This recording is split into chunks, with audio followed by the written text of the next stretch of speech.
In the year 2035, advancements in technology led to the creation of a virtual world called Connect. This virtual world was as realistic as the real world, with perfectly natural artificial intelligence non-player characters. It offered fancy swordsmanship and magic that could only be experienced in the game. These unique features attracted over 100 million people into the world of Connect. The scene shifted to a temple where Bae DoHyun, also known as Crash in the game, was engaged in a fierce battle against a large group of opponents. Let's aim for 200 likes on today's video. To show your support, consider subscribing to the channel. Bae DoHyun skillfully killed them one by one, instilling fear in all who witnessed his abilities. A knight stepped forward and shouted to his fellow knights, questioning their inaction and urging them to charge at Bae DoHyun. The knights, driven by their loyalty to the empire, started moving towards Bae DoHyun to attack him, shouting, "Death to the empire's enemy." At that moment, a window popped up displaying information about Bae DoHyun, revealing his ranking as 13th in Connect and his class as a psychokinetic. Bae DoHyun utilized his psychokinetic skill to manipulate the nearby swords and eliminate the approaching enemies. The knight then ordered the archers to fire arrows at Bae DoHyun. However, he swiftly used his psychokinetic ability once again to stop the arrows midair and redirect them towards the knight. The arrows hit many knights, causing some to die and others to sustain serious injuries. Bae DoHyun then proceeded to swiftly dispatch the injured knights using his dagger. The remaining knights, filled with anger, expressed their frustration with Bae DoHyun's overpowering skill in psychokinesis. However, their anger soon turned into confusion as they witnessed a large number of swords floating in the air. Bae DoHyun, once again utilizing his psychokinetic ability, controlled the swords and directed them towards the remaining knights, killing them all. After the bloody battle came to an end, Bae DoHyun moved forward towards the temple, muttering to himself, "Shit, where is it?" Suddenly, he noticed a cough coming from a nearby high priest. The high priest remarked, "In the end, this is it." Bae DoHyun looked at the high priest's locket and exclaimed, "That's it, his search is over." Meanwhile, the priest informed Bae DoHyun that God had foretold the arrival of saviors to this world. Bae DoHyun advanced, attempting to seize the locket from the priest's chest. However, the priest grabbed the hand of Bae DoHyun, exclaiming, "Why are there only fighters here, outsider? Why did you bring chaos to this world? Why did you burn the cities, kill the innocents, and enslave the people here?" Bae DoHyun forcefully freed his hand, snatching the locket, and retorted, "Old man, don't blame me. Blame the guild that colluded with the empire." In that moment, Bae DoHyun noticed new members arriving at the scene and muttered, "Shit, the guild's latecomers are here." He swiftly moved inside the building. Meanwhile, the priest warned, "Don't forget, everything will be as God has intended," and declared angrily, "All of you will pay for what you've done." Bae DoHyun then used the locket that he had snatched from the priest to open a hidden underground room. As he descended the stairs, he pondered to himself, according to the intel, these should be the very first mythical items in Connect. 5 years ago, major guilds colluded with the empire and destroyed the world. Everything he did for the last 6 months was for this. An NPC lamenting is nothing. The major guilds took control of Connect, and he is the only solo player left in the top 100. Let's take them before they get here. If they find out he obtained these items first, the guilds will be very upset. Excellent. Let's leave this place. He discovered a game cartridge and wondered why it was there. Abruptly, he experienced a sharp pain in his head. Bae DoHyun exclaimed, "Connection error. How did this happen?" Upon opening his eyes, he realized he had been stabbed. An internal lament echoed, "Damn it. Things were going too smoothly in Connect." Confronted by a group of individuals in black suits, one of them questioned his agitated movements, urging him to meet his end peacefully. Internally, Bae DoHyun condemned them, thinking, "I didn't expect them to escalate things to this extent in the real world. These people are despicable." Contacting their boss, one of them relayed, We have him. Do you want us to bring him alive? The boss, issuing instructions over the phone. In response, he said, "Yes, understood." Another inquired about the command, receiving the response, "Kill him. The boss only wants us to bring his head." Captured by a ruthless group willing to kill over a game, Bae DoHyun pleaded for mercy, but the captors were unforgiving. Ordered to cover his face, he internally resisted, thinking, "No way. Killing people over a game. These people are insane. Is this how I'm going to die?" Suddenly, a voice urged him to wake up. Opening his eyes, he was astonished to find himself alive, pondering, "What just happened? I thought I died after being stabbed." The attending maid queried, "Are you okay, Sir Raul?" Confused, Bae DoHyun wondered, "Raul, is that her status level?" Concerned, the maid asked, "You've broken into a cold sweat. Should I call a doctor?" Bae DoHyun reflected, "What? I feel like I'm witnessing something I shouldn't be able to." A system window displayed information. The soul has settled in.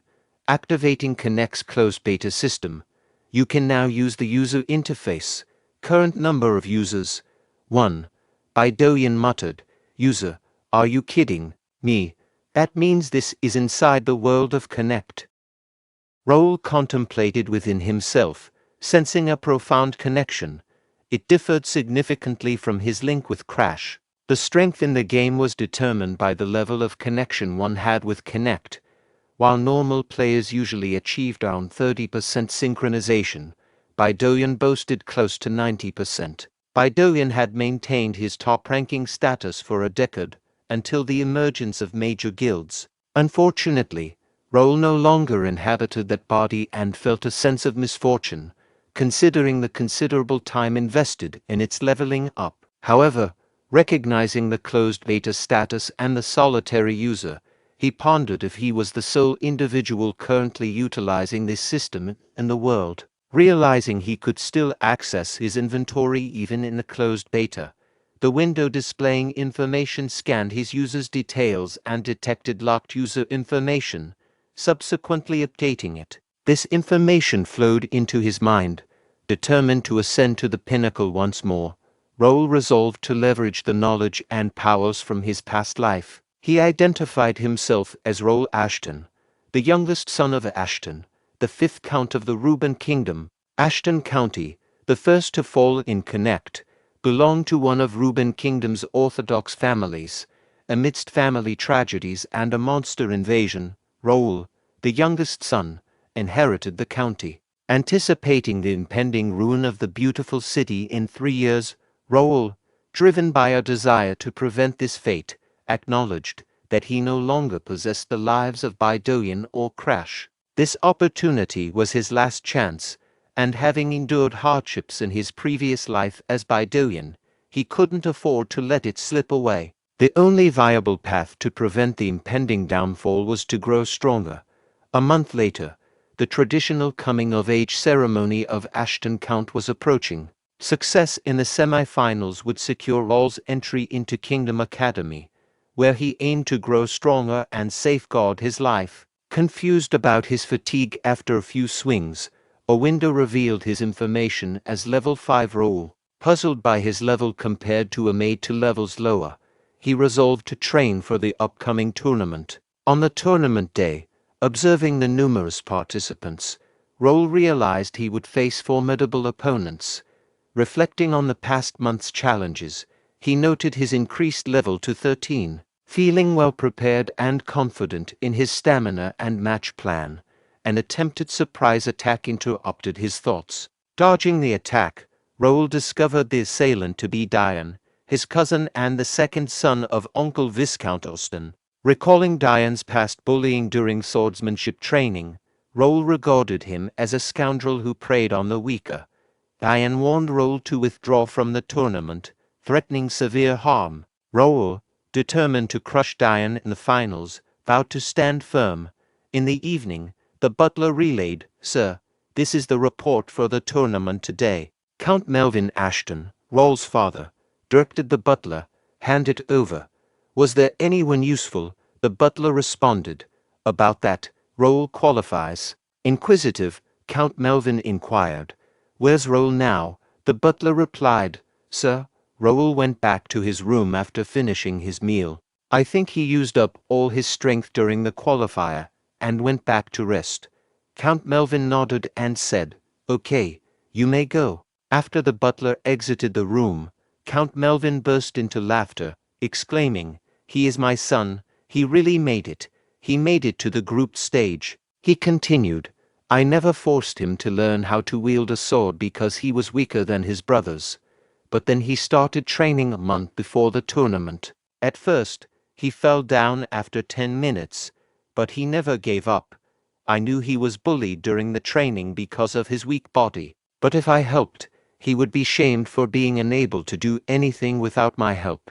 I had to wait till he stood up for himself, but this is way past my expectations. When the finals are over, I should go see him." On the day of the group stage final, a person from the audience shouted, "What are you doing?" Another person added, "Make it fun. Stop dragging it out and end him." Edmund, lost in thought, muttered to himself, "Shit, this weakling. Why is he not falling?" Edmund resumed his sword attacks, but Raul adeptly blocked each strike. Frustrated, Edmund exclaimed, "Just go down," and launched a forceful swing, causing Raul to stagger backward slightly. The audience was taken aback by Raul's resilience, commenting to each other, "Look, he took his attack again. How many times does this make it? He's been holding out for quite a while now." They began shouting, "You got this, third son." This only fueled Edmund's anger. He taunted Raul, saying, "You rat, you can't run away forever. Are you not ashamed as a member of a count's family?" In response, Raul nonchalantly replied, "I can't really hear you." Someone from the audience shouted, "End him, Edmund. You've dragged it out long enough. I bet my salary on you." Unfazed, Raul standing still, while Edmund declared, "I'm done messing around. I'm ending this," and unleashed his mana sword. The audience was shocked by his decision. One exclaimed about the mana sword, while another warned, "You have to dodge that. If you get hit by that." Edmund moved towards Raul with his mana sword, but to his surprise, Raul decided to take the attack head-on this time. When their swords collided, an explosion occurred, leaving the audience tense. After the dust settled, the match referee, positioned between Edmund and Raul, announced, "The match is over. The winner is Raul." The audience erupted, shouting, "The third son won." "There's no way." Meanwhile, Edmund protested to the referee, saying, "I can't accept it. How's he the winner? If you hadn't stopped me."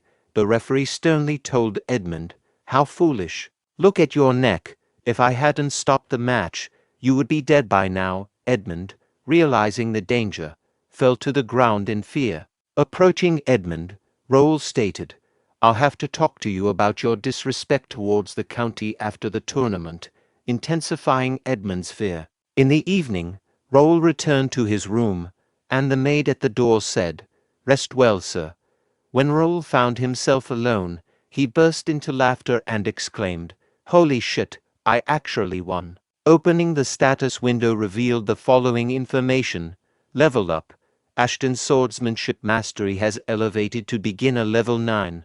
Reflecting on his success, Raul thought, the plan worked. Using the game's feature where I get more experience and mastery by fighting against stronger opponents. Fighting against a stronger opponent for longer gave me more experience.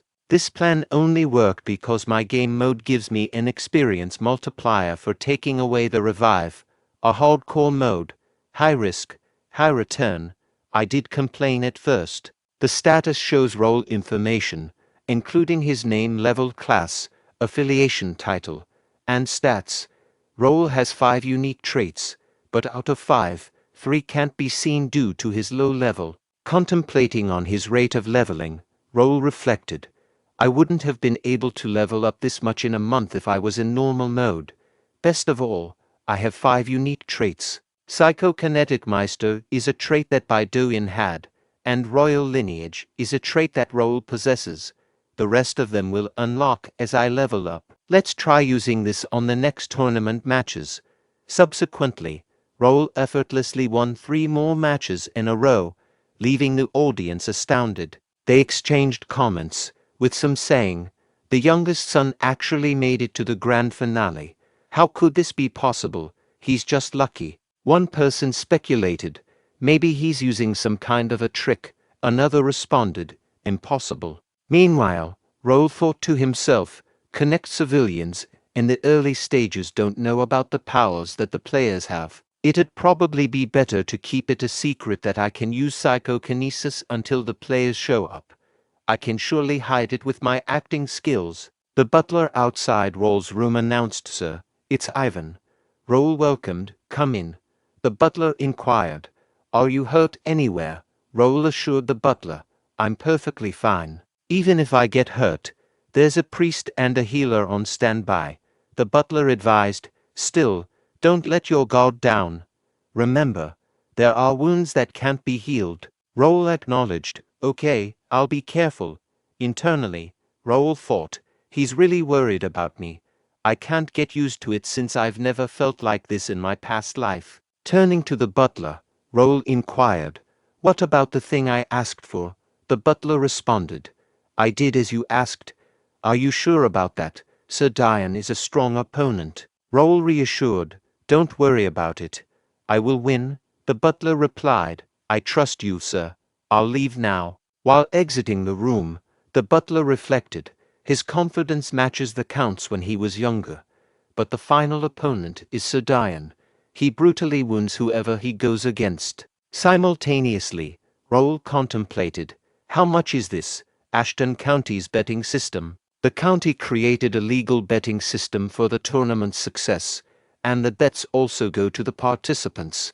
This is enough to ensure my place in the family. The only thing left is to crush him, the referee announced, and now, the final match begins. People rallied behind Raul, shouting phrases like, "You got this, youngest. Be ready to get challenged by Dian. Win with your skill this time, Raul, Raul." In response, Dian addressed Raul, "Hey, weakling. I don't know how you made it this far, but I'll make sure that you consider it your worst decision to come up here. People cheering you will soon find out how worthless you are. It'll be a nice view when you start crawling with your limbs cut off." Raul, unfazed, yawned and provocatively asked Dian, "Are you done stretching your tongue?" This only fueled Dian's anger, and he retorted, "You arrogant expletive," while enveloping his entire body with mana. Observing the intense mana, the audience remarked, "His mana's overwhelming. Raul's no match for him." Meanwhile, Raul thought to himself, "He's acting all tough." Glancing at Dian's status window, the status window displays information: name, Dian, level, 42, class, expert knight sword user, affiliation, Austin Viscounty, title, Ashton Viscounty star, sword genius, stats, potential talent grade B, strength 52, agility 41, stamina 43, intelligence 18, willpower 14, mana 32, senses 21. Raul continued his thoughts. His potential talent is only B. He may look impressive now, but this is his limit. The referee announced, "Match begins." Dian, filled with anger, said to Raul, "I'll kill you, coward." He moved forward to attack, but was surprised by Raul, who leaped in the air to strike Dian. Attempting to block Raul's sword attack, Dian was pushed back. Someone from the audience shouted, "Sir Raul strikes first." Dian, frustrated, said to Raul, "You expletive showing off."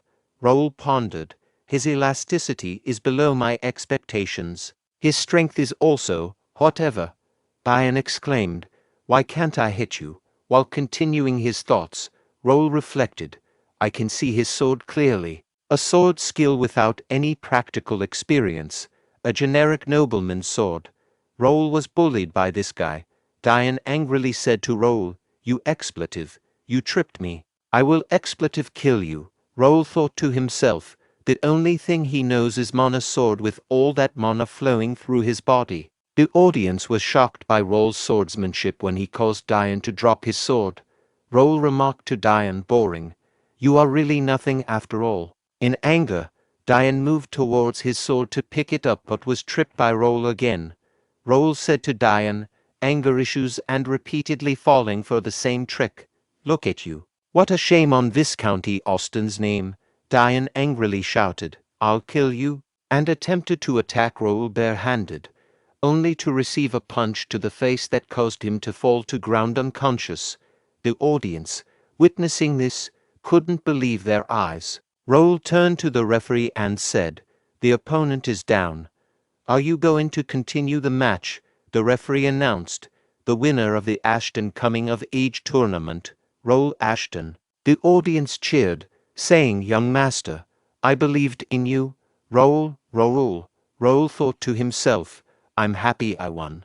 But this awful stamina. The referee said, young master, and called for the healer quickly. At that moment, a window popped up showing information about the Coming of Age tournament quest. Coming of Age tournament. Quest completed. Check the reward. Quest. Coming of Age tournament. Grade D+. Objective. Make it to the semi-final in the Coming of Age tournament. Extra rewards depend on the final place. Result. Tournament champion completed. Reward. Experience. 300 coins player shop. Random skill book grade E or lower. Extra reward. Extra experience. 5 grade D stat points. Random skill book grade D or lower. Raul thought to himself, nice. Quest completed. Now I can make it to Kingdom Academy. Butler Ivan expressed to Count Melvin, I am so proud of the young master. He grew that much in a month. Count Melvin contemplated. He played on with DoHyun. If he really got that far in a month, he's a genius. But in that moment, Raul noticed his father and waved his hand. Raul thought, he was watching. He probably knows that I'm good enough to go to the academy now. At night, when he went to his father's room, Count Melvin said, I can't allow it.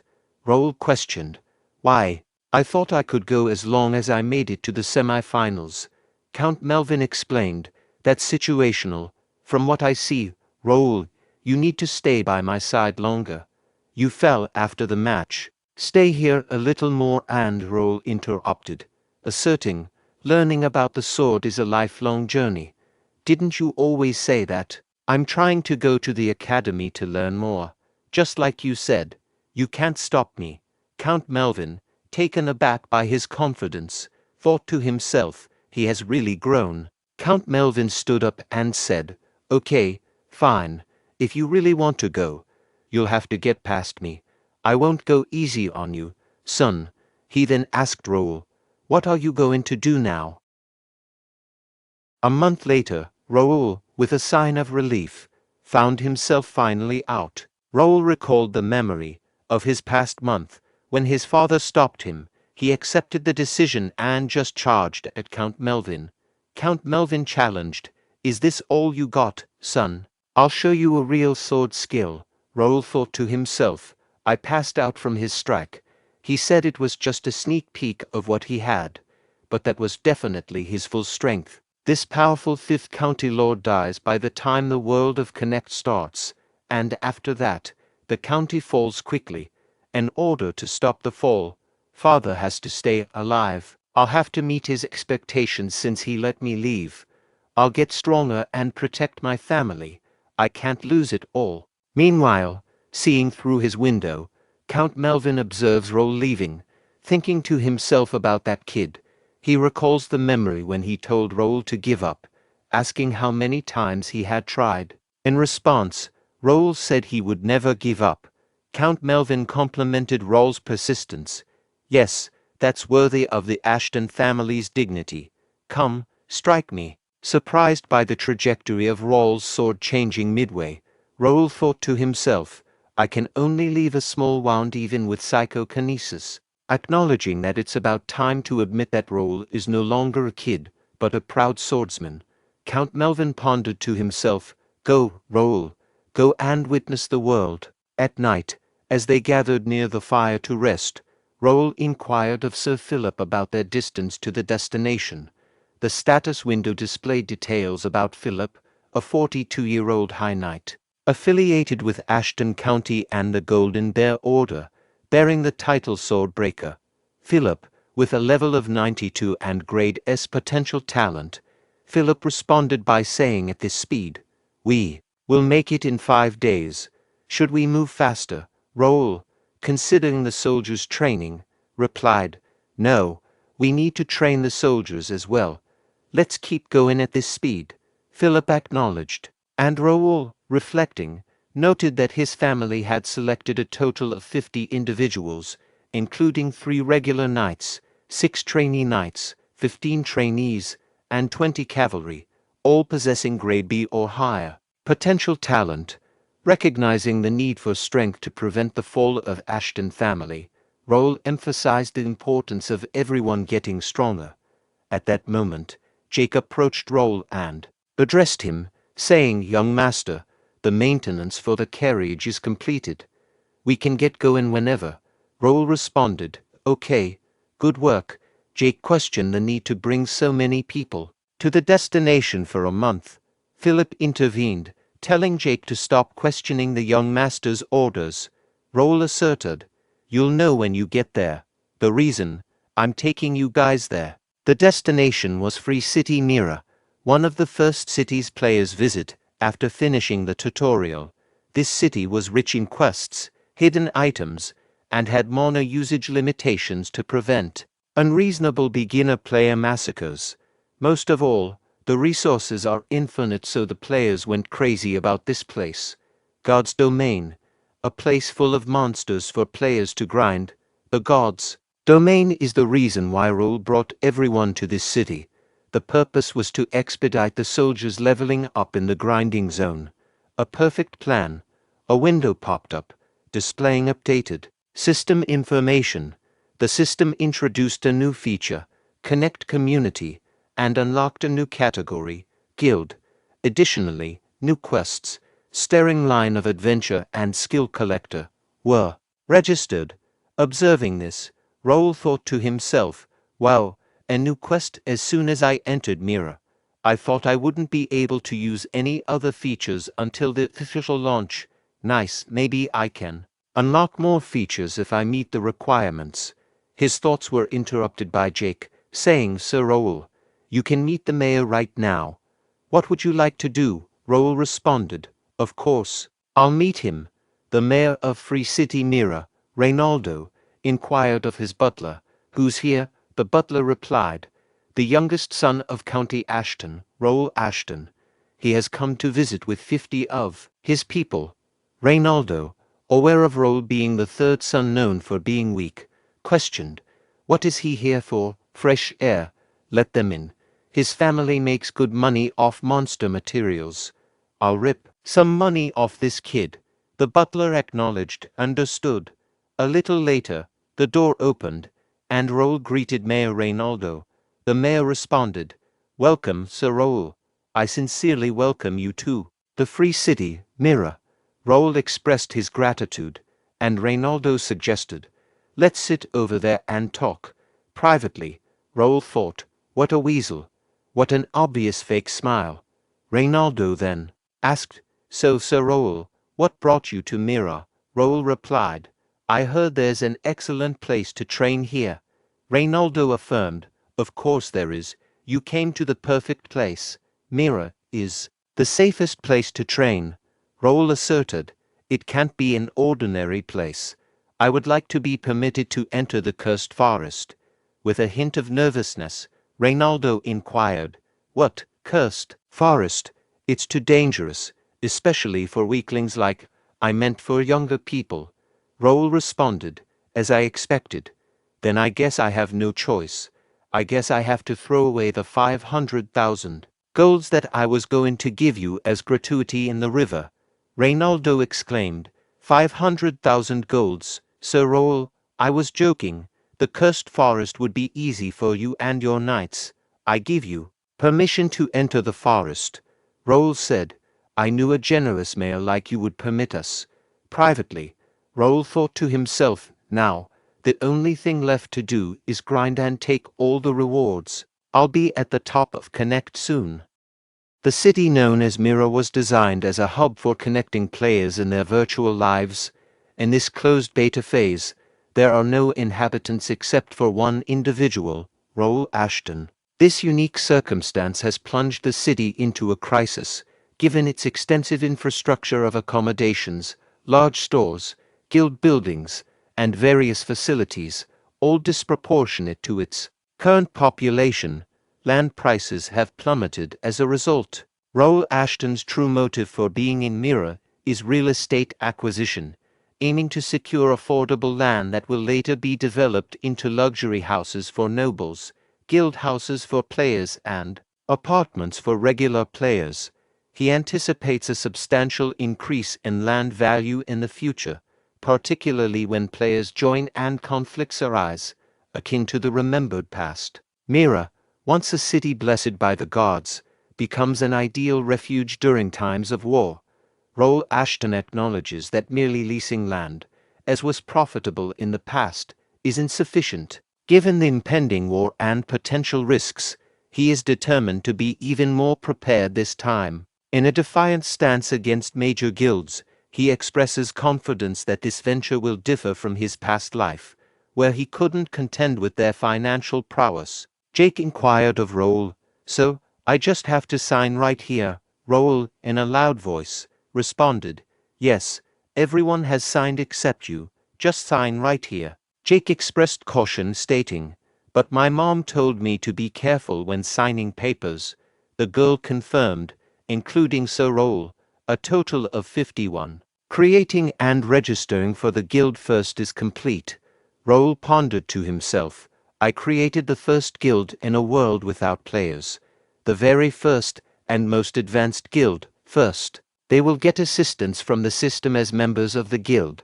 I'm excited to see the confused look on their faces." At the Battle Association Mirror Branch office, Raul announced, "I'm next." The girl at the reception welcomed him, asking, "How may I help you?" Raul stated, "I'm here to see some skill books." "What's the highest rank you have here?" Skill books are books with different skills written in them. If one reads attentively, the skill can be acquired. The skill ranks range from rank F to rank S. The representative mentioned, "Our branch office offers up to rank C skill books, but rank C skill books can only be purchased by VIP customers." Raul inquired, "What are the requirements to be a VIP?" She explained, "Either through contributing to the association through quests, or stacking up purchases. But for stacking up purchases, you'd have to spend a lot." Raul further queried, "How much?" She responded, 10,000 golds, sir." Raul remarked, "That's not much." "Here, can I see the D rank ones first?" She asked, "Which line of skill books would you like to see first? Sword, bow magic, or shield?" Raul replied, "All of them." Shortly after, Jake commented, "Too heavy. Sir Raul, do we really need all these books?" Raul responded, "You may think it's a bother now, but those books will advance you to a higher level." Jake acknowledged, "I guess they are well descriptive skill books, but can't you only train through books at the beginner level?" Philip chimed in, "I agree. We could have bought power armor with the money spent on these books." Raul assured them, "You will know tomorrow. Don't worry and be patient." In the room, Raul contemplated, "Maybe it is too much." There were limits on the number of skills players could use, so normally, players couldn't use various skills. He instructed, "Quest window." Raul further reflected, "When I woke up in Raul's body, there were 2 unknown items in the inventory. I can't click them or use them. But then, yesterday, when I got the quest, I was finally able to use those items. I found out that one of them was sealed skill dex. What if the reward for this quest is the skill dex's activation?" On the information window displaying the quest skill collector, quest, skill collector grade, and known objective, collect at least 10 skill books and register them in the skill dex. Extra rewards will be awarded depending on the type of skill books. Reward, skill dex activation. Extra reward, unlocks trait unknown, acquires skill unknown. Raul muttered, "So I have to open the dex and hold the skill book, then said, "Register." The dex page moved on its own, and a purple light from the skill book moved towards the dex, displaying the first skill on the dex. "Roll!" exclaimed. It worked, and thought to himself, "The sliver of mana, and the book is gone. It's going to take forever to do them all." He asked himself, is there a way to register them all at once? Suddenly, all the skill books started floating in the air. Purple lights emerged for each skill book, hitting the decks. Raul pondered. What? Does it understand what I said? I guess. It worked. System window appeared, displaying information. Quest. Skill collector quest completed. Check the rewards. Skill Dex Rare has been activated. Extra reward trait Skill Collector Grade X has been unlocked. Extra reward Copycat Grade S has been acquired. Another window provided details about the collector skill, Grade X, effect, activation of Skill Dex. Skill Copycat slightly increases the chance of acquiring skills from a skill book. Copycat Grade S Mastery, Beginner Level 3, effect, steals skills from the examined opponent. Examined skills are registered in the dex. As mastery goes up, you can acquire higher ranked skills, and the power of the skills increases. Current copyable rank, B. Raul exclaimed, "This is overpowered.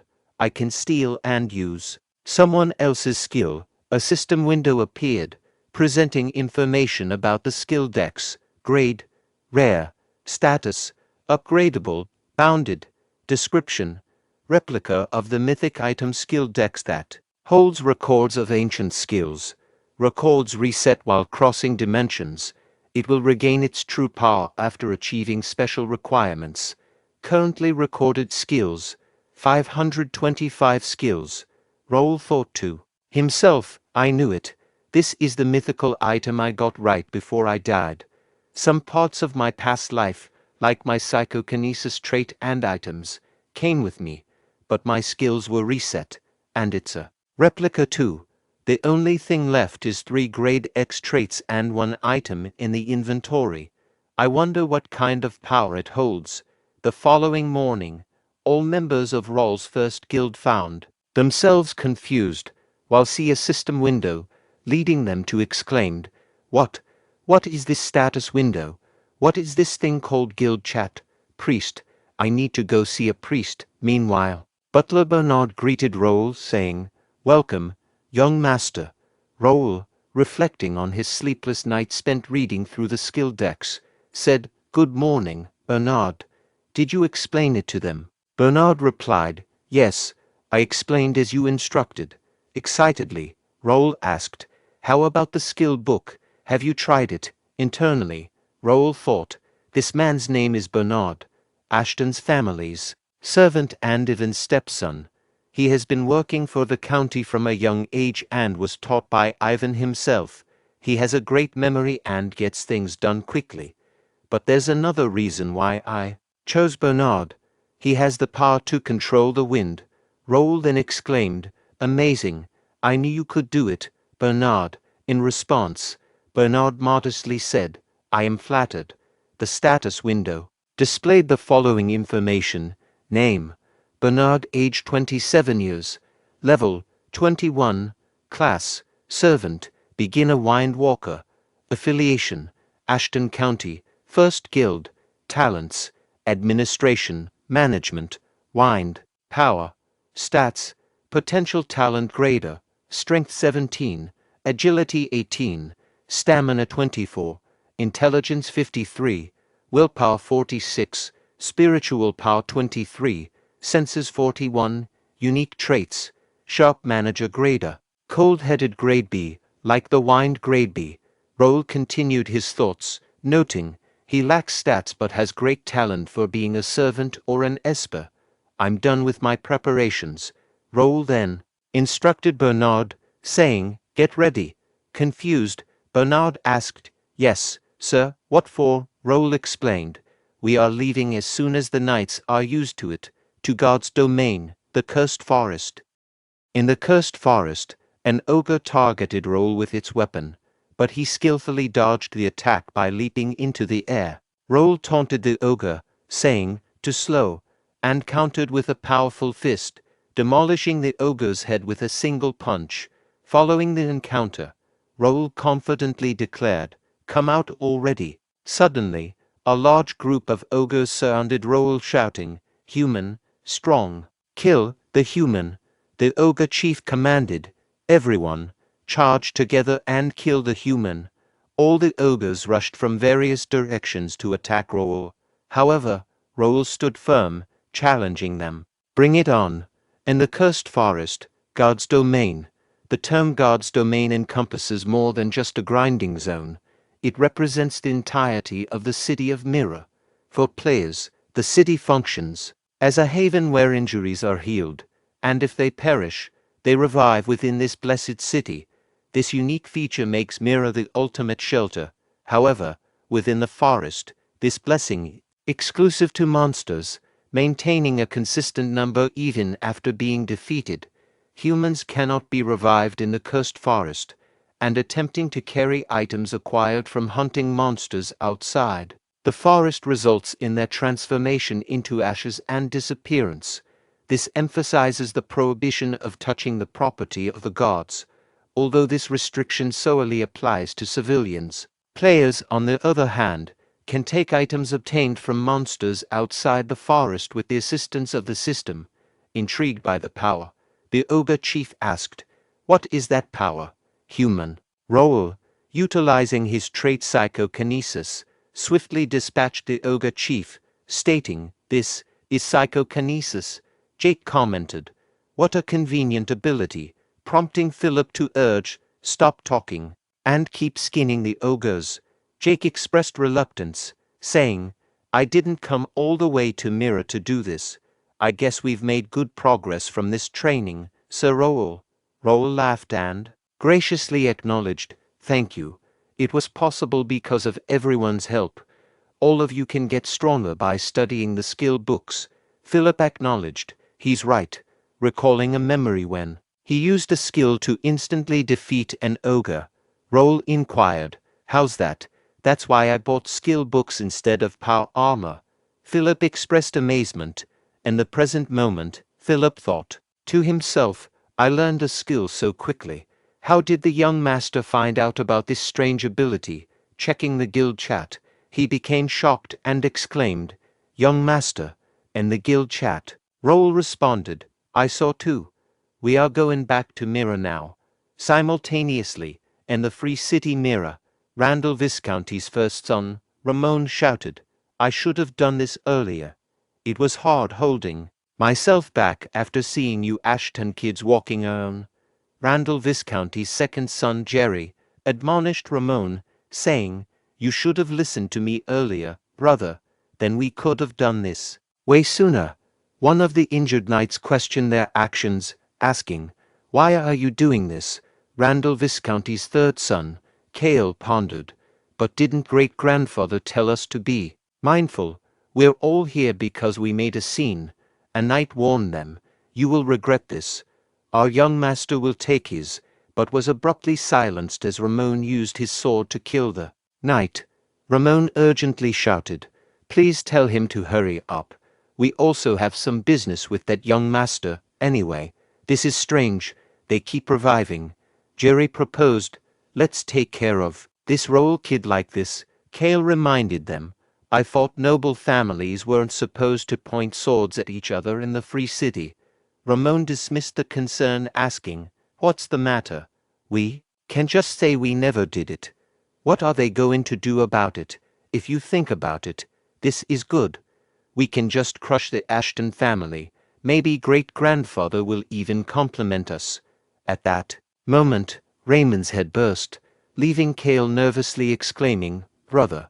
They turned their attention backward, only to find Raul standing behind them in anger. Raul declared, how dare you? This offense towards the Ashton County. You will have to pay back with more than just your worthless deaths. Jerry exclaimed to Raul, are you crazy? How dare you touch a son of the Randall family? Cale questioned, what are the knights doing? How did he even get here? A knight from the Randall family speculated, I think they're the Ashton family's main force. Philip reported to Raul, saying, "We've surrounded the Randall Knights as you ordered, young master. We also made sure there were no civilians nearby." Raul acknowledged, "Good work, everyone." Utilizing his psychokinesis trait, he lifted all 3 injured knights of Ashton and instructed Bernard, saying, "Take them to the shrine." Bernard responded, "Yes, sir." Then, Raul extracted his sword from his inventory, asserting, "I'll clean the garbage myself." The Randall Viscounty, akin to the Ashton County, belonged to the 5 warrior families of the Reuben Kingdom. However, in contrast to the Ashton family, the Randall family lacked an extensive history. The consolidation of the 4 warrior families into the 5 warrior families occurred when the current Lord, Viscount Hudson Randall, reached the swordmaster stage. As a family with a short history, they had to devise various strategies to secure their position, consistently producing great knights, making respectable contributions, and overpowering their opponents. Their target was the Ashton County, which had lost its influence due to the absence of a swordmaster for an extended period. Agitating the Ashton family posed no risks, considering they were the least politically inclined. Numerous conflicts between the 2 families unfolded across the kingdom, with most initiated by the Randall family. The prevailing expectation was that Randall Viscounty would emerge victorious, considering their abundance of sword masters. The people of Randall were thinking the same would happen here. Jerry contemplated. What is that unusual strength? He pulled out a sword from the air. Meanwhile, Raul approached Jerry, prompting a Randall knight to attempt unsheathing his sword. Raul swiftly noticed and immediately dispatched the knight with his sword, instilling fear in the other Randall knights. Philip conveyed, "Young master said he would take care of them himself." "Everyone, put down your swords." Jeremy thought to himself, "They are really putting away their swords. Are they insane? I mean, it's better for us." Kale shouted, "You are going to fight us by yourself. This isn't training." As Kale attempted to attack Raul, he swiftly cut him in half. Jerry addressed the Randall Knights, exclaiming, "You bastards! What are you guys doing just standing over there?" The knights turned towards Jeremy, who stepped forward, stating, "I guess I have to do it.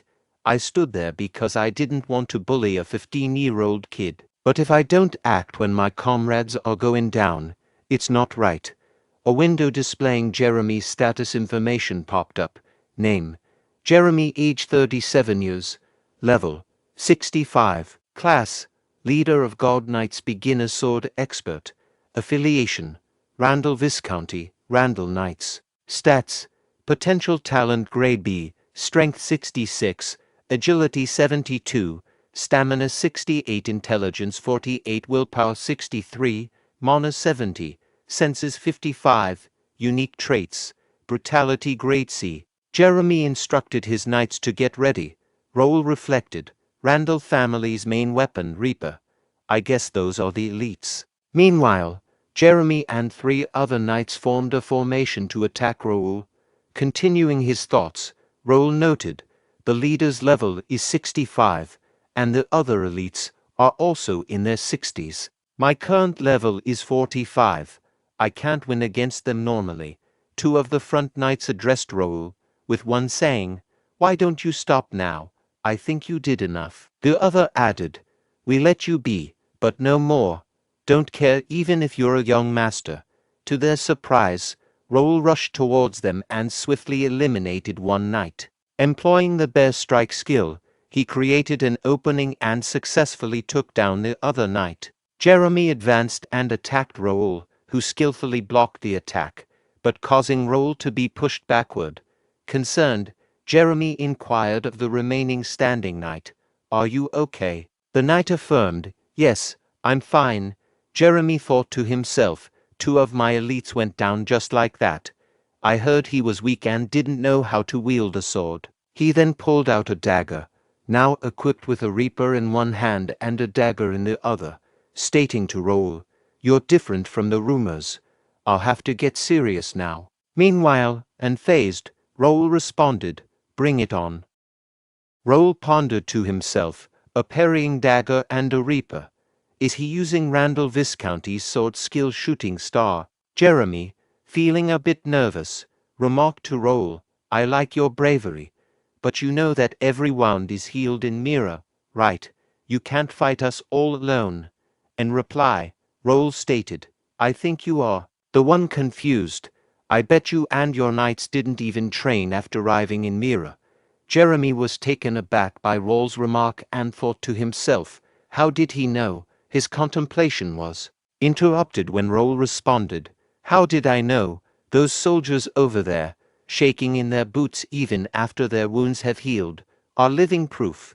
They are not used to death. Inwardly, Jeremy reflected, this guy, he doesn't just know about combat. He can see through everything. He's a threat. Jeremy instructed the knight, cover me from the back. The knight confidently responded, leave it to me, sir. Following this, Jeremy hurriedly advanced to attack Raul, who prepared himself to block the assault. However, he found himself pushed backward by the combined attacks of both Jeremy and the knight, resulting in numerous cuts across his body. Seizing an opening in Raul's defense, the knight broke formation and rushed to attack, only to be swiftly killed by Raul in a single swing of his sword. Jeremy, in his thoughts, considered, he is a fool, shit, there's no time to waste, and promptly utilized his skill, Randall's sword vision shooting star. Observing the situation, Raul thought to himself, bring it, I will take you head on. As expected, it is a powerful skill known for its 1 versus 1 combat prowess. I'm struggling even with psychokinesis. I have to keep up. Meanwhile, Jeremy reflected, how, I'm definitely dominating this fight. I've pressed him all the way back. So then, and shouted, what's up with those arrogant eyes? Raul responded with 100%, leaving Jeremy confused about its meaning. In the midst of this, he was attacked by Raul, causing both his sword and dagger to be dropped. At that moment, a window popped up, displaying information. Opponent's skill examination has been 100% completed. Copycat is ready for use. Copy the exact moves using Copycat to engrave the skill into the decks. Raul utilized his trait psychokinesis to control both the dagger and sword of Jeremy, leaving Jeremy visibly shocked. Another window appeared, presenting information. Copycat, activate skill, Randall's sword skill shooting star grade B. Raul instructed the system to activate it and employed the shooting star skill to attack Jeremy. Confused, Jeremy thought to himself, how, this is definitely shooting star. Jeremy shouted while blocking Raul's attacks, who is it, who betrayed us and taught you this sword skill? Raul started laughing and replied, you taught me yourself. At that moment, Raul used the dagger to eliminate Jeremy. A status window popped up, displaying information, 100% synchronization, rank S bonus, Randall's sword skill shooting star, grade B mastery level adjusted to intermediate level 1. Successfully engraved Randall's sword skill shooting star grade B into the skill decks. Equip the skill in the skill deck selection slot 2. Use Randall's sword skill shooting star grade B continuously. Raul thought to himself, it's over. Using the rank S skill Copycat is hard since it's overpowered. Copycat is a skill I learned with the skill DX that copies the opponent's skill, but it can only copy one skill at a time, and I can't lose sight of the target once the skill is activated. If I lose sight of the target, the examination rate resets. That's why I didn't even blink when I was taking his attacks. Also, it's impossible to steal a skill unless it's a 1 versus 1 fight. Raul instructed the system, saying, display skill. A window popped up, showcasing the user's skills. Default skill slot, Ashton Vision Sword Skill Bear Crush Grader, Intermediate Level 2, Psychokinesis Grade S Intermediate, Level 2, Ashton Mind Skill Grader, Intermediate Level 1, Copycat Grade S, Beginner Level 6, Basic Meditation Grade E, Beginner Level 8, Skill Deck Select Slots, Flash Grade C Beginner, Level 6. Shield Grade C. Beginner Level 6. Skill Dex Random Slot. Iron Fist Grade D. Intermediate Level 1. Raul contemplated, acknowledging, thanks to the skill dex, I can use 3 more skills. Selection slots allow me to freely use 2 skills registered in the skill dex. I will use it here. Turning towards Jerry, who questioned, Who are you? How do you use the Randall sword? Skill, Raul responded, You're still here. Philip, kill them every time they revive for an hour. Philip acknowledged, Yes, sir. Everyone heard him. Kill them. All the knights responded, Yes, sir. Jerry pleaded, Please forgive me.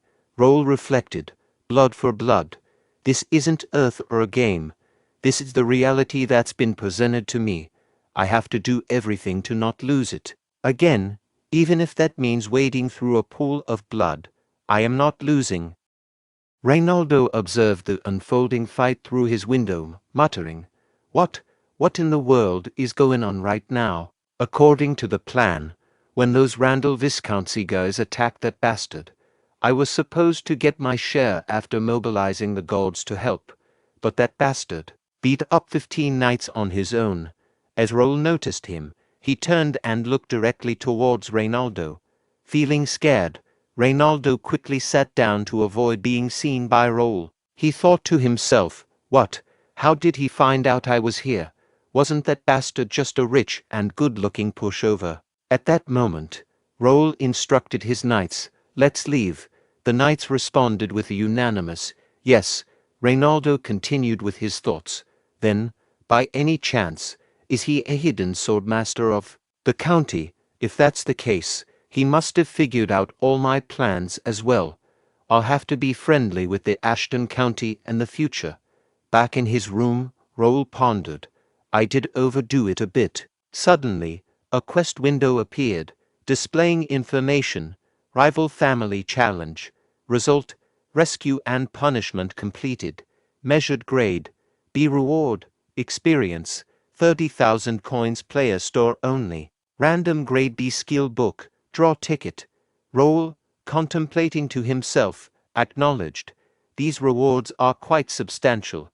In addition to securing around 5,000 gold, I obtained a space-expanding magic bag capable of holding a carriage's worth of luggage.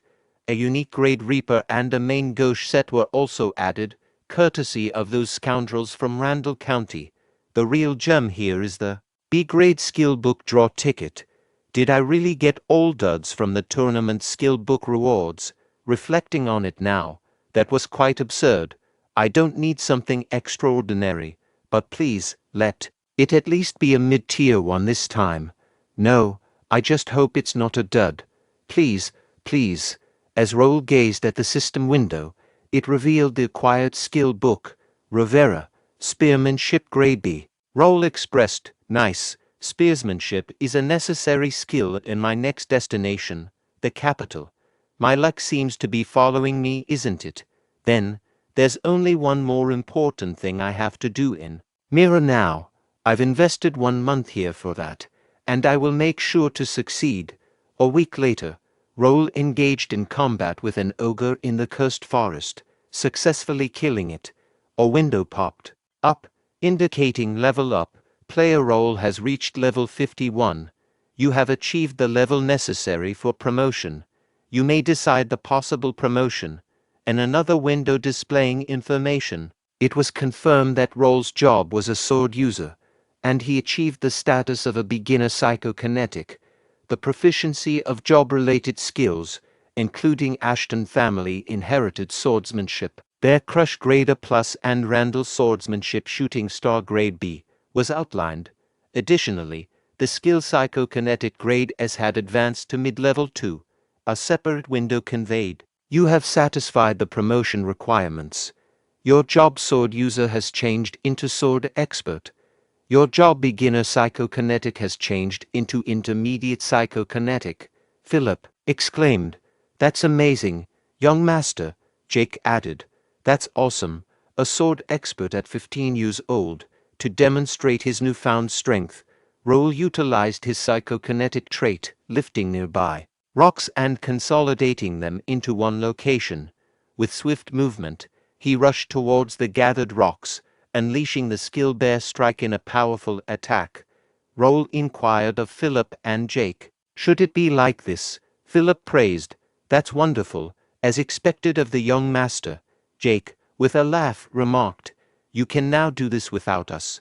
Then, we should also take a breather and relax. However, Jake's comment was cut short by Philip, who countered, what do you mean relax?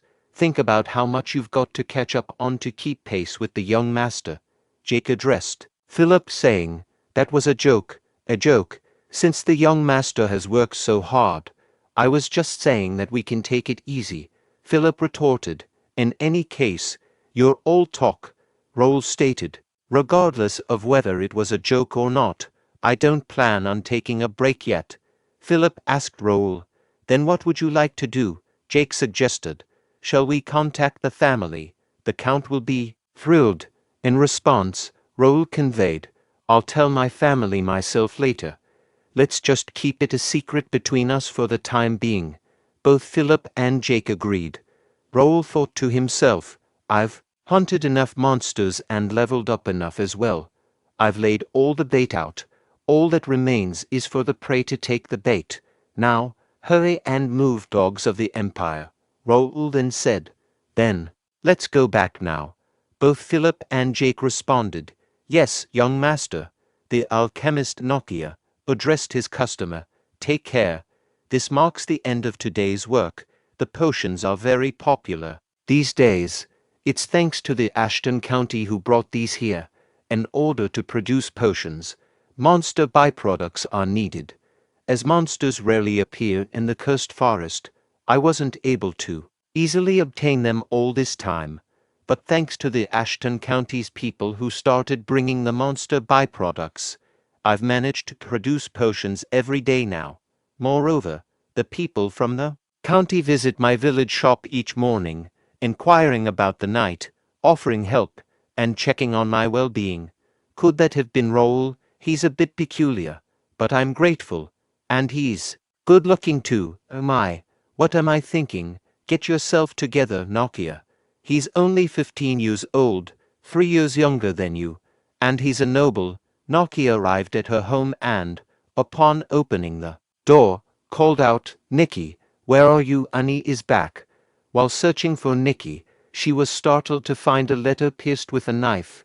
Retrieving the letter, she read, we're taking your little sister. If you want to save her, don't tell anyone about this and wait for the next instructions. In a fearful voice, Noia exclaimed, this, please, not Nikki. In her thoughts, she realized that her sister's life would be at risk if they ventured outside the city. Aware of reports on kidnappings being investigated by the city government, she acknowledged the validity of the rumors. Contemplating her options, she faced a dilemma. Going to the city government seemed risky, as kidnappers might be watching. The city guards were unlikely to extend help beyond the city limits. Consulting mercenaries or the adventurer guild would take time. She grappled with the question, what should she do? Recalling Raul's words, she remembered him saying, if you are ever in any trouble, come find me. Noia contemplated, acknowledging that this might be her only option. I have to go see him. A message popped up, indicating Noia heading towards Raul. Raul, realizing the situation, ordered his knights to take their positions, stay vigilant, and report any changes. With his directive echoed by the knights, Raul accessed the community communication system. A window popped up, displaying information as Raul accessed Connect Community. In his thoughts, Raul reflected on Link Cafe, a premium member-only information hub he operated in his past life. As a star player, he utilized the cafe to gather valuable information from fans and informants, turning it into an information treasury holding nearly every hidden detail in Connect. Though the cafe still existed, Raul considered it a jackpot, a resource to replace his uncertain memories for better planning. The current window displayed information, now searching for Free City Mirror. Continuing with his thoughts, Raul reviewed, okay, I checked every quest I could possibly take. Now I have to hope everything goes as planned. His contemplation was abruptly interrupted by a knight announcing Sir Nokia is here. Reflecting inwardly, Raul pondered, can I change her future? He then instructed the knight, okay, treat her politely. Further delving into his thoughts, Raul considered Nokia, the bearer of titles like Crazy Alchemist, Blood-Hungry Witch, and Taboo Destroyer. Nokia struck fear into everyone, conducting experiments on humans as revenge against the Empire. Although the Empire was her main target for her chemical weapons, innocent civilians also became entangled. Now, Nokia stood before Raul as a desperate girl seeking his help. Interrupting his thoughts, Nokia urgently said to Raul, please help, Nikki's gone. Remaining composed, Raul reassured, calm down, she'll be fine. I'll help. Explain what happened. Nokia explained, my sister got kidnapped. She should have been home 2 hours ago since the lady next door was taking care of her. Please find my sister. She's just a poor kid. It's all my fault. Raul comforted her, saying, don't worry, I'll make sure we find her. I think I know where she's at. Nokia pleaded, really, please save her. Raul assured, I'll let you know as soon as I find her, so stay here. Bernard will help you. Bernard responded, please let me know if you need anything. And you made an excellent choice. Young master keeps his promises. Philip shared, Pierce is tracking them down. And this, I got permission to operate from Mayor Reynaldo. Raul acknowledged, nice. A window popped up, displaying information about the raid quest in Free City Mirror. Grade, D2B objective, defeat unknown rogues. Additional objective, rescue hostages and raid the hideouts in the forest. Description, an unknown group of rogues is active in the forest around Mirror City. Mayor Reynaldo has requested a raid on the rogues that have been kidnapping and interfering with trades. Regain peace by raiding the rogues' base. Reward, large amount of experience and coins. Recognition from the mayor, unknown. Raul inquired, good. Did you give him the list of rats? Philip replied, yes, the mayor said he will reward us for it later. Raul reflected, he was surprised as well. I gave him the list of rogues hidden in the city. I used the information from my informants and data from the cafe link. I've already used too many resources, so I made sure that there are no holes in our plan. Addressing his knights, Raul commanded, let's go. The assembled knights responded in unison, yes, sir. Meanwhile, 2 individuals observed them from behind bushes. Simultaneously, in Ashton County, a golden bear knight from Raul's guard named Pierce lurked in the bushes. Internally, he pondered, found it. Judging by the traces on the ground, this must be it. Initiate operation. He then leaped into a nearby tree, contemplating, let's try using the new skill I learned. Detection, phantom magic circles and barriers. Young master was right. I will have to report this. A window popped up, displaying the message. We will be there in 5 minutes. Reflecting on this, Pierce thought to himself, this reminds me of 5 months ago. Youngest son, Raul. He was known for his weakness and talentlessness compared to his brothers. Many servants and knights didn't want to travel with Raul. Even when he was looking for volunteers, no one seemed interested for a long time. When Raul visited the knights' training ground and started talking to knights himself, he had conversed with Pierce as well. Raul said, Sir Pierce, you said you wanted to go past your limits. I can help with that. Raul wielded Pierce's sword himself and started pointing out the issues. Pierce pondered. I did say I want to go past my limits, but how is this kid going to teach me anything? I guess I can try it out. Every move felt smoother. Reflecting on what Raul had said to him previously, Pierce remembered. It'll be hard for you to learn Bear Crush. Your strength lies in agility, not power. You should try polishing your bow skills. I heard you are a talented bowman. Only a few people know about my bow skill, yet he noticed it. Maybe he's the one who can really help me. I'll follow him. Returning to the present, Pierce concluded, it was the best decision I've made. Everyone who declined his offer is probably regretting it right now. I don't know why he's been hiding his power. I reached the high expert stage with the skill books he gave us and was able to practice my other skills. It would be impossible without him. Maybe today will be the glorious day when he shows his true strength. Spotting Raul, Pierce leaped from the tree, bowing before him, and said, "You have arrived, sir." A window popped up, revealing information about the unknown rogue's hideout. Grade unknown, size unknown, status, a 3-circle or higher magic circle that interferes with vision.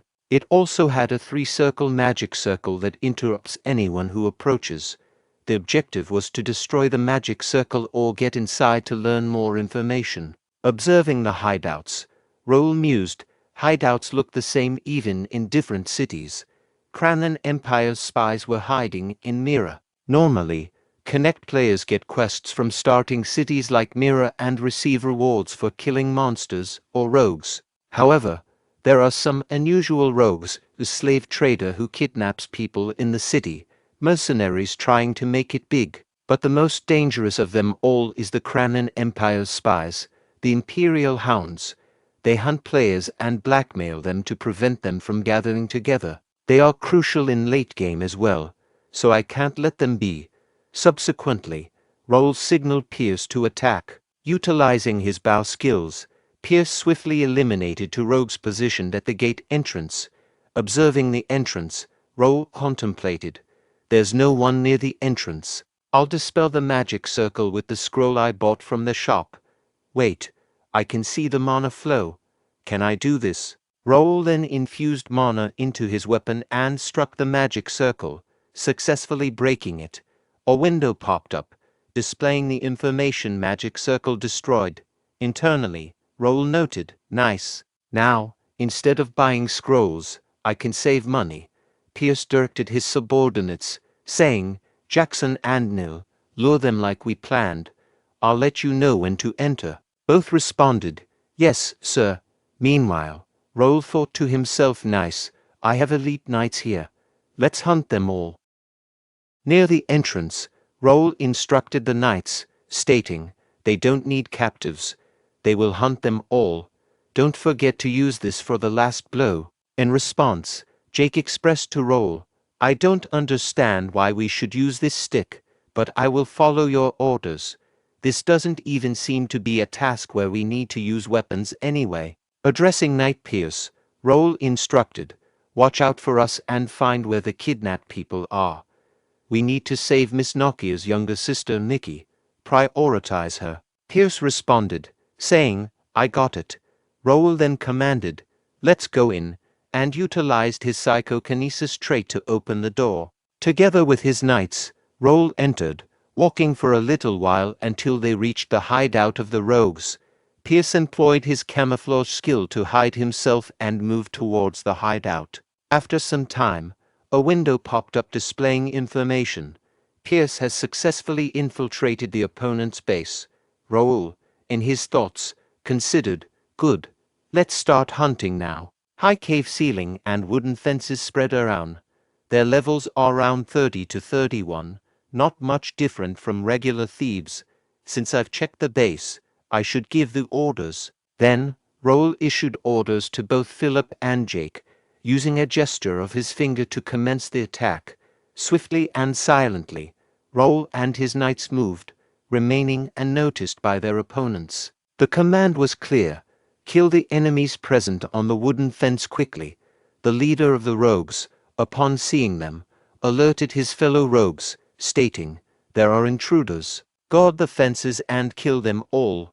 Inwardly contemplating the situation, Raul recognized the escalating threat. "Their numbers are increasing, and they're even starting to block my arrows," he thought, while concern etched on his face. A rogue, spotting Raul, urgently signaled, "Over there, shoot him down." With precision, they shot arrows at Raul, who deftly employed his psychokinetic ability to deflect the incoming projectiles. The rogue who launched the arrow, frustrated by Raul's skill, muttered, "That bastard," bounced off the arrow. "Hey, get some backup from downstairs. Over there." Panic set in as the realization struck. Arrows don't work on him. Jump on him and attack. The urgency in the rogue's voice echoed through the hideout, setting the stage for an intense confrontation. Meanwhile, Raul contemplated. I guess I'll have to use this now. Swiftly, he retrieved numerous daggers. In the midst of this, an assailant attempted to attack Raul, but he skillfully blocked the assault, pushing the attacker away. Raul harnessed his psychokinetic ability to collect all nearby arrows scattered on the ground. Witnessing this unfold, the opponents displayed visible shock at Raul's skills. In a decisive moment, Raul turned the tables, launching an offensive with the arrows and the array of daggers at his disposal, all manipulated through his psychokinetic ability. Despite his onslaught, some opponents managed to survive, adding an element of uncertainty to the unfolding confrontation.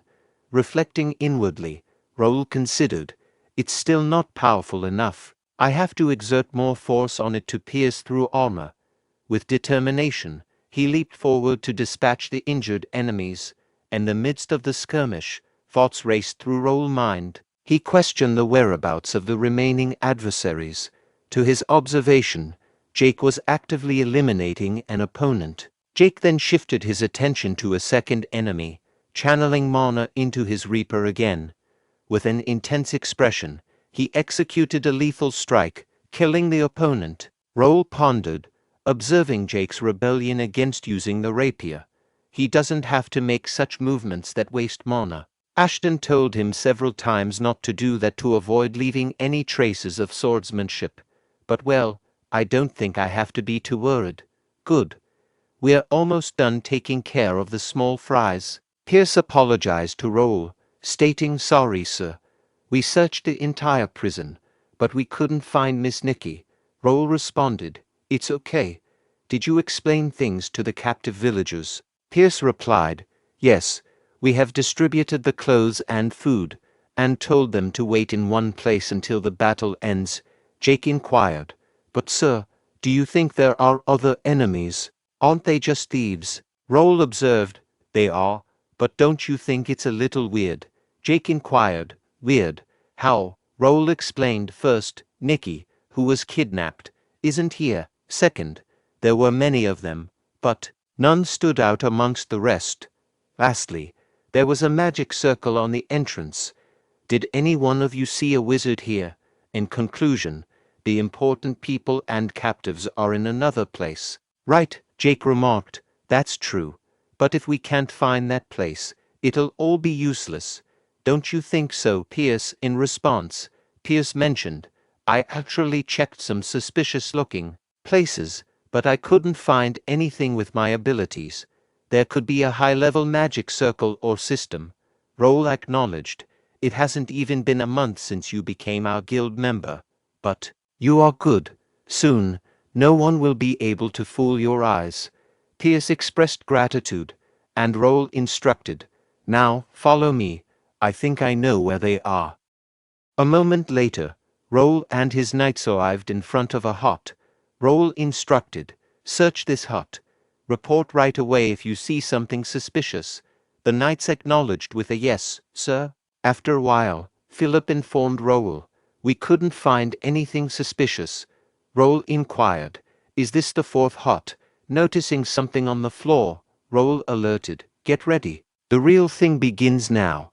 He kicked the table and channeled his mana into the Reaper, striking the floor with it, revealing a metal door beneath the broken wooden floor. Raul utilized his psychokinesis trait to open the door. He thought, secret stairs leading to the basement. Looking down the stairs, he remarked, something's coming. A red monster emerged from the basement and attacked Jake. Startled, Jake exclaimed, what is this? Meanwhile, Philip cautioned, don't step away. It will be harder to fight them if we scatter. As a monster rushed forward to attack, Raul retaliated, pushing it back with his Reaper attack. Philip informed the others, they are the Imperial Demon Cavalry. Their vital points are different from humans. Cut their heads. Jake, surprised, exclaimed, what are they doing in this place? Meanwhile, Raul considered, I should study their traits first. as he jumped forward and killed one of the monsters. A window popped up, displaying information about the monster. Incomplete Imperial Demon Cavalry, Level 41, Type 1, Cranon Imperial Demon Cavalry. Continuing with his thoughts, Raul reflected, just what I'd expected. I had a hard time in the past because of these guys. Recalling his past life, Bae DoHyun, he remembered, I attacked the Empire's hideout in the starting city on my 6th month of playing the game. It was due to the mayor's request when the top players were about to graduate from the starting city. Tens of top players who had finished changing jobs for the second time formed a punitive force with hundreds of guild alliances and took over the fortress. However, when the genuine Imperial Demon Cavalry, who had been concealed, revealed themselves, the majority of players were swiftly wiped out. Even the rankers, myself included, narrowly escaped. For 6 months following that incident, no one dared to approach the Empire's hideout. At that time, the Demon Cavalry was complete, with an average level approaching 50. Naturally, players who had only just reached level 50 found it challenging to contend with them. But now, the Demon Cavalry is incomplete, with low levels. My escorts are expert high-class knights over level 80. More importantly, I can discern the randomly placed vital points of the Demon Cavalry. All I need to do is target those vital points. After a little while, all the monsters were killed by Raul and his knights. Jake expressed frustration, saying, "Those damn monsters." Pierce asked, "Why is the Imperial Demon Cavalry in a place that's akin to the kingdom's front yard?" Philip inquired. "What should we do now, sir? I think it'll be dangerous to go inside." Raul determinedly replied, "We will go in. We can't back out now," Pierce suggested to Raul. "Then we should at least get some backup." Raul countered, "No, the captives will be in more danger the longer it takes. We have to take care of them before they get in touch with the others outside." Philip advised Raul then, "Stay behind us. We will handle the enemies. Just focus on searching with Pierce." Raul thought, "It's a shame, but it's not the time to be greedy right now. I get part of the experience points anyway even if I don't kill them myself. It's my chance to get carried. I've worked hard until now. By the way, it feels so great to have such reliable subordinates," Philip declared.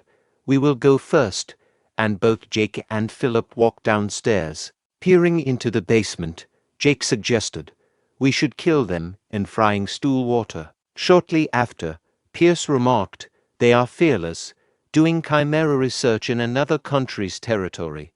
Then the Demon Cavalry he fought, Raul observed, must have been made of the citizens. They kidnapped. I didn't expect them to be this crazy. In his thoughts, he reflected, I have seen these kinds of scenes several times in my past life, but it still creeps me out. Actually, I thought about joining them when I reincarnated because they will be seizing supremacy over this continent in about 10 years from now. But the Emperor is a crazy man.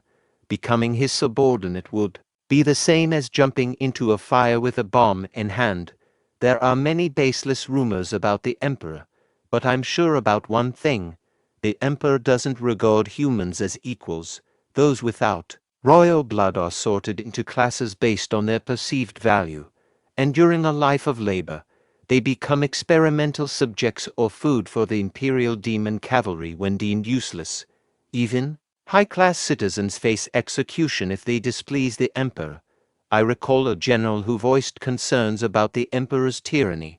As he spoke with the king, a glowing red tattoo on his shoulder signaled his impending explosive demise. I vividly remember being there. I have no intention of surviving by aligning myself with someone like that, and I cannot condone experiments on innocent civilians. His contemplation was interrupted when Philip opened another door, beckoning to Raul. "Sir, could you come here and take a look?" Upon entering, Raul and his knights witnessed an Imperial knight urgently shouting, "Activate it. We have to secure the exit route." Pierce, utilizing his detection skill, identified the threat. 4 knights, 3 wizards, and 10 Imperial Demon Cavalry. The wizard seemed to be attempting to activate the magic circle in front of the cave. Philip assumed command, declaring, "I will handle the knights. Pierce, take care of the wizards. Jake, handle the Imperial Demon cavalry that are after him. Please provide backup, sir," Jake remarked. "So you want me to clean up the mess from behind?" Meanwhile, Philip cast an angry look in Jake's direction. Pierce swiftly ascended to a nearby elevated position, employing about to target an enemy wizard and successfully eliminating it. Raul then directed his knights to attack, contemplating. Charging shot. They're 5 circle wizards. We have to eliminate them first. That barrier. Ordinary arrows don't work on it. I should put some psychokinesis over it and create a psychokinesis pathway for the trajectory. Subsequently, Raul released an arrow that shattered the teleportation gate and simultaneously took down the wizard. He continued his thoughts. Good, we stopped them from escaping through the teleport gate. The Imperial Knight Commander, noticing the broken magic circle, exclaimed. The magic circle was broken. He swiftly ordered his fellow knights, "Our exit route is blocked. Release the seal and kill them all." In response, the knights fervently declared, "Yes, for our emperor," while veins appeared on their faces and rushed to attack Raul. Meanwhile, Philip advanced, successfully blocking their attacks. Observing Philip, Raul pondered, "Philip isn't enough. The expert high-class knight who is over level 90. A window then appeared, displaying information about the Imperial Knight. Name: McDowell. Level: 71. Job: Knight Sword Expert Middle Class. Affiliation: Cranon Empire. Imperial Hound Mirror Branch Manager. Nickname: Red Hound. Stats: Potential Grade B Class. Unique Traits: Blind Loyalty Grade B, Fear Resistance Grade C. Continuing with his thoughts, Raul mused. His stats increased. Is that the red tattoos effect? Jake questioned. What is this? Are they all on drugs? Subsequently, Jake sent a message to Raul using the system chat, inquiring, "Sir, can't I just kill them with swords? I think it will be hard with just this little stick." Raul replied to Jake via message, stating, "Knight Philip and Knight Pierce are doing fine, but it seems like it's too hard for you, Knight Jake. This plan was made because I trusted your capabilities, but I guess we don't have any other choice." In response, Jake sent message, stating, "What, hard? I just said that because I thought Knight Pierce was having a hard time." He then shouted to the Imperial Knights, "Look what happened because of you. Guy, all of you." Observing this, Raul considered, "I should do something too," and promptly struck down a nearby monster. Witnessing Raul's swift victory, Jake thought, "That's weird. How does he figure out the monster's weak point so easily?" McDowell addressed the situation, saying, "I didn't expect that we would be overpowered. Who are you?" In McDowell's thoughts, he speculated, since they use Reaper, they should be from the Randall Viscounty, but somehow, their swordsmanship looks awkward. Based on my instincts, they aren't from the Randall Viscounty. Jake inquired, "Why does someone who will die soon need to know that?" "If you are done talking, let's start again, you dogs of the Empire." In response, McDowell retorted, "How dare you insult the Imperial Hounds?" As he closely examined Raul and his knights, McDowell pondered, "Is that kid the leader? I think I have found a way for us to survive." McDowell then shouted, "Give your life for the Emperor." For the honor of the Emperor, the remaining knights transformed into monsters and charged forward. Observing this, Raul thought, "That's Black Sacrifice, a skill that sacrifices oneself by burning life energy and mana to obtain incredible strength for a very short time. They must be planning something, judging by the fact that they are using that skill." In that moment, a message from Philip appeared, conveying, "Sir, be careful." Simultaneously, McDowell activates his power armor and charged forward to attack. A window displayed information about the power armor. Empire K2E type power armor. Rank, Grady. Output, 0.8 CP.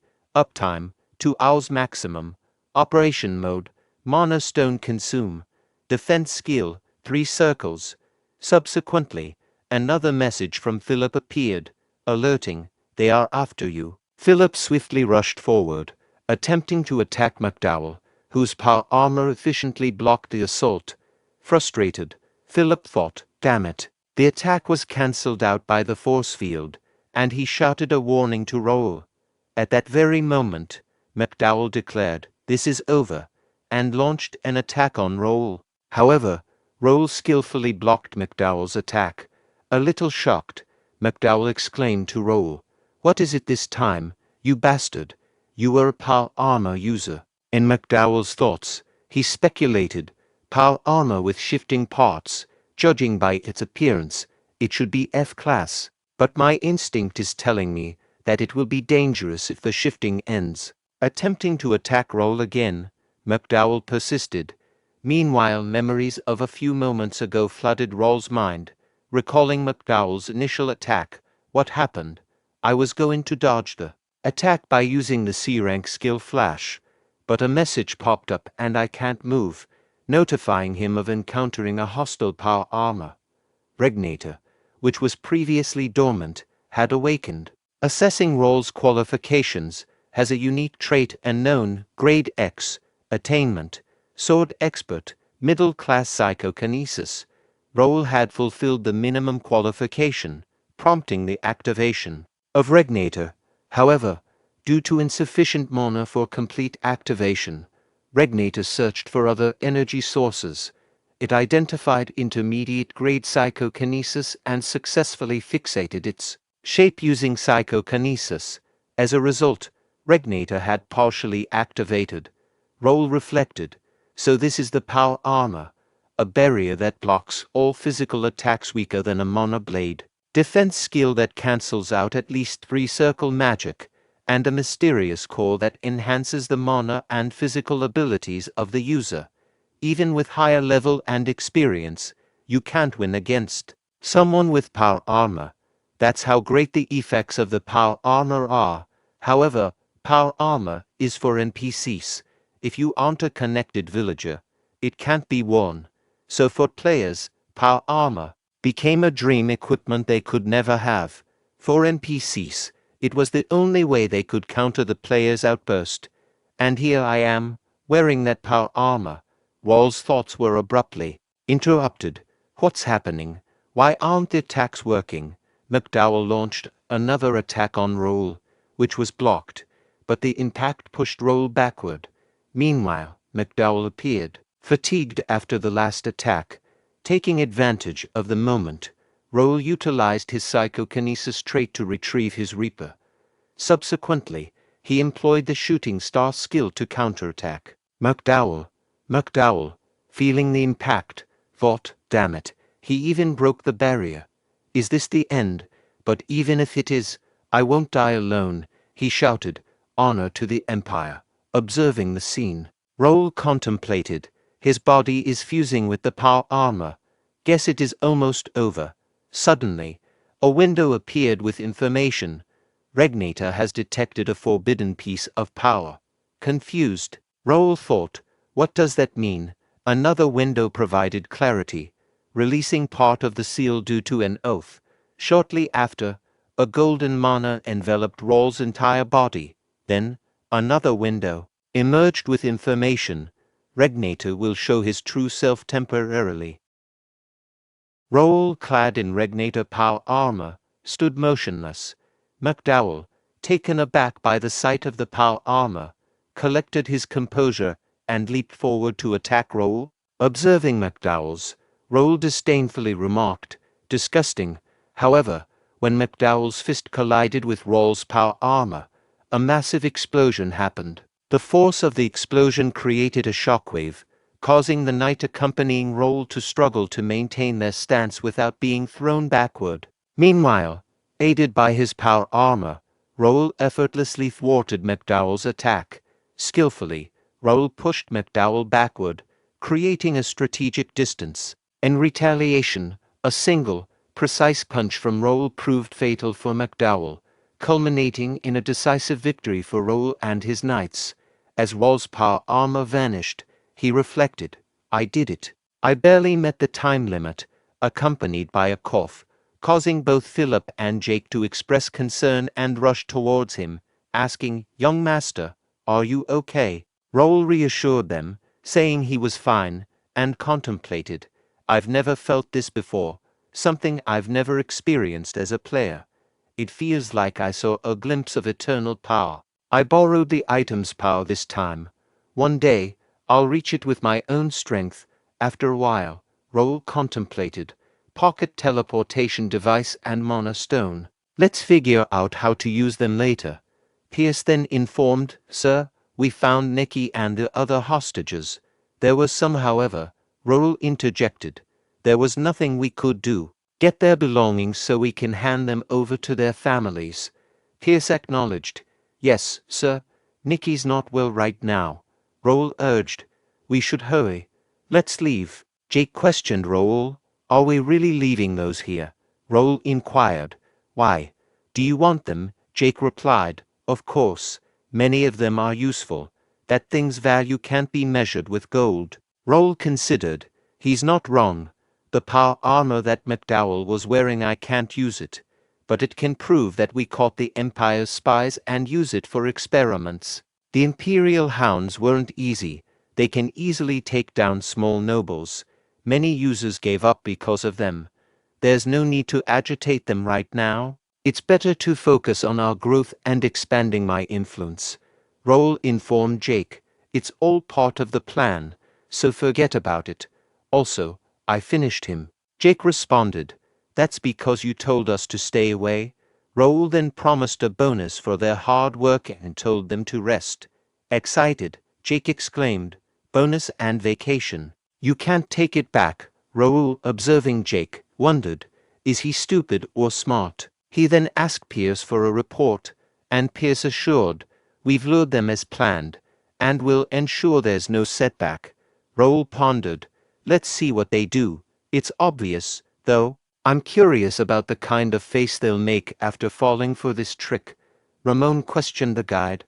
"How far did they go? Hey, guide, are we going the right way?" Frustrated, Ramon thought, "Shit, we tracked him down to this forest, but we don't even see his traces. We had to mentally heal from the shrine and even lost money and swords because of him. We lost to him because we couldn't use mana skills in the city. There's no way we could have lost with 12 knights otherwise. Knight leader Jeremy even has power armor. This is our chance now that he's outside the city." His thoughts were interrupted by the guide, who pointed and exclaimed, "Right there." Entering the hideout shortly thereafter, Kale remarked, "Here, this looks kind of dangerous. I guess we have to go in to find out."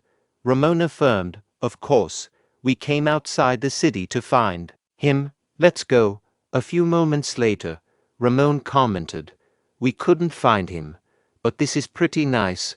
Jerry exclaimed, "Magic items, artifacts, and even corpses of wanted people, and the biggest one is this power armor."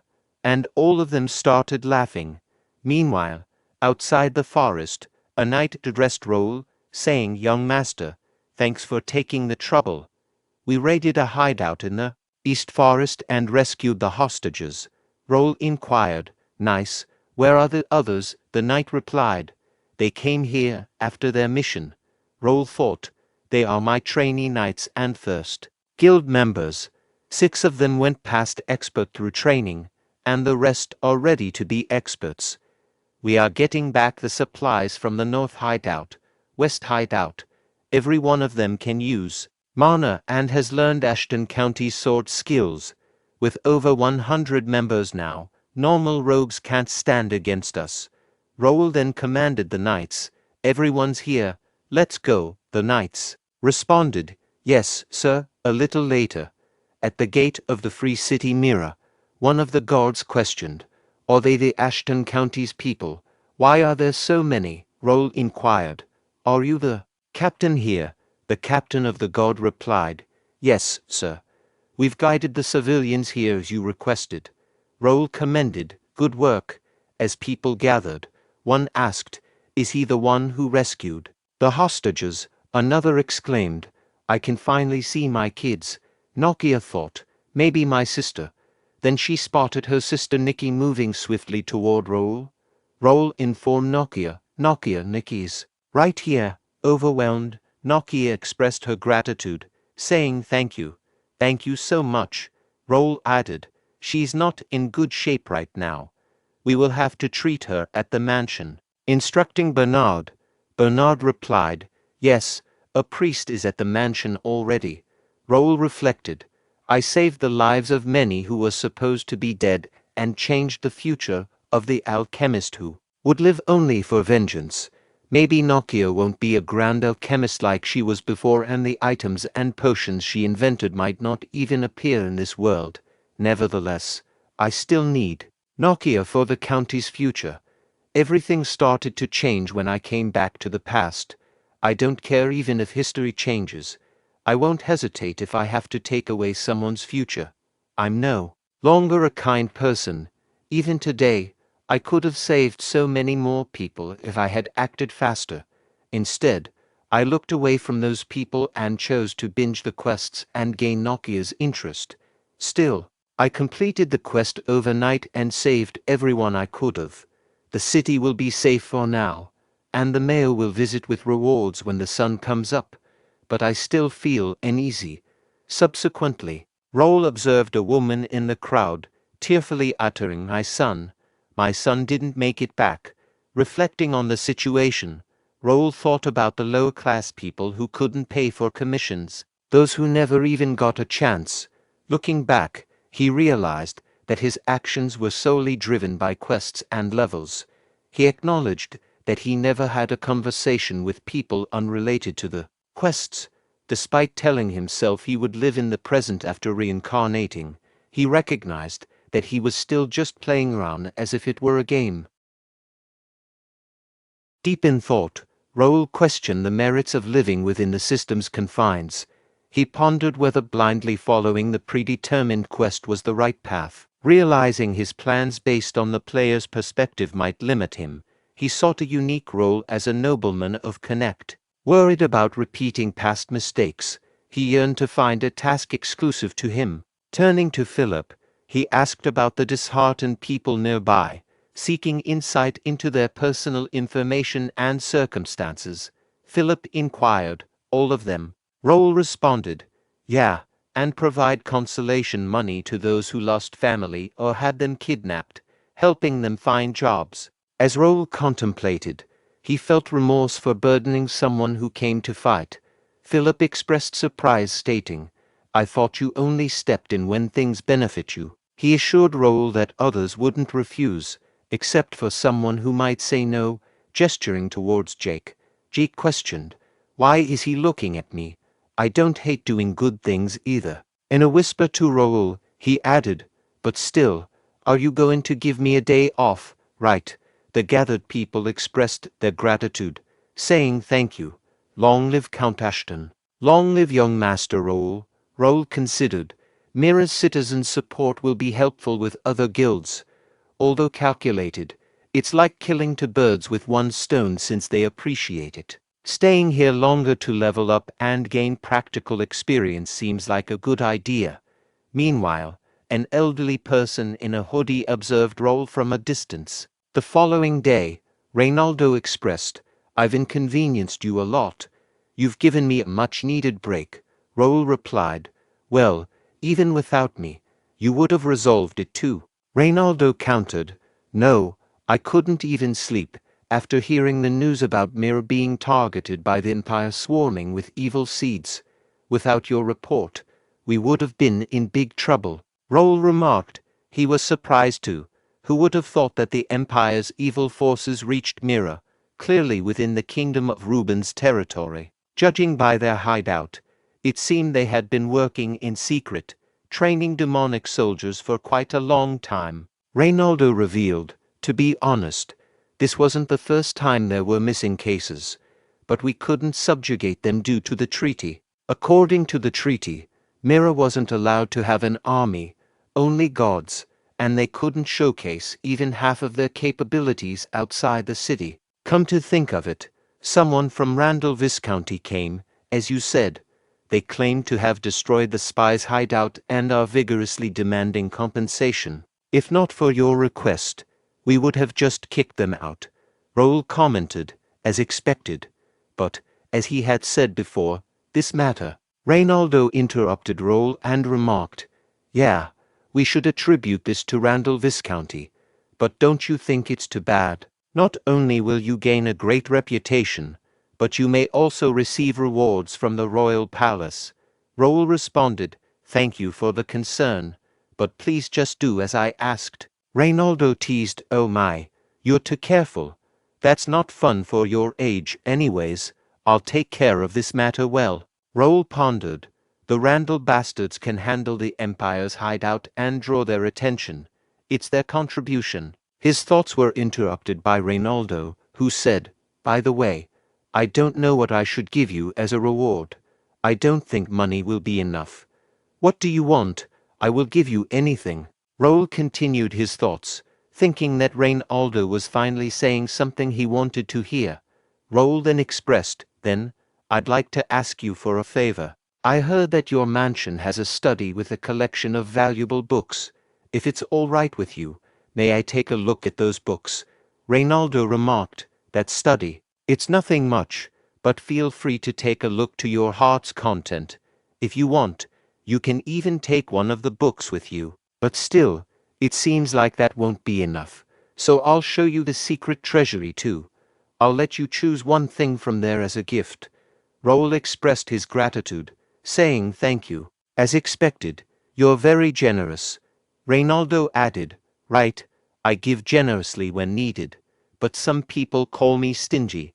I wonder if they've hurt their eyes?" Raul thought to himself, wondering why Reynaldo was showing off when he had to give him a reward anyway. Shortly after, in Reynaldo's study, a servant said to Raul, "I shall leave you be. Please feel free to take a look." Raul thought to himself, realizing that this was the place he had heard about. He knew that while the books may appear to be miscellaneous, they were actually a marvelous treasury of skill books. A window popped up, asking, "Would you like to acquire the B-rank skill book Thunder Pierce?" Raul continued his thoughts, realizing that all the books in this library were skill books, and he felt overwhelmed just by looking at them. He knew he had to carefully search for the book he wanted, as there was no guarantee he would have the opportunity to return. He noticed a subtle light coming from a particular book, and he knew he had to take a closer look at it. Another window appeared, displaying the information, study of ancient rituals, spells, and instructional methods for mental cultivation. Raul contemplated the lengthy title and thought to himself, "What a long title! But this book." Suddenly, a new window popped up, revealing detailed information about the book titled Quercus Meditation Art. The window stated that it was only available for psychic ability users, with a grade of S, and a unique effect of providing a 24-hour automatic meditation effect and the ability to engage in mental training. The description explained that this meditation art was used by ancient psychics to cultivate spiritual power and that it allowed individuals to purify their souls by connecting with nature and utilizing a mental imagery space. Additionally, there was a popular belief that meditating near an oak tree enhanced the effectiveness of the practice. Raul pondered the exclusivity of this meditation method, specifically designed for S-level psychics. He exclaimed, "I finally found it. Now I can finally obtain these skills. In my previous life, Bae DoHyun managed to achieve a top rank in the early stages with just a B-rank meditation art. However, my insufficient spiritual power capacity eventually led to my downfall. By the time I attempted to find a better meditation art, the path to acquiring skill books had already been monopolized by large guilds and other high-ranking individuals. Initially, skill books related to superpowers had abysmal drop rates, and information about them was scarce. However, over time, details about the Quercus meditation art began to surface.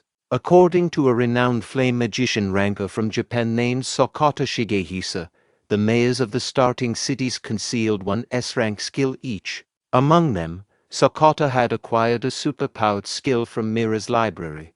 Reflecting on his past life, Raul remembered obtaining an S-rank skill book in the starting city of Ignet. Unfortunately, it was a magician-exclusive skill, rendering it useless to him. However, this time would be different. The cumulative effects of the meditation method would ensure he never ran out of spiritual power, right? Furthermore, while psychic abilities may not appear impressive initially, their power and range of use expand significantly as one's level increases. With sufficient spiritual power support, increasing Raul's proficiency would become much easier. If he could reach the level he had in his previous life before a full-scale war with the Empire began, he would really be able to turn the tables upside down. He was looking forward to that day. Raul chose a moderate mana ring from Reynoldo's treasury, knowing that there were much better things in his hometown anyway. He decided it was time to tackle some personal reorganization that he had been putting off until now. He completed all 70 quests he had gathered in one night, including the skill books below C rank and the rare grade items.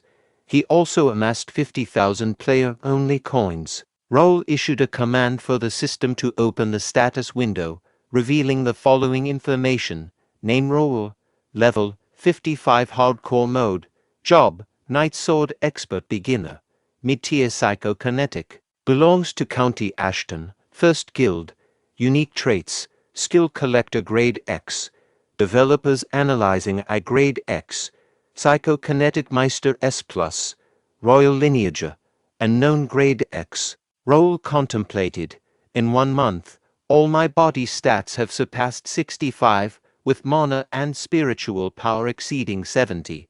I can now be considered skilled. Superhumans like swordmasters or high-tier psychokinetics have around 90 stats. In my previous life, I even reached 90, and willpower and senses. In this life, I'm aiming to elevate all my stats to 90.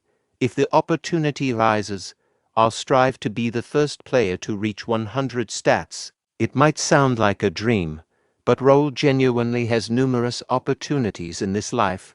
For example, the information window displayed the details of the Regnator Power armor. It was graded as a B and was currently bound to Raul. The armor was partially open but sealed, with an output of 1.5 core power. Its operating time was limited to a maximum of 5 minutes, and it operated in self-charging mode. The defense technique of the armor included a mid-tier mana blade attribute force field with 6 circles, although the attribute effect was reduced by 50%. The armor was a replica of a mythical power armor, but most of its functions had been sealed or transformed due to crossing time and space. The seal would be undone once special requirements were met. The armor also had special functions, including condemnation, which amplified its effect by 200% against the target of the oath, and covert satiation, which allowed it to absorb lower power armor and imitate its function.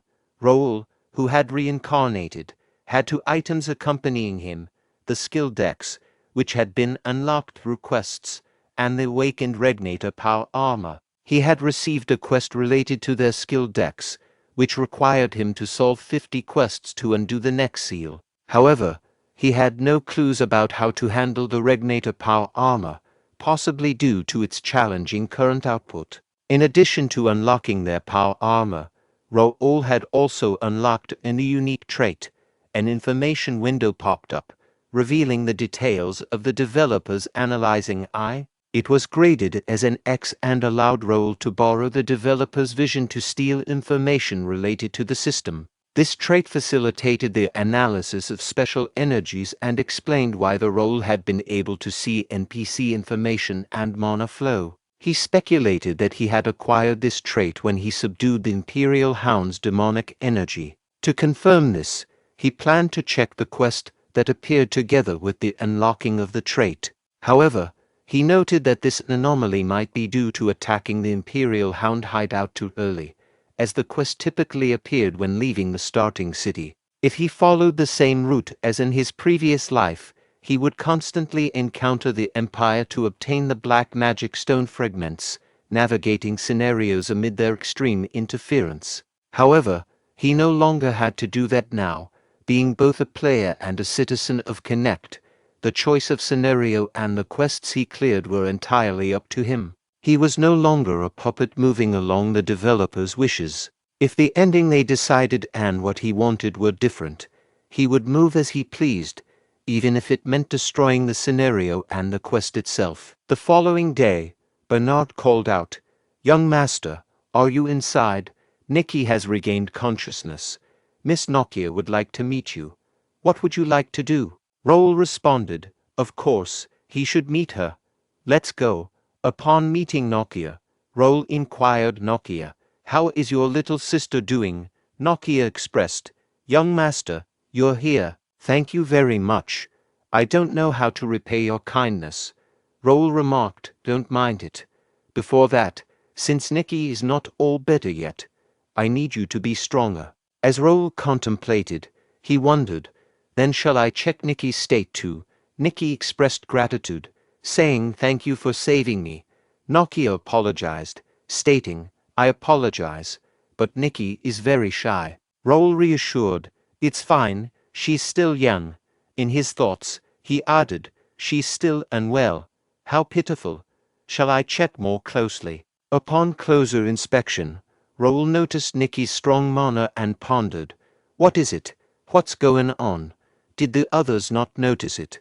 I thought my eyes were playing tricks on me, but I'll have to look at it again through the developer's analysis."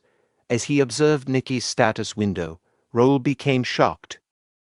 Raul was taken aback, thinking to himself, "No way, I thought she was just a kid."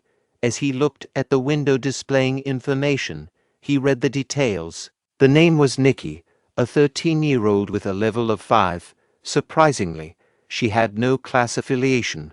She was associated with the Free City Mirror. Her talent was unknown, but it had a potential grade of SS. Raul examined her stats, noting her strength at 5, agility at 3, and stamina at 3. Her intelligence was at 60, with a deduction of 30. Similarly, her willpower was at 65 with a deduction of 25, mana at 62 with a deduction of 61, and senses at 52 with a deduction of 45. Additionally, she possessed 3 unknown unique traits. Raul pondered, double S potential talent, her illness is bringing her stats down. But what if I can cure her illness and bring out her true stats? I can't even imagine how powerful she'll be. Just as he was lost in his thoughts, Nokia asked him, "Sir, what's wrong?" Raul quickly replied, "It's nothing," but internally, he resolved to delve deeper into the matter for Nikki's sake. A few days later, Raul muttered to himself, "Okay, he has all the papers he needs. He's almost done with Mira. Everything is going well." They found more rogues and slave traders and rescued 50 more people. Now Mira is the safest place. The construction of the guild house was completed, and some guild members were now living there. Many of the civilians they had rescued were willing to work for them, and Raul was confident in every aspect of their progress. The only thing left was, Bernard said to Raul, "I'm opening the door." Nokia entered the room. Raul then asked, "How is Nikki doing?" Nokia replied, "She's doing much better, thanks to the hard-working priests." "Thank you again," Raul responded. "That's nice, however." In his thoughts, he believed that Nikki's condition had not actually improved and couldn't be healed with divine power in the first place. Raul said, "I asked to see you because I wanted to talk to you." Nokia replied, "I see. I heard you are leaving today. Is that true? I haven't been able to properly thank you yet." Raul explained, "Yes, I've stayed longer than I was supposed to, so I'm on a tight schedule now." Nokia offered her assistance, saying, "Ask me anything. How may I help you?" Yet, in her thoughts, she wondered if there was a reason why he had helped her and Nikki so much. She had encountered many greedy nobles in the past and was scared that Raul might be the same. She didn't want to disappoint him. Before Nokia could dwell further on her thoughts, Raul interrupted and said, "It's not what you're thinking. Why don't you read this first?" He handed her some papers, and as she read through them, Nokia became shocked. One of the papers showed information about a pardon letter, forgiving all sins committed by Noia in the past and releasing all charges against her. In surprise, Noia asked, "Pardon? Is this real? How did you?" Raul said luckily, it was something that could easily be settled with money. And Raul thought, the paper he had just given Noia pardoned her of her sins. He had to use quite a lot of money to get permission from the Alliance, but that was nothing compared to her worth. Meanwhile, Noia thought, she had suffered through 5 years of pain because of the mana restriction. It was a problem she thought she could never escape. Raul had solved it so easily. She realized she was stupid to have compared him with other nobles and felt arrogant for doing so. Raul asked Noia if she was okay with it. Could she tell him how she got her mana restricted? Noia said, when she was a kid, she left her hometown. Her alchemist teacher saw her talent as an alchemist and helped her get into the Alchemist Association. She made a name for herself as a young talented alchemist and even mastered 3-circle magic at the age of 13. But then misfortune struck when there was a disease outbreak in her hometown, and she lost her family. Only Nikki was left when she arrived. She tried to bring her to the association and live with her, but the misfortune didn't stop. When Nikki turned 6, she got an incurable disease, probably because of Noia's exposure to hazardous substances. Noia focused on finding a cure for 2 years and made it to the 5th circle at the age of 18 during the process, but it meant nothing to her. When Nikki's death was approaching, she couldn't think of any solutions. She broke the taboo by using alchemy on a person and kept Nikki alive using materials she stole from the association. However, Nikki couldn't even stay awake without medicine. Then she was caught breaking the taboo and got kicked out of the association with constraints. They settled in their current location after wandering around for a while. The city was safe and the blessings of God helped with Nikki's illness. However, mana restrictions and a sick sister didn't look good to the people here, so his talk was interrupted by Raul, who said, "You've been through a lot. Now drink this. It will free you." Noia took the potion from Raul and drank it. Noia thought, it's been 5 years, but it still feels relaxing.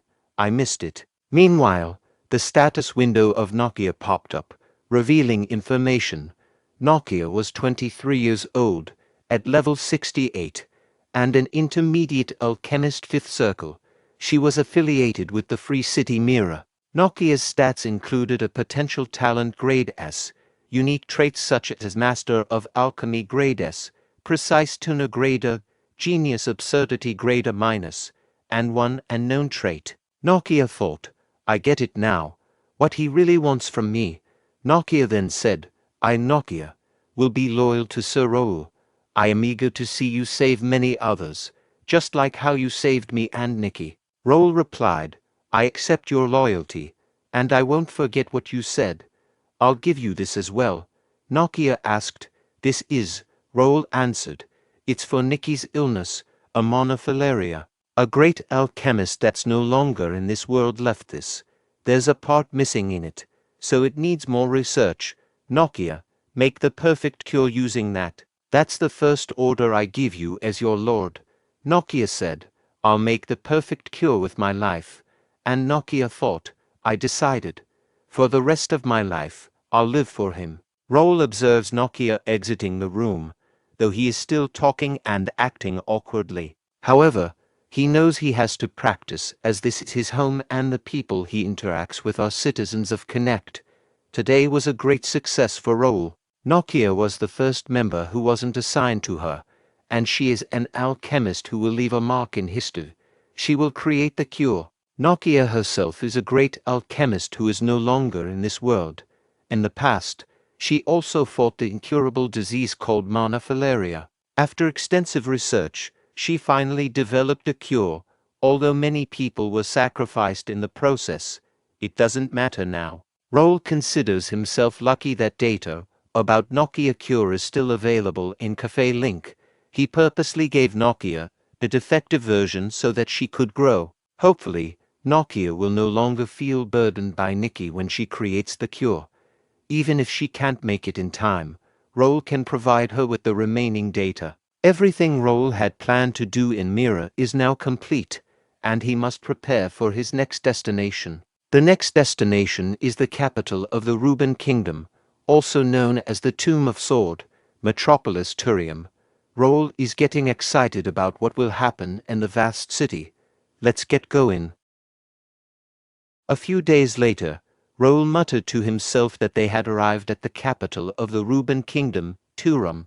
Jake expressed his amazement at the large number of people in the capital, noting that it was quite different from what they were used to. Raul confidently stated that there was no need for them to wait in line, as they were from a county and could enter without any issues. The knights acknowledged his command. Raul then pondered the fact that he had left most of the guild members in Mira and only brought a small group with him, hoping that it would make their mission easier. After entering the capital, he wondered why there were no carriages or escorts waiting for them. Raul turned to Bernard and asked if he had sent the message about their arrival. Bernard assured him that he had, but there seemed to be a mistake. He suggested heading to the mansion first and gathering more people. Raul asked Bernard if he knew the location of the mansion and suggested they move together. Bernard asked a nearby woman if she knew where the Ashton County mansion was, but she had no idea. He asked other people, and one person mentioned that Ashton County was associated with a warrior family. Another person suggested looking for the mansion in the Noble District. However, the patrol in the Noble District informed Raul that there was no Ashton County mansion there and denied them entry. Raul was surprised by the lack of knowledge about his family, but he understood that they were not well known. Jake expressed his frustration. Soldiers are dying stopping monsters at the Ashton County and you are asking where Ashton is. You don't even know who's maintaining this peace, you son of... Raul realized that it made sense for civilians to be unaware of their family, as they rarely visited the capital. However, he found it strange that no one even knew about the mansion's existence, considering its purpose for exchanges with nobles and royals. Raul decided that it was inconvenient, but asked Bernard to go to the office and find the address. Bernard confidently agreed to take care of it. After a little while later, the guard asked, "Are you sure this is the paper? I'm sure this address is for Baron Gendar." Raul asked, "Baron Gendar, not Count Ashton?" The guard replied, "Yes, Baron Gendar has been living there for over 10 years now. We can head there for now." Raul turned to Bernard and asked who he is. Bernard explained, "Baron Gendar is a 50-year-old male. He is your distant cousin and he's in charge of foreign affairs." Raul said, "I see. Let's go to the mansion. I'll have to see it myself." A few moments later, at the mansion gate, the guard asked, "Who are you again?" Philip said, "I am escorting Ashton County's youngest son, Sir Raul." "Where's the foreign affairs officer?" The guard asked. "Ashton County. Do you have an invitation?" Philip asked. "Invitation? What invitation?" The guard said, "You came to a party without an invitation. Please wait over there. I'll be back." Raul was surprised and said, "Party." Jake advanced with anger towards the guards and said, "What the fuck is happening here? You are asking the owner to wait outside?" "I don't care who Baron Gendar is. Tell him to come out." Meanwhile, all the guards dropped their weapons and ran away, saying intruders. Jake was surprised by that and asked, What the fuck just happened? Are they running away?" Raul said, "Let's go inside." A person with more guards blocking the path of Raul and his knights approached them and said, "Stop there. You are not allowed to enter this place." He asked, "Who are you?" Philip said, "I am Philip of the Golden Bear Knights of the Ashton County." "Where's Baron Gendar?" The person asked, "Why are you intruders looking for the Baron?" And then the realization hit him. "Wait, Ashton County." He said, "I'm sorry. I heard you were coming, but it was late. I'll let the Baron know right away." "What are you guys doing?" "Bring them to the reception room," his fellow knights said. "Yes." Raul thought, "What the hell is happening? This place is as big as he had heard. It would take forever to go around even with a carriage. Is that That's the building only the direct lineage of the Ashton County can use. Why do I hear music from the building, and there are strangers rolling in the front yard? Jake asked, is there an event today? Someone said there's a party. The god replied, you didn't know. Today is Baron Gender's third son, Aaron's birthday party. Parties happen too often here, so we get confused as well. Jake asked angrily, what? Whose party, Baron? Gendar said, finally, you are here, let's see. Are you Raul? You grew a lot. Raul thought, he seems strong, but then window pop-up showing information, level 50 Baron Gendar. Raul continued with his thoughts, level 50, not even an expert. I get why other families look down on Ashton. I get why father put this guy in charge of foreign affairs, but I can't accept it. He's even looking down at me. Raul asked, do you know me? Baron Gendar said, you must have forgotten since it's been a long time. I'm basically your uncle. I'm like a brother to your father. Raul said, my uncle? I've never heard your name mentioned as my uncle. Baron Gendar laughed and said, clever. It must be hard for you to understand since the Ashton family tree is a bit complicated. You can just call me uncle. Raul thought, he thinks I'm stupid. I won't let him take advantage of me. Raul said to Bernard, can you re-explain what this guy has to do with me? Bernard replied, yes, sir. Baron Gendar is Count Ashton's second cousin. He is your third cousin and is in charge of foreign affairs at the capital. Baron Gendar said, what are you doing in front of an adult? Did your father not teach you to respect your elders? Raul said, Baron Gendar, you must be very comfortable with my father.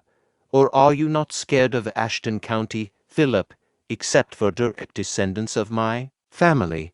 How many people can talk comfortably with me? Philip replied, only the Count's younger brother, Viscalinta Liston, sir. Raul asked, and why is that? Philip explained, to show respect to Count Ashton and clearly establish hierarchy. When a count's child comes of age, they inherit the title of Viscount and some land. I also inherited some land with a population of 10,000. Raul said, now, please tell me, is there a reason why I should be looked down on by a cousin I've never known? Baron Gendar admitted, my fault. I forgot Sir Raul is now an adult. Of course, I will now show respect. Are you satisfied, Sir Raul? Raul replied, whatever. I think you have a lot to explain. Why don't you explain to us what's going on here? Baron Gendar claimed, I am not sure what you're talking about. Philip interjected, you don't. Why was there no one to escort us? We sent many messages about us coming. Baron Gendar apologized. I told them to send a carriage, but there must have been a mistake. There were many guests today. I'm sorry, Sir Raul. Philip questioned. Let me ask you one more question. Why are you holding a birthday party for your son at the main building? Baron Gendar responded. Philip, maybe you don't know since this is your first time in the capital. We need to have a huge party to show them who we are. This is all part of the foreign affairs, so don't worry about it. What does the god know about nobility? Philip thought to himself, I'll let it be for now. Young master is here as well. Pierce said, Sir Raul, this is the invitation I found at the yard. Raul said to Gendar, this party seems to have no correlation with County Ashton. All I can see in this invitation are the names and the symbol of the Gendar family. Baron Gendar said, that's just an invitation. This is definitely a formal Ashton Counties.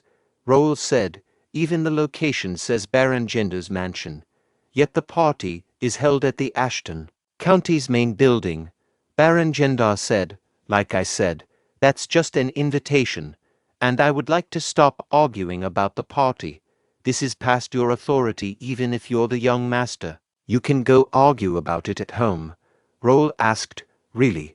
Do you really think this party is right? Baron Gendar said, of course. It's a long tradition to use the party hall when the mansion is empty. You know it as well, don't you? Raul thought. He's not wrong. It is common to lend a mansion to other nobles, but that's only if he has permission from Count Ashton himself, and Raul said, as a temporary Count Deputy, I order you to end this party within an hour and report the details of the funds spent for this party. Baron Gendar shouted, What nonsense! You are being ridiculous. I can't just send them back. Who gave this kid this authority? Raul thought. Father knew something like this would happen. Raul asked, Are you not following the order? Why don't you worry about your family?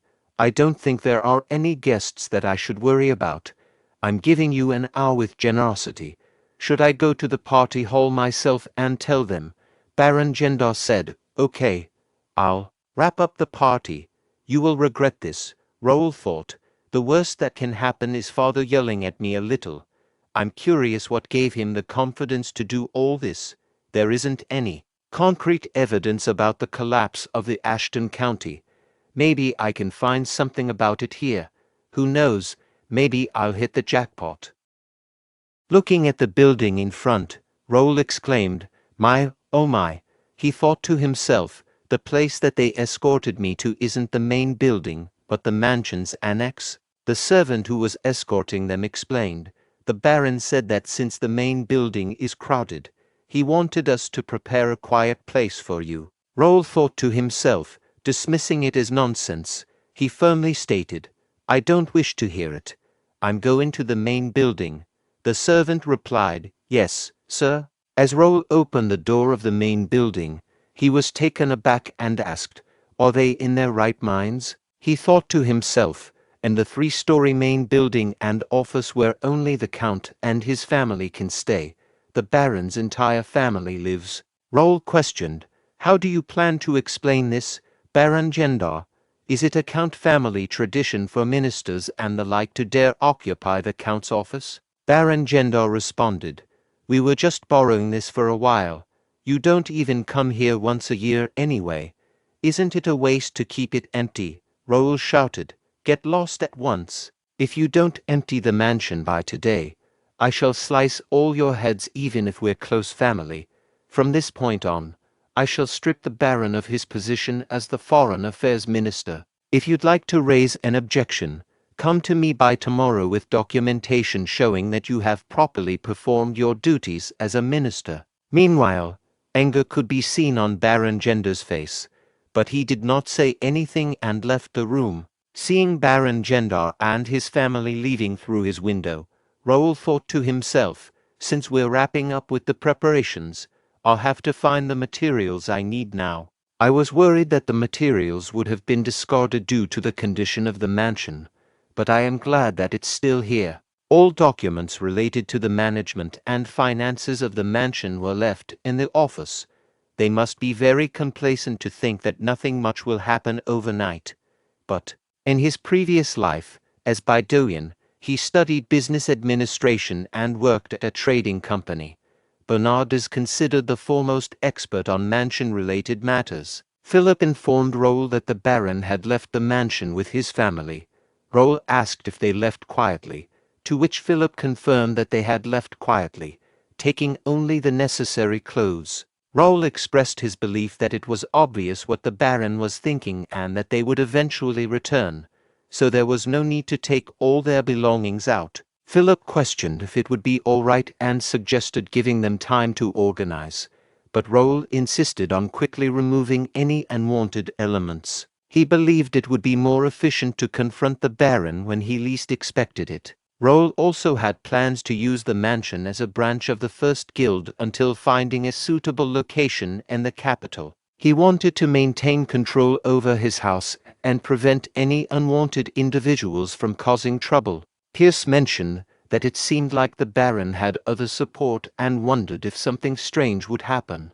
Raul reassured him, stating that it didn't matter what tricks the Baron had up his sleeve and encouraged Pierce to have more faith in their county. Jake questioned why Pierce was so worried and suggested exploring the mansion instead of engaging in painful discussions. He emphasized that they would follow Raul's instructions regardless. Raul agreed and instructed everyone to rest, except for Bernard who was to stay. Jake said to Philip, Now, let's go. Raul asked. You know what you have to look for, right? Bernard replied. Yes, young master. This is my expertise. Raul said. We don't have much time, so let's start right away. On the following day, Raul instructed Bernard in harnessing his wind mage abilities to control swords for offensive maneuvers. After some training, Raul said, You got a lot better, didn't you? I never thought you'd already be able to handle two daggers like this. Bernard replied, I still have a long way to go. Raul thought to himself, it's been a month and a half since he awakened his superpowers with the skill book. To think that he's already this skilled. He's no ordinary talent. It's not easy for a wind mage to handle a weapon so precisely. At this rate, he will reach intermediate level in about 6 months and become a multi-talented psychic that is hard to find anywhere. Then Raul asked Bernard, Shall we do some martial arts training next? I told you back then too, it's difficult to demonstrate power with just one superpower. It's easy and efficient to increase proficiency by combining various skills in the beginning. Are you ready? Bernard replied, Yes, I'm ready. And sensing someone's presence, Bernard said, It seems like we have a guest. Raul thought, as expected of a wind magician, I can't catch up with long-distance sensing ability. And Raul said, Let's go. As a host, I have to greet guests properly. Bernard said, Understood. Shall I bring the things we prepared yesterday? Raul replied, Yeah, bring them all, because I deserve to be rewarded for my hard work last night. Bernard thought to himself, Something always happens every time young master makes that face. I hope you don't do anything foolish, Baron. Jake, looking at the people gathered outside the door, said, did they bury a treasure trove or something? I don't get why there are so many people gathered here. Jake thought to himself, among the escort knights, there are some exuding a formidable vigor. There are even soldiers outside the mansion too. No matter how I look at it, it doesn't look like it's something our party can handle alone. Does the young master have something else in mind? Baron Gendar thought to himself, things are going well. The little young master bit the bait just like that. All the work must be completed now when he is away. That way I can get a position to blood relatives of the Ashton County residing in the capital. They must have gathered because of what happened last night. Getting fired from the Foreign Affairs Minister position and getting kicked out of the mansion aren't just my problems. Because blood relatives in the capital also used to hold banquets in the mansion hall at the county's expense. Even the management fees for the mansion have been flowing to them through my pocket, so there is no way those who had their back pockets taken away overnight would remain silent. Well, it was a mistake on my part to hold the party in my name and use the office, but they don't know about it anyway. He must only know how to act like a noble. He's just an idiot who doesn't know what he's getting into. Hyungnim, I don't know why you entrusted the seal to your young son, but I'll use it well. Meanwhile, Raul entered the hall. People in the crowd turned their attention to him and began whispering to each other. One person asked, Is that pretty face really a blood relative of ours? Another responded, But still, blood doesn't deceive. I heard he's 15, but he's already 180 centimeters tall. A third person questioned, Is it that young bastard who's bothering Baron Gendar? A fourth person inquired, Is it really true that he won the swordsmanship competition? Raul found himself unexpectedly standing in front of a large group of people. He spoke up, Is everyone here because of the matters with Baron Gendar? Baron Gendar replied, That's right. Your blood relatives are angry at your unreasonable behavior and have gathered together here. How about you apologize to the adults and fix this mess now? Raul asked. Then, I can assume that Baron Gendar represents everyone here, right? As I promised, I will try to sort out my rights and wrongs.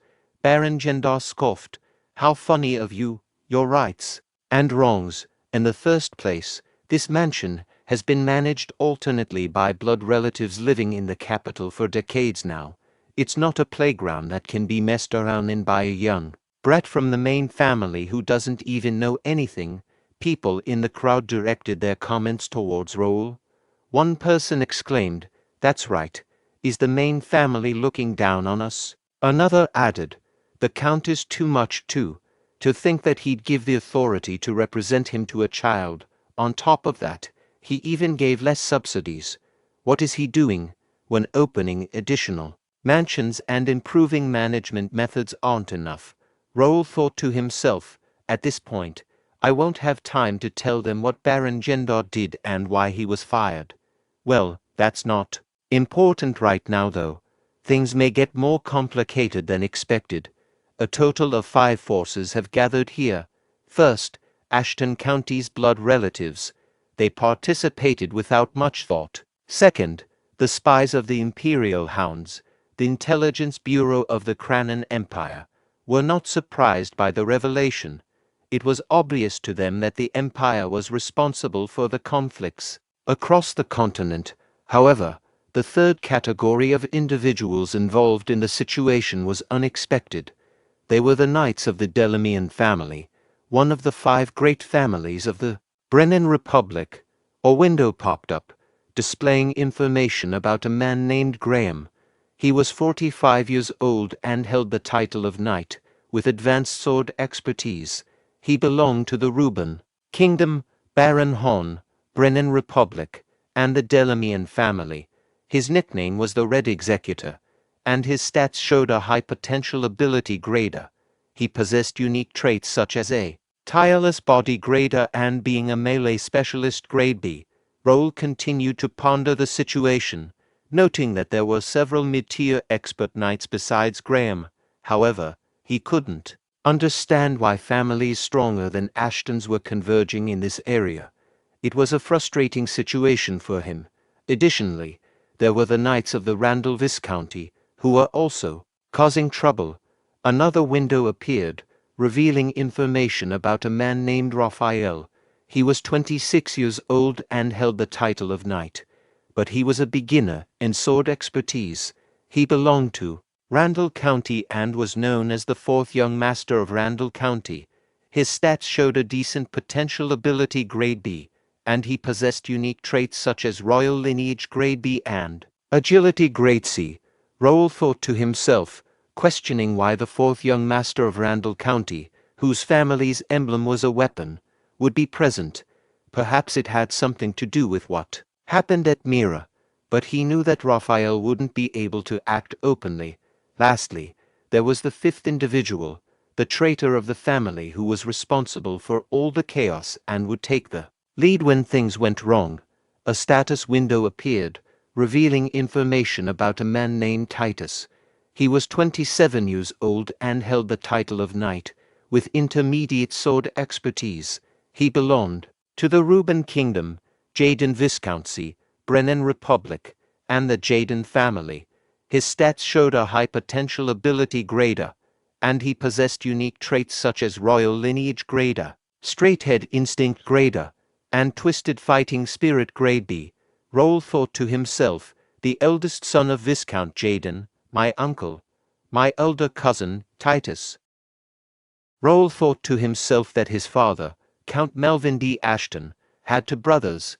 His older brother was Jaden and his younger brother was Austin. Out of the 3, Melvin was the most talented, but due to primogeniture, Jaden was expected to be the next count. Jaden was known for his arrogance and violent nature, often hurting or killing anyone who bothered him. However, one day Melvin achieved intermediate expert status and gained more support than Jaden to become the next count. Feeling threatened and jealous, Jaden attempted to assassinate Melvin, but was caught and lost his privileges. As time passed, Melvin became the count while Jaden received the title of Viscount and a large amount of land. However, Jaden couldn't accept the fact that he lost his title as count to his younger brother. He ended up selling his assets to a rival family, Marquis McNeil, and left the kingdom with his followers.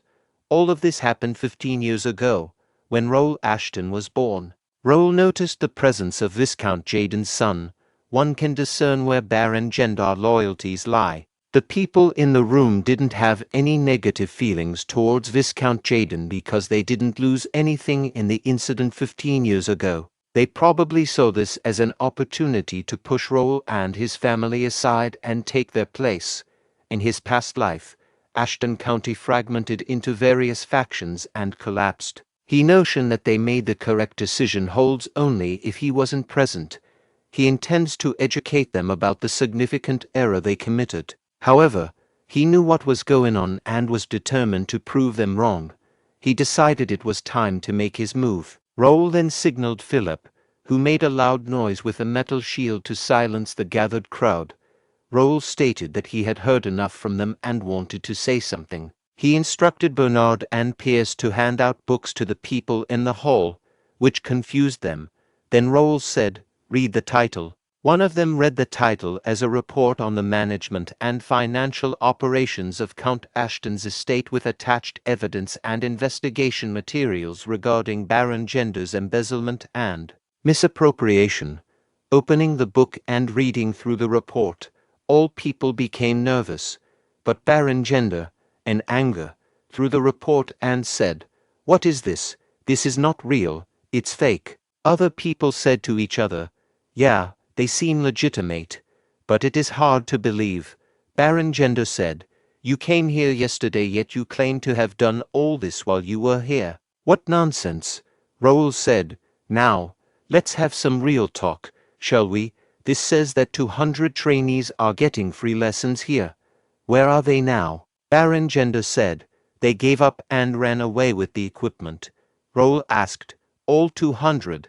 Are you saying they were all from somewhere else? It's weird how you chose every trainee from outside the capital when the point of the free lesson was to gain popularity in the capital." Baron Gender said, "They all ran away. And who I pick is up to me." Raul said, "Sure, there are addresses in the book, so we will find more about it once we start investigating. Let's go to the next one. It says that you gave 100 gold swords as presents to other barons, but according to the investigated report, they have all received 10 gold replicas. This also says you hired 100 C-rank mercenaries as mansion guards. Where are they? There's no way 20 rank F are all you have, right? There were frequent parties at the main building as well. Celebration for the Baron's son, the Baron's wife's birthday party, the Baron's hunting ceremony, etc. I don't get what all these have to do with using estate expenses." Raul thought to himself how amazed he was by listing out all the findings again. He had to stay up late to gather all the information. Last night, he discovered that some of the papers were fake, so he had to sneak into the Baron's house. With his analytical and Pierce observant skills, they were able to find the real book of accounts. Bernard organized the findings and compiled them into a book. Raul then used his document copying skills to make multiple copies. It was now evident to everyone how much the Baron had embezzled. Raul addressed the group, pointing out that more than half of the estate expenses had been embezzled, and asked if anyone disagreed with firing Baron Gender. Baron Gender responded, expressing his amazement and questioning how long Raul had been preparing for this. He accused Raul of being a bad person and plotting against him. Raul wondered what the Baron was trying to do. Baron Gender then asked if anyone had sensed something fishy about the situation, as he had never seen such a thoroughly organized temporary report before. He believed Raul had prepared it beforehand to try and remove him from power and restrict the family's influence in the capital. Others families members that were gathering chimed in, suggesting that this was a political intrigue orchestrated by Ashton to protect his budget and that firing Baron Gender would result in a decline in support for other families. Baron Gender declared that they would not let it happen. Baron Gender then presented the papers through Jackson, stating that if Raul signed it and left, they would excuse him for the disrespect shown that day. Raul urged Jake to check the paper, and Jake responded affirmatively. Jake perused the document, noting the outlined steps. First, the estate's ownership must shift to a joint title held by Baron Gender and other family members. Second, family members in the capital will dictate the estate's management, including stewardship, and third, the exclusive sharing of the sword skill, originally confined to the main family, will now be unrestricted among the branch family members. Jake was reading the paper and became angry. He shouted, "They have all lost their minds. They were all having parties with the money we made from killing monsters. And what? Ownership, sword skill. Go screw yourself." Baron Gendar responded, "How rude. You have no right to speak to me. Is this really what the main family wants?" Jake replied, "So what? Like I said, go screw yourself. We are not giving you this house. This is by far the most brilliant bullshit I've ever heard. You damn dogs." Baron Gendar exclaimed, "How dare you?" and pulled out a dagger. Philip and Piers also pulled out their weapons. Suddenly, everyone in the room drew their weapons towards Raul and his knights. Raul intervened and said to Jake, "Stop." Jake obediently replied, "Yes, sir." Baron Gendar thought to himself, "He doesn't care that I pulled out a knife. I only did it to threaten him. But those three right there are the best knights in Golden Bear. I stand no chance." Baron Gendar then addressed Raul. "He insulted us. If you don't execute him and apologize, I will consider you the same. Apologize if you want to avoid bloodshed." Raul smiled and responded, "I mean, Sir Jake didn't say anything wrong. Why don't you stop acting? I don't expect this to be solved with these papers. I thought you'd be embarrassed at least." Raul also pulled out his sword and added, "I guess you are a greater person than I thought you were. You knew, right, that I would never sign that paper over your bullshit. So say it. Say what you really want." Meanwhile, Baron Gendar was taken aback by Raul's actions and thought to himself, "I heard the youngest is the weakest and talentless. How is that?" However, Baron Gendar was determined not to back out now. He confidently stated, "There's no use trying to bluff. You can't leave this place unless you sign the paper." He repeated, "You can't leave this place unless you sign the paper." Meanwhile, Raul advised Baron Gendar to think carefully. Raul said to Baron Gendar, "Your actions were likened to declaring war against the county, as other people gathered and expressed their disapproval." They reminded Baron Gendar that his actions were not what they had agreed upon and called him crazy.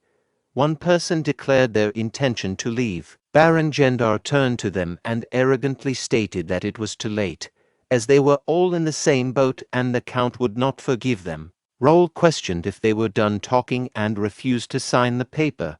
In response, Baron Gendar warned Raul that hundreds of knights and guards would attack him upon his command, questioning if Raul believed Golden Bear could withstand them all. Baron Gendar, in his thoughts, revealed that he had prepared a secret weapon that even Golden Bear would not be able to defeat. Raul also, in his thoughts, realized that some of the people present were merely watching and concluded that there was nothing stopping him.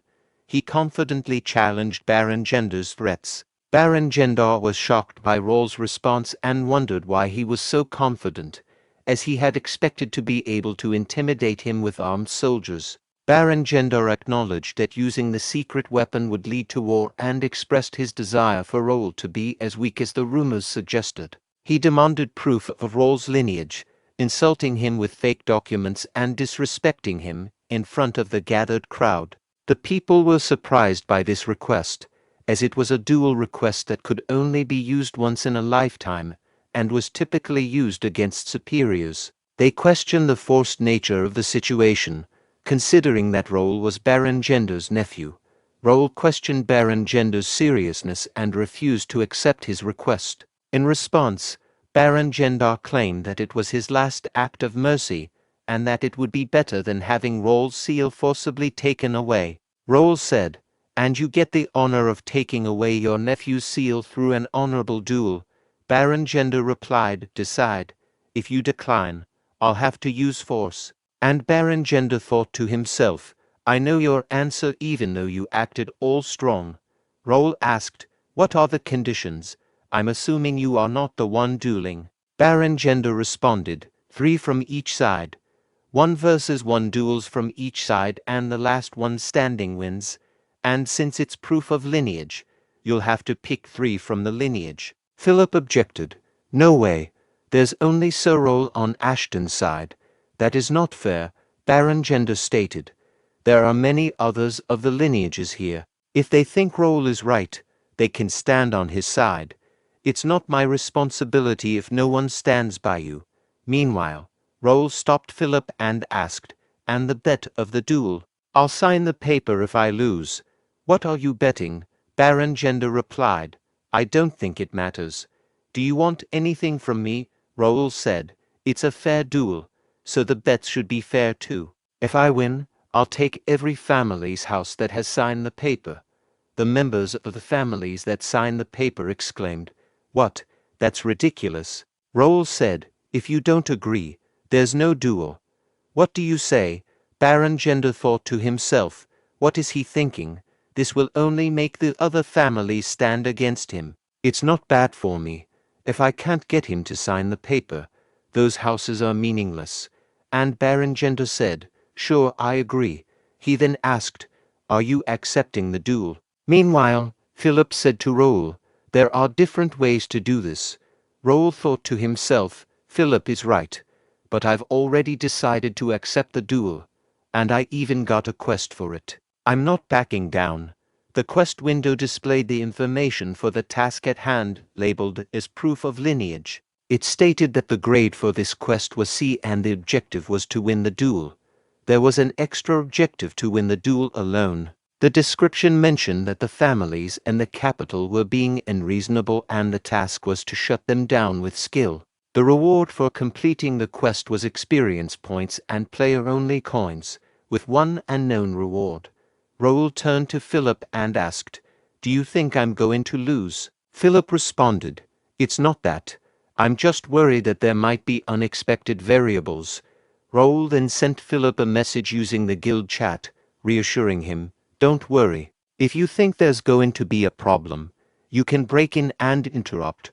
Raul suspected that the opposing side might be thinking the same. In his thoughts, Raul believed that this duel was merely for show and that the opposing side wouldn't accept the consequences even if they lost. He then addressed Baron Gender, saying, I'll accept the duel. Who's going to be the judge? I don't want you to be unreasonable after you lose. Baron Gender assured him, don't worry, I have a special guest here. He turned towards Raphael and asked, may I ask you to be the judge? Raphael reluctantly responded, I guess I have to now. People were surprised by that. They began to ask questions. One person asked, who is that? Another questioned, is he not a god? Baron Gender proudly declared, this man is known for his sword and character in the capital, the rising star of Reuben Kingdom, Raphael D. Randall, Randall Viscounty's fourth son. This revelation shocked everyone, causing them to draw their weapons. Raphael quickly intervened, calming everyone down, and explained that he was only there because he was invited and didn't expect such a tragic event to occur. Raul expressed his trust in Raphael's fairness as a judge, stating, Raphael from Randall County, I believe you will be a fair judge. Raphael replied confidently, of course. Shortly after, Raphael called for the representatives to stand in their designated positions. Raul, in his thoughts, realized that no one was standing by his side, which worked in his favor as he didn't have to decide which one was the better option among the garbage. Raphael then announced, let us begin the first match. Gendar family's third son, Aaron, and the first representative of the Gendar family. Aaron thought to himself, this kid screwed over my party. The weakest of Ashton, all confident over winning a countryside tournament. I'll make you beg, Raphael said. Duel start now. Aaron rushed forward to attack while saying, you are done for, kid.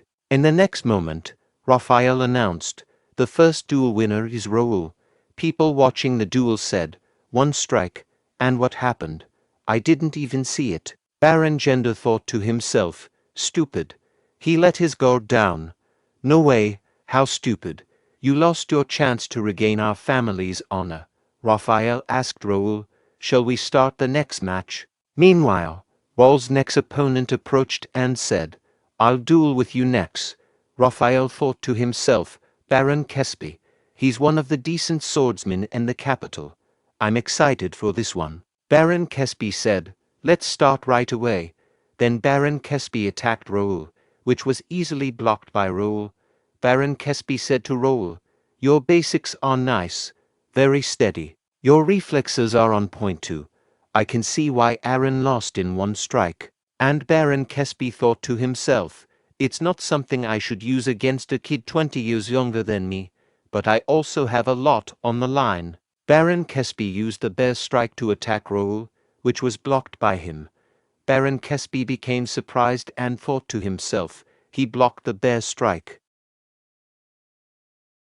Meanwhile, Raul pondered to himself what Baron Kesby had been thinking, using his clumsy iteration of my family's sword arts on me. Didn't the Baron Kesby realize that I, who had learned it systematically, had the advantage when it came to the same sword art? Who would have thought that blocking a mana sword would be this easy? Baron Kesby muttered, expressing surprise that his technique didn't work on Raul. He wondered if it was because of Raul family's technique, despite how rotten Raul was. Then, Baron Kesby asked Raul how he felt about his next attack and launched an attack with another sword skill, causing Raul to stumble backwards slightly. Raul thought to himself that it seemed like Baron Kesby had integrated another sword art he had learned in the capital, and at least it was a bit better. People in the vicinity started commenting, with one person stating that Raul wouldn't last long because he was just a kid with no actual combat experience. Another person believed that Raul must have thought his family's sword arts would work in the capital too. Raul reflected on how amusing it was that these individuals were losers who had given up their jobs due to inferiority complexes and jealousy, leaving their hometowns to stay in the capital. He acknowledged that there were blood relatives who had talents other than swordsmanship and had gone to the capital with bigger dreams. However, those worthy individuals were not present. And like these losers, they had drawn a line between their family and themselves and started their own families. Then, Raul swung his sword at Baron Kesby, who barely managed to parry it. Raul expressed his disappointment, stating that it was such a pity that Baron Kesby hadn't delved deeper into the family's sword arts instead of attempting to amalgamate different sword arts.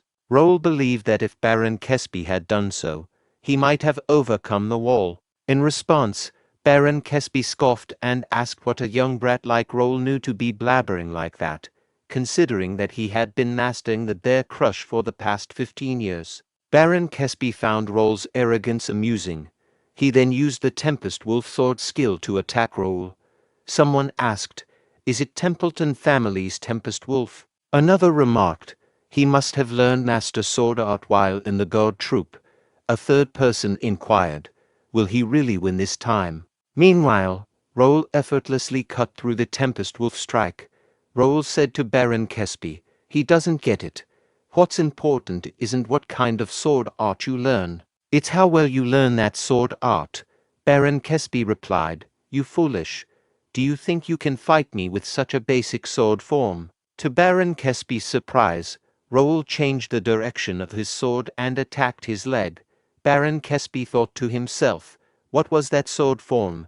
He changed the direction of motion in a flash. What is it now? The fifth form of the bear crush swordsmanship, comb and pierce. No, it's the eighth form, horizontal slash. What's the next one? Is it the third form, twist and pierce? No. Is it vertical slash? The sixth form? I can't tell. He's switching sword forms so quickly that I can't react.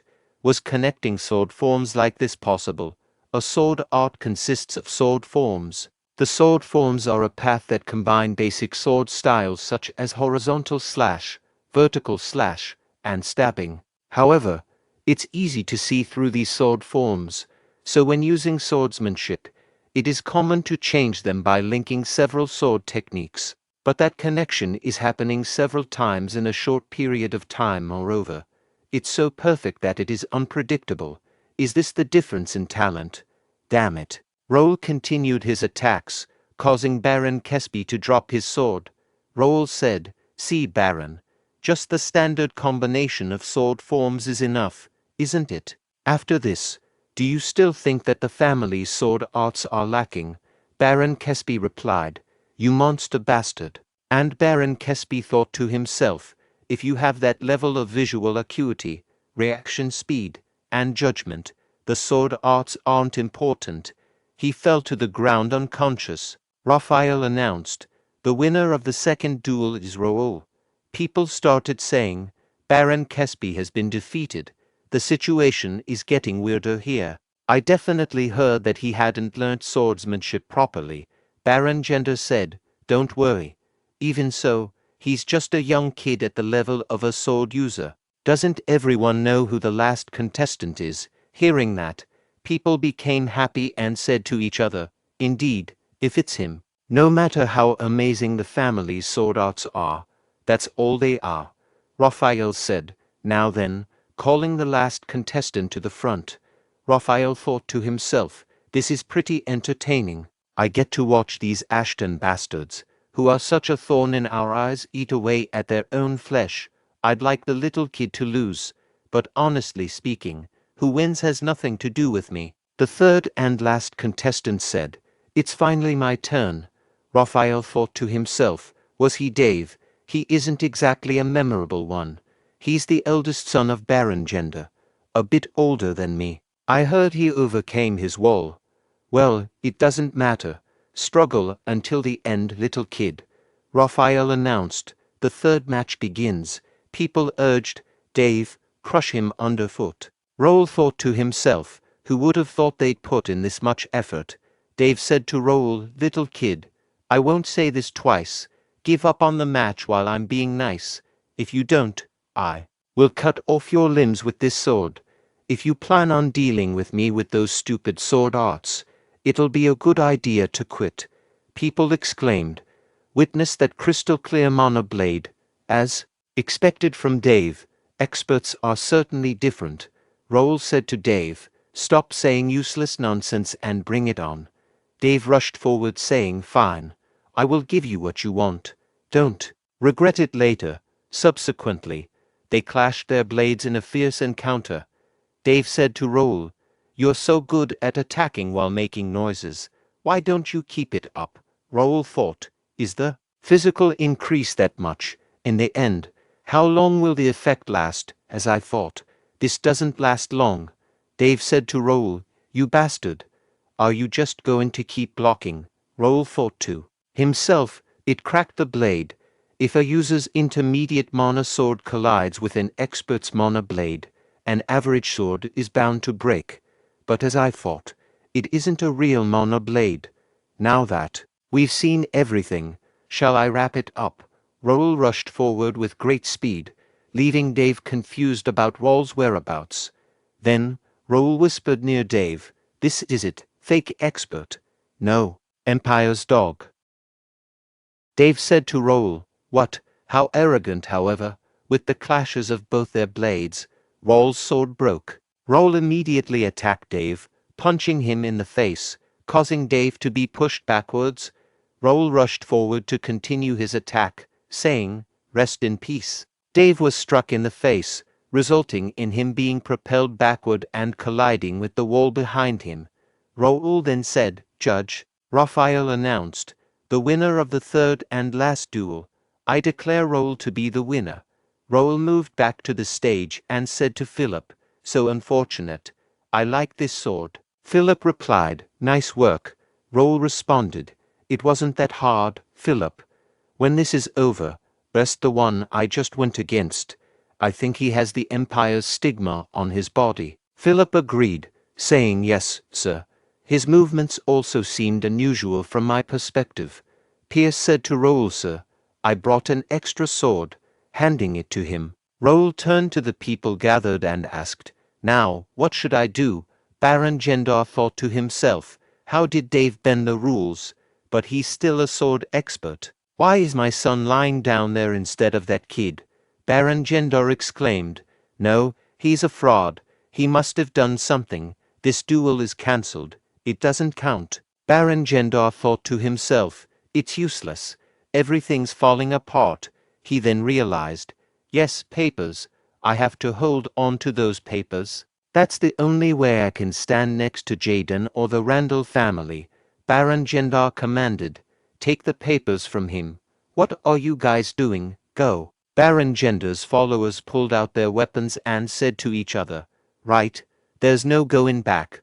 Raul thought to himself, as expected. He said to his knights, let's play along with them for now. Jake said, I was waiting for this. One of the servants shouted, no one goes near him. Raul thought to himself, this is unexpected. The servants here are supporting us. The servant said, no one can get past us. The fight between both groups started. The servants' group and Baron Gendar's followers' group. The servants were saying, don't back down. Don't let them pass. You piece of shit, no one's getting to him. Meanwhile, Raul thought to himself, he has to figure out what's going on. He sees. It seems like he stumbled into an unexpected treasure. Baron Gendar said to the servants, you inferior vermin, how dare you stab us in the back? Is this how you return our favor? How ungrateful. The servants said, favor. You are the one who took away the donations meant for us. We hated the county only because we didn't know you were the one stealing it. If it weren't for Sir Raul, we would have been enslaved by you forever. Raul explained, these are the people who were recommended by Ashton County to enter the Royal Academy. They did well in the coming of age tournament and got a scholarship from the county to go to the academy. Since the academy's dorms are closed during the break, they had to stay in the mansion. Their living expenses were supposed to be subsidized during the break, but Baron Gendar took them all. He even used them as servants to save on servant employment costs. Jake said, that is crazy. He did so much just to steal. No wonder he was in charge here. Raul said, in the end, we gave power to the wrong person. I don't think he was like this from the beginning. Jake asked, what should we do? Someone will get hurt if they really start fighting. Raul said, don't worry. He's about to get here. Jake asked, who? A loud noise echoed, followed by a voice at the door commanding, move. Who do you think I am? Responding to this, Baron Gendar's followers hurriedly fled from the entrance, shouting, Aster. Baron Gendar asked, what's going on? Who is that? One of Baron Gendar's followers replied, we are in trouble. They sent Dylan. Dylan asked, who is it? Who's swinging a sword inside Ashton County's mansion? People looked at Dylan and began talking amongst themselves. One person said, an inhuman-sized body. Another person added, his arm is the size of a man's waist. He must be Dylan. A third person questioned, why is the Countess here? Meanwhile, Dylan and his knights entered the mansion. A follower of Baron Gendar aimed his sword at Dylan, who responded by delivering a punch and ordering, remain. On the ground, people started whispering to each other, wondering how it was possible. One person said, he's the strongest in the kingdom. Dylan asked, where is this kid? He looked around and spotted Raul saying, there he is. As Dylan neared Raul, he drove his sword into the floor and, while lifting Raul like a baby, asked, my youngest brother, how are you doing? Did anyone bully you? Are you eating and sleeping well? Are you really okay? Raul replied, brother, I'm getting dizzy. Let me go. Dylan laughed and said, right, you've grown a lot in the last 2 months, but it's not enough. If you are a man, you have to grow nice muscles like mine. Raul agreed and asked, did you, by any chance, come all the way from home like that? Dylan responded, of course I did. Clothes feel uncomfortable nowadays.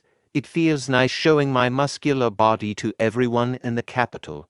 Raul thought to himself, oh God, the Count's heir is walking on the capital without a shirt on. Dylan declared, whatever it is, a man has to stay healthy. Got it. If you had a wonderful body like me, those clowns over there wouldn't even have tried to pull out their swords against you now. Shall we end this? How dare you shitters pull out a sword in the Ashton mansion?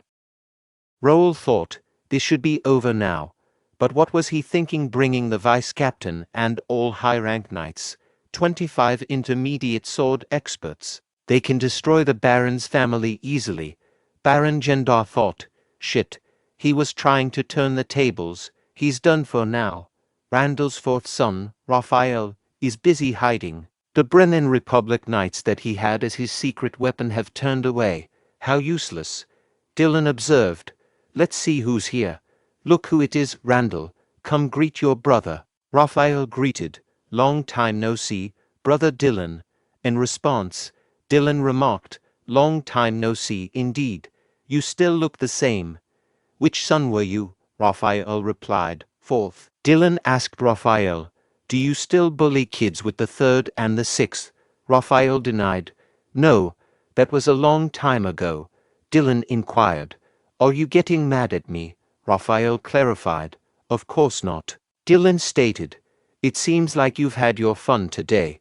You won't be able to talk with me again if you stay like that. From now on, it's a family problem. I want you to stay out of it. What do you say? Or do you want to stay and talk with me? Raphael responded. I have things to do at home. Do as you want. Dylan told Raphael, okay, go ahead. Oh, and tell the first son to come see me if he ever wants to duel. Dylan turned to the gathered people and declared, let's finish this now. All of you leave. This is a family matter. But whoever pulled out their weapon has to stay. We have to talk. He asked Baron Gendar, what's good? Where's the paper you wanted signed? Same night. Raul said, thanks for coming, brother. But don't you think this is too much? Dylan questioned. You think so? Raul expressed concern. You brought the vice captain and many other knights. There are so many people. What about your wife and son? Dylan said to his brother. Brother, you asked for help, of course. I had to bring my best. Raul responded. I still think this is too much. And I contacted you late last night. You must have hurried to gather everyone and come to the capital. Dylan explained. You know why I did all this. Why do you think father gave you the stamp? It was easier to sort this out because I came. Raul thought to himself, he's right. If it weren't for the heir coming here, it would have been much harder. And he got here very fast through the portal. It must have cost him around 3,000 golds to get everyone here through the portal. Whatever, let's stop thinking about it. Raul asked, what are you going to do about them? There are around 30 people. Dylan asserted, they will pay for their sins. I won't let them get away. Raul inquired, they are still father's brothers. Do you think father will be okay with it? Dylan replied, he didn't say anything, so this is our chance to get rid of them. And we forgave them for so long, our funds grew scarce because of them.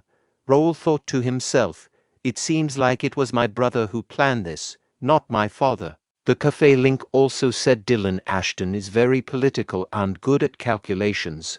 Brains along with brawn, he's definitely overpowered. Dylan commented, you don't look good. Is it because I might kill them? Don't worry, I'm just going to cut their funds. And good work today. I am proud of you, Raul said. I didn't do anything. I just ran straight at them because they were being annoying. Dylan teased, what a cutie. What do you mean you did nothing? You came up with the report and you beat them in the duel. Raul retorted, do this to Livy instead. I'm a full-grown adult now. Dylan chuckled, I want to. But your sister-in-law doesn't let me touch Livy. I'm her father. So why? Raul thought to himself, I don't think you'll land these big hands on her any time soon. Raul said to Dylan, I have something to tell you, brother. This is the paper record of me and Baron Gendar, proof of lineage. What should I do with it? Dylan responded, the houses of all 27 people who asked for your stamp are now in your possession. They are yours now. You can do as you want. Do you need my help? Raul exclaimed. They are all mine now. He thought to himself, that's at least 100,000 gold. I thought the family would take care of it since it was a family dispute. Dylan assured him, brother, this is the reward you earn by fairly dueling against them. They are rightfully yours. You don't have to worry about me or the family. I always tell you, a man has to be confident. You are a son of Ashton. You have to be even more confident. You deserve it. Raul understood and said, I'll try to be a confident man. Can I ask you a favor? Dylan inquired. What favor? Raul requested. Can you take care of this for me? You can leave Baron Gender's house because I want to use it. He thought to himself, this paper's value is different depending on who's holding it. It's going to be a lot of work to sell them all. Dylan agreed. Got it. I will take care of them. And you won't lose a single bit of it. I'll teach you something as a reward too. See me at the field in the morning. Raul asked, a reward? Dylan confirmed, yes. I'll teach you how to build the perfect muscles. Are you excited? Are you thrilled to learn? Raul replied, yes, most definitely. Dylan exclaimed, of course you are. Father and Lawrence are also curious too. But I'll only teach you. Raul thought to himself, does he have a secret way to build muscles? I am curious too. I spent a hellish month with my brother and swore to never train with him again. Finally, the day of the academy admission came. Bernard said to Raul, be safe, young master. I wish for great results on your placement exam. Raul reassured him, I'll go easy on it. There's no need to go too hard on a children's test. I'll be back. Dylan asked, are you really going to go easy? Raul exclaimed, yeah. Is there a need to try hard? Dylan replied, right. I'll go back when your admission is over. Don't worry about me and do you? Raul thought to himself, I thought he would tell me to try my best. I can go easy on the exam and just graduate from the academy. The academy is just an excuse to get away from home. It's not my true purpose. Trying to fit in with the kids will only tire me out.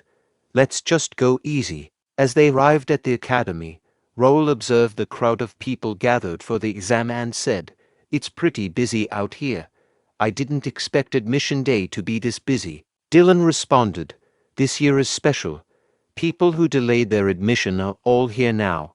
Raul thought, did something happen? The cafe link didn't have any information about the academy. I even got the list of nobles who were expected to enter this year. There must be something happening. I'm not expecting too much from academy life, so it shouldn't matter. Then, the person announcing the names of those who got admission began. The announcer proclaimed, congratulations to Gerald D. Rubin on his admission. Templeton family's pride. Congratulations to young Master Dalton on his admission. Congratulations to Caleb D. Randall on his admission. Congratulations to Raul D. Ashton on his admission. Raul, surprised by this, turned to Philip and asked, what is this? You said there would be no lineages of warrior families this year. So why are there so many names of lineages, even the princes? Philip replied, there was no news about this when we left Mira. Raul cursed, shit, I didn't get any news because I spent a month training with my brother. Even Bernard was busy taking care of the house problem. Raul then turned to Dylan and asked, brother, can you explain what's going on? You knew about this, didn't you? Dylan smirked and said, you will soon find out, brother. Go easy on the exams. Congrats on your admission. Raul thought to himself, something's going to go wrong. Let's go inside. Turning to Jake and Pierce, he instructed, could the two of you gather information by going around? Also, provide details about the test center. Jake and Pierce responded in unison, yes, sir. Raul couldn't help but feel frustrated. It's a pain in the ass. There were supposed to be only easy ones here. I can tell there are many higher-up nobles here. He then expressed his thoughts, saying, I don't want to contend with kids my age. Raul turned to Philip and reassured him, don't worry about it. I was just talking to myself. Despite his concerns, Raul decided, let's not worry about it. I can still proceed with my plan. Just then, a person announced, everyone, pay attention. The admission ceremony shall begin shortly. I sincerely welcome everyone to the Rubin Kingdom Academy. The announcement continued, next, we will be introducing the staff members. Raul thought to himself, I've already researched the staff members. I don't have to pay attention. The announcer then revealed, Hardly recruited. This member of staff will be the Academy's temporary vice president as well as the Magic and Administration Department president, Alfredo Gray. Raul was taken aback. One of the 3 sages in the continent, the 8th Circle Archwizard, Alfredo Gray. Why is he here? Alfredo Gray introduced himself as the temporary vice president of the prestigious and venerable Ruben Kingdom Academy. Raul, upon hearing this, thought highly of Gray, recognizing his exceptional skills in illusion, vision magic, and alchemy. Raul wondered why Gray had chosen to come to the academy, considering his reputation as a wandering sage. He had expected Gray to reveal himself after the alliances were formed, but it seemed different from his expectations. Gray then announced that the academy would include vision magic training in the curriculum and would showcase it in the placement exam. Next, Spence D. Templeton, the president of the academy, steps onto the stage, echoed Gray's statement and informed the students that there would be changes in this year's curriculum, reflected in the updated placement exam materials. Raul assumed that the difficulty level would remain the same and planned to take it easy. Templeton further announced a special reward for an outstanding student in the placement exam, surprising Raul, who had not heard about it before. As Raul looked at the window displaying information about the quest, he learned that the objective was to get into the S-class through the placement exam, with an additional objective of topping the exam. Failure to enter the S-class would result in a 5% decrease in skill mastery while attending the academy. The quest description mentioned the presence of many prodigies entering the academy that year, presenting an opportunity for the students to increase their family's prestige. The reward for completing the quest included experience points and player-only coins, with additional rewards depending on the result. Raul thought to himself that the quest wasn't that hard. He knew that the Academy's sword department had 5 classes, S, B, C, and D. He also knew that the top 60 out of the 600 students could get into the S class, so it would be easy for him to achieve. However, he questioned whether he should aim for more since he didn't even know the reward for being at the top. Jake interrupted Raul's thoughts by saying that they had mentioned a special reward, but it didn't seem all that special to him. He handed Raul a paper that contained information about the top student perks. It stated that the top students would be allowed to enter every floor of the academy library, have access to a personal training center with vision magic training facilities, and receive a personal item from the academy workshop. Raul was astounded by the perks listed on the paper.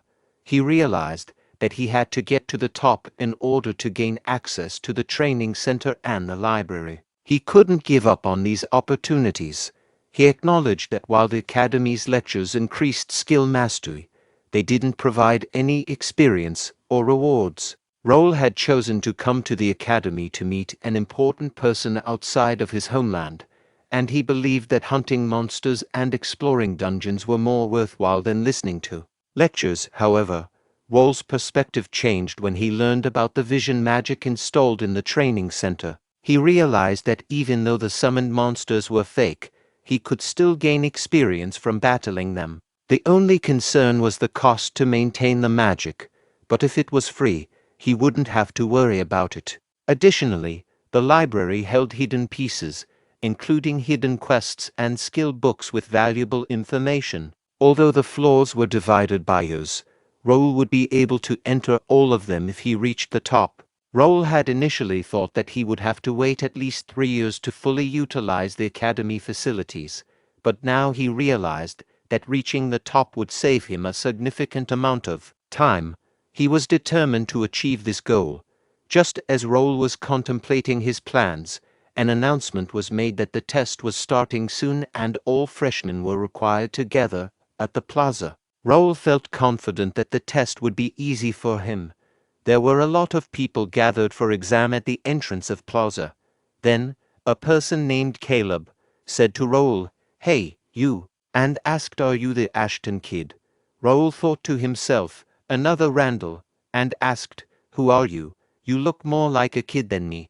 Caleb replied, "You are as arrogant as the rumors say." This is why people call the Ashtons rude and creepy. Raul turned and started to leave, saying, I don't know who you are, but I'm busy, so bye. Caleb shouted, Hey, stop, you, and tried to grab Raul from behind. Jake intervened and said to the Caleb, That's it. I don't know which family you're from, but you should stop. Caleb asked Jake, Who are you? And said, Move. Randall Knight said to Caleb, You don't want to make a scene here, sir. There are too many people watching. Caleb muttered, Shit. Ashton kids always creep me out. You arrogant fuck. I'll teach you your place. Meanwhile, Raul didn't even want to hear what Caleb was saying and moved away. A little later inside the plaza, Raul thought to himself, students who came to cheer for their families. I can see big names.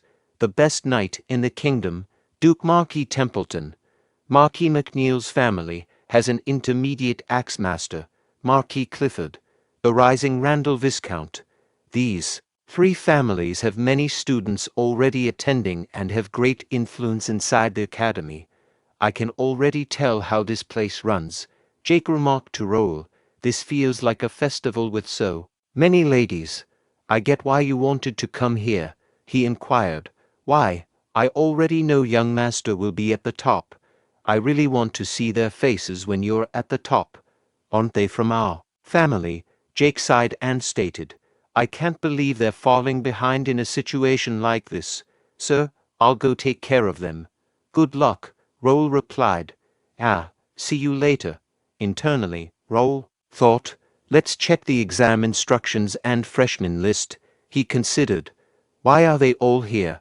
They were all well known in my past life, especially Dalton from Templeton and James from McNeil. They'll reach the master level in 10 years. They won't be easy. The instructor announced, the first test will begin soon. Please move to the small auditorium. Raul continued with his thoughts. But they are still kids. I'm sorry, but the top is mine. In the exam room, the instructor declared, the first test will be a written test.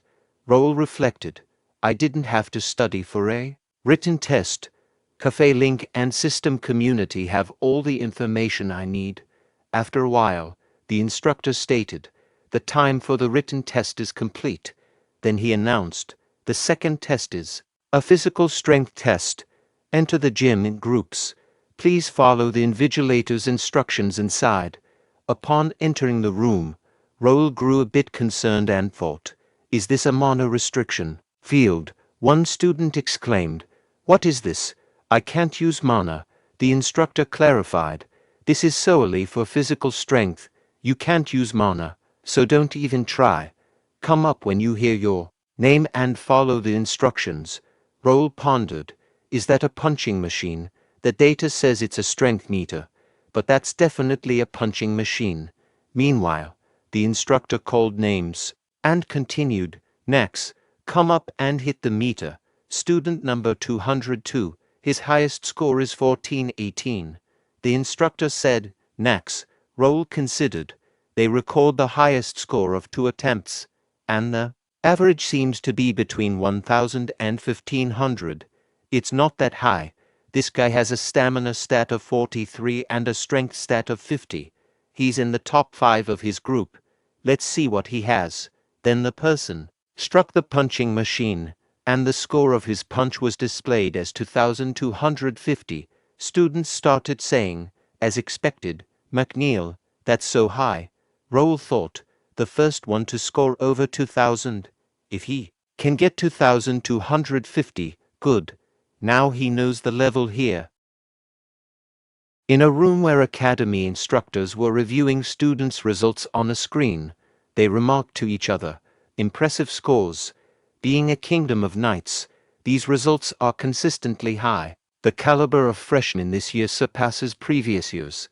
Many applicants were drawn to the academy after learning about Mr. Gray. Alfredo Gray remarked, students below the age of 20 are scoring over 1000. The students at Leslie Kingdom Academy would be frightened. The elderly person seated in front of him chuckled and remarked, we are flattered. The academy at Leslie mainly deals with magic, I am still curious about what made you come to this academy. Even a month ago, the TAR said that we shouldn't be expecting anyone. Alfredo Gray explained. Like I said, I wanted to see how my newly developed magic circle works in person. This makes it sound like I'm using the students as experimental subjects, and laughed. Spence D. Templeton interjected. No, we are thankful that you allowed us to implement your new magic circle. The elderly person added, Indeed, you are even funding the training magic circle for the top student. Alfredo Gray reflected. Looking at all these young students, I'm glad I came. I heard there are many students from warrior families. Spence D. Templeton confirmed, Yes, that is what everyone is here for. I introduced him earlier. There he is. Alfredo Gray asked, Is he the 13th son of Randall, Viscount Randall? McKenny D. responded, Yes, his name's Caleb. The Lord trained him since his talent was outstanding. He asked me to let him into the academy. Alfredo Gray commented, I see, I'm looking forward to it. Meanwhile, Caleb struck the punching machine, and the display showed a score of 3005. Teachers observed and exclaimed to each other, Wow, he is different. I see why Count Randall favors him so much. The person seated on the right of Alfredo Gray pondered. They are different indeed. There's a long way before we catch up to them. Spence D. Templeton stated, Next is interesting. James from Mark E. McNeil's family, the current Lord Clifford's direct grandson. Another teacher asked, Is he the one the Order of Chivalry wants? Spence D. Templeton replied, Yes, I heard his talent is beyond the level of the academy.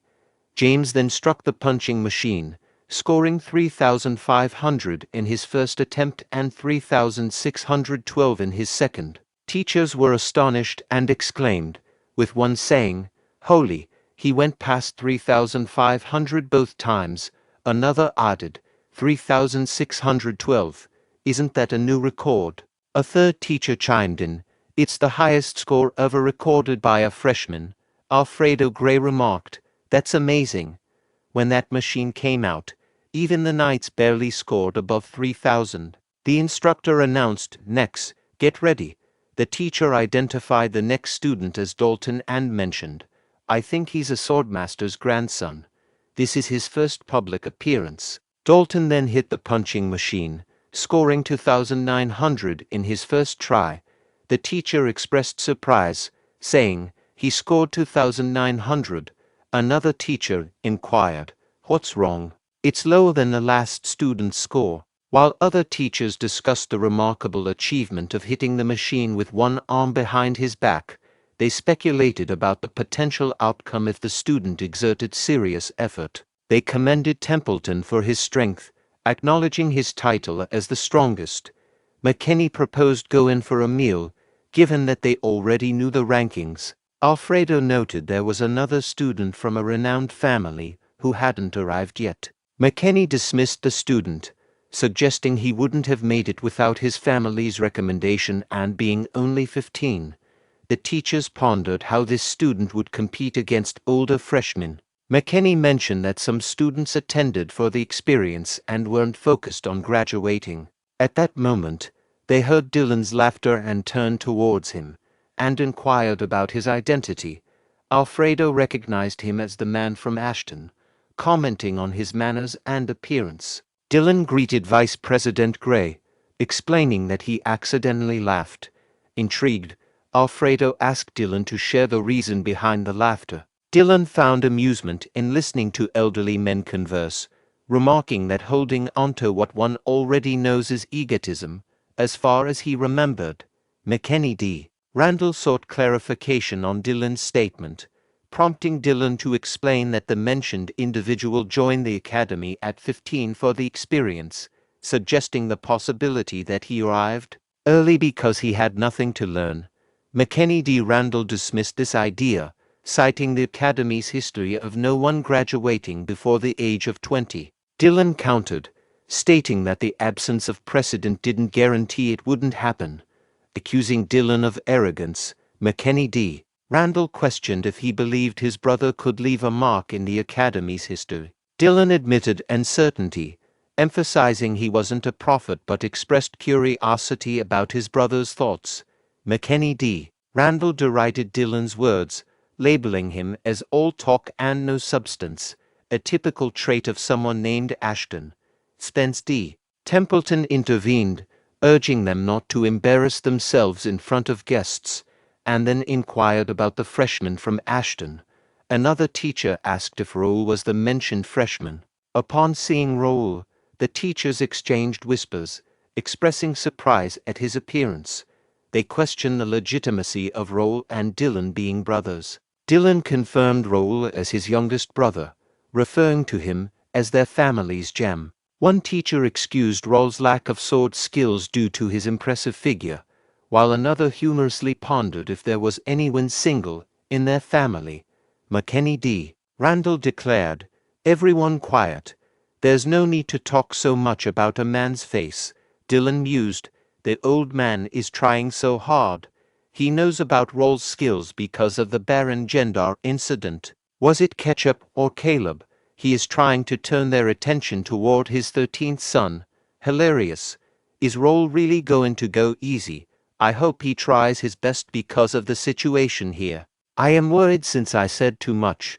Then, Raul struck the punching machine, registering a punch strength of 2,999. Spence D. Templeton thought, "Look at that, perfect. If I could rate him myself, I would give him a perfect score." Other teachers chimed in, with one saying, "Close. That's still impressive, 2,999. Another remarked, "He is 15. If only he came a year later." A third noted, "He's getting ready for the next hit." Raul reflected, "Good, it's going as planned." The teachers encouraged him, saying, "You got this. Let's score over 3,000, right? Don't be discouraged by your age. Hit it with courage." Raul then punched the machine again. All the teachers erupted in happiness upon seeing the score of Raul's second attempt. Meanwhile, Dylan pondered, "This guy. The score is exactly 3 points higher than the highest score. Clever guy. He really planned it out." Raul breathed a sigh of relief, convinced that everything unfolded according to his plan. Following the instructor's guidance, Raul returned to his seat. Surprised by Raul's performance, onlookers cast glances at him as he walked back to his seat. Raul accessed the guild chat and viewed a window containing messages regarding scores from other testing sites. Test site number 1 achieved the highest score of 2,820, but securing first place seemed unlikely. The same applied to test site number 2, boasting a top score of 3,612. Test site number 4 faced slim chances, as did test site number 5. Raul communicated a message, urging everyone to stay attentive, record the scores, and ensure that students with scores exceeding 2,500 were reported orderly once the test concluded. Having left the guild chat, Raul reflected on the successful completion of his actions. He pondered whether anyone had caught on. Since attaining expert level, his physical prowess had experienced significant growth. Rigorous training from his brother elevated his strength stat to 68. Though capable of scoring 4,000 easily, he had to align with the freshman's level, prompting him to gather relevant information. During the test, Raul feigned putting forth maximum effort, utilizing psychokinesis to mitigate the impact when throwing punches. He relied on the game system's calculator to ensure precision. While uncertain if these measures were entirely necessary, he deemed it prudent to conceal as much as possible, given the ongoing uncertainty about the true threat. He opted to conceal his abilities until other players appeared, especially given the peculiar nature of his powers. In his previous life, revealing his rank 1 abilities had prompted guilds to analyze and pursue him relentlessly. This constant evasion eventually cost him his life. Now, resolute not to repeat past mistakes, he vowed to remain hidden and eliminate those who chose to showcase their powers. He had become the hunter. As the instructor declared the imminent conclusion of the first test and instructed everyone to prepare for the next one, Raul realized he had been overthinking and opted to check his status before the test concluded. Examining the status window, Raul observed his details. His name registered as Raul. His level fluctuated between 55 and 56 in hardcore mode. He belonged to the knight class with proficiency, beginner sword skills and intermediate psychokinesis. He was associated with Ashton County, the initial guild. Notable unique traits included being a skill collector, possessing a developer's analyzing eye, mastering psychokinesis, having a warrior lineage, and holding an undisclosed skill. Anticipating the upcoming obstacle course, centered on strength and agility, Raul mentally prepared to moderate his actions. He wished for optimal performances from Dalton and James, desiring to assess his own capabilities. Grateful for his lineage, as a descendant of the esteemed swordmaster, Duke Marquis, Raul acknowledged the responsibilities accompanying this heritage. While Duke Marquis didn't compel his offspring to embrace swordsmanship, they endeavored to uphold the family's distinction as the finest. Contemplating Dalton's situation, burdened by the weight of his talent and the expectations placed upon him, despite surpassing peers in ability, Dalton sought refuge in the academy to escape the rigors of stringent training. Questioning the rationale behind a test on the first day of admission, Dalton contemplated whether staying home and sleeping would have been a better choice. The cacophony around him added to his annoyance. Reviewing the results of the first test, he found them unexpected. Notably, James securing the second position surprised him, considering Dalton had consistently bested him in the past. Recognizing James as his most formidable opponent, Dalton contemplated the intriguing possibility of encountering someone even more skilled. The instructor's announcement about transitioning to the next testing site interrupted his thoughts, but Dalton remained curious about the top scorer, speculating whether the individual might be the familiar face named Raul. Intrigued, Dalton approached Raul to confirm his identity. However, Raul seemed unfamiliar with Dalton and inquired about his name. Dalton introduced himself and observed a peculiar glint in Raul's eyes.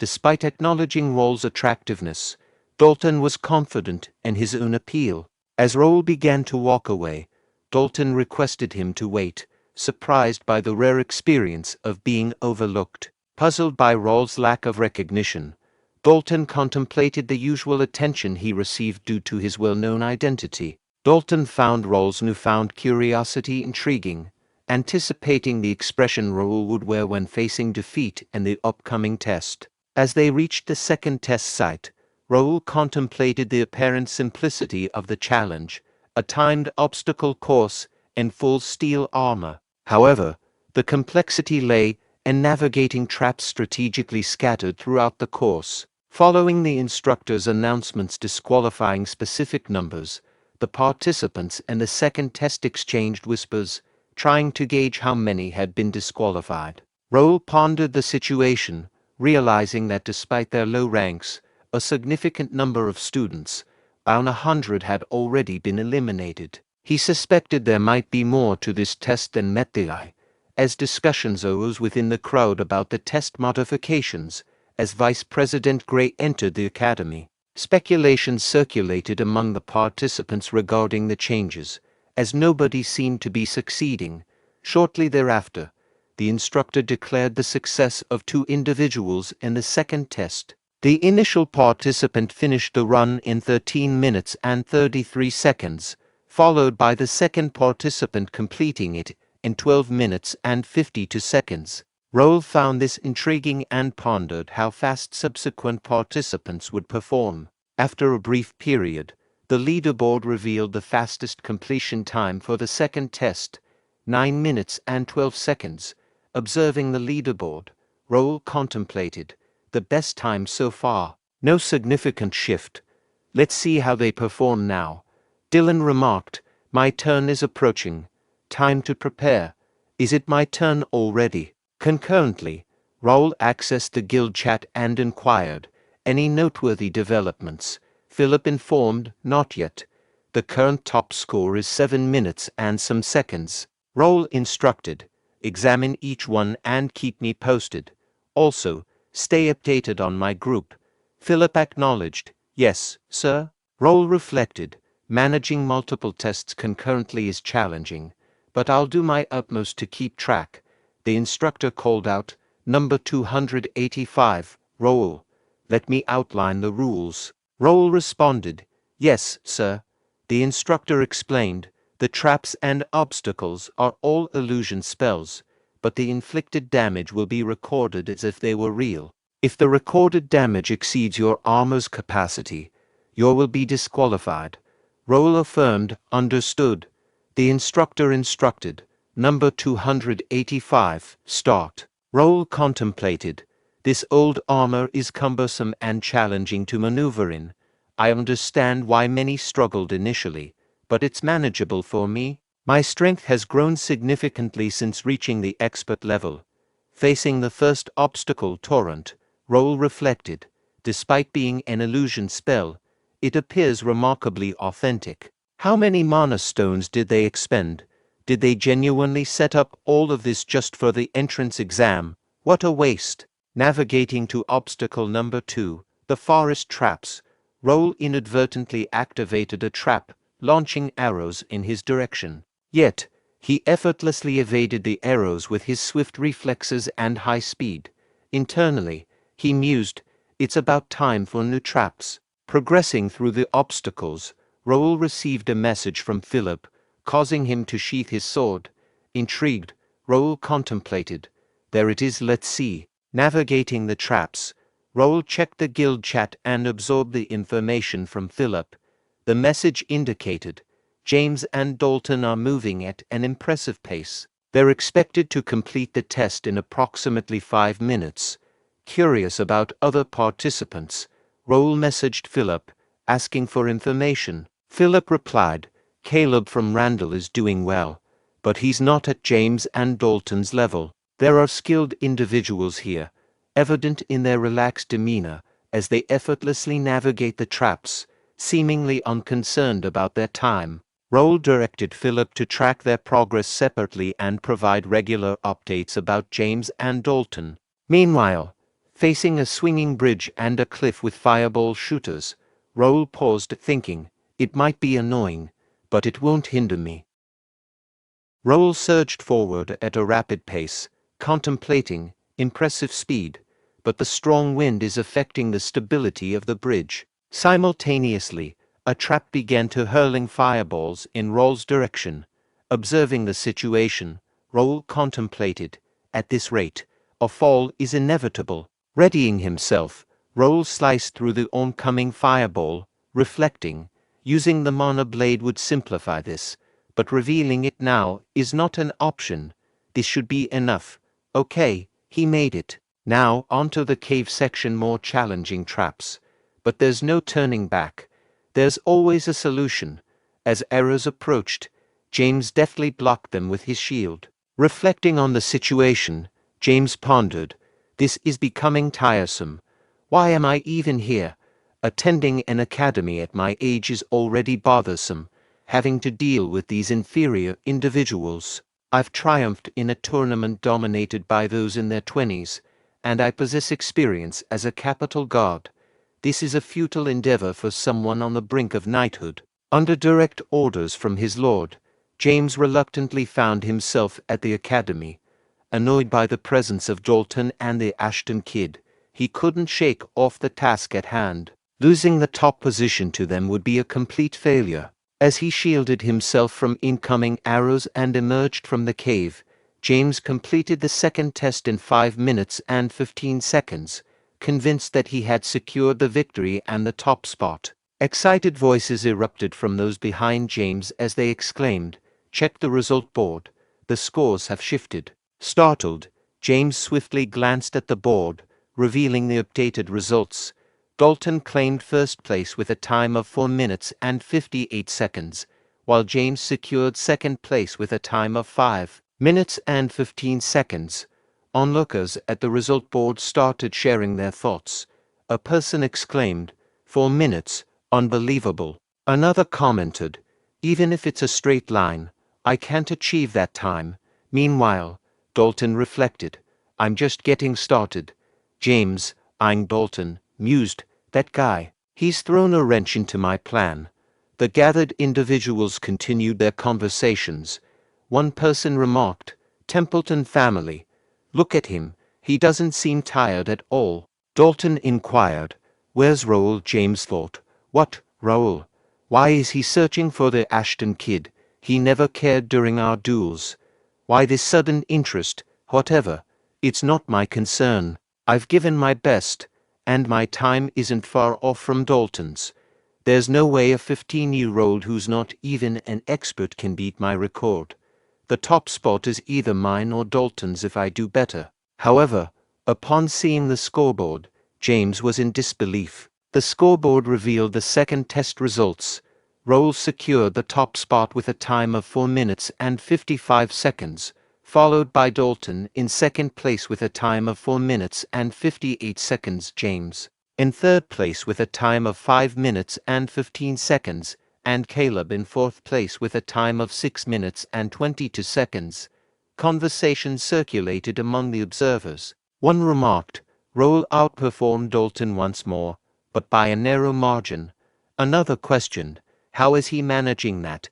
And his thoughts, Raul considered, I've kept pace with the record nicely. James pondered, how did he pull it off? He's not even an expert. Meanwhile, Dalton found it intriguing, thinking, academy life might not be as dull as I anticipated. The instructors conversed as they watched Raul. One remarked, he secured the top spot in the previous test too, so Raul is set to claim first place overall. The teachers congratulated Sir Dylan, expressing their admiration. Dylan chuckled and responded, thank you. The academy president, Spence D. Templeton, remarked, this was quite intriguing, especially Raul's agility. Does Ashton County instill ranger techniques in their students from a young age?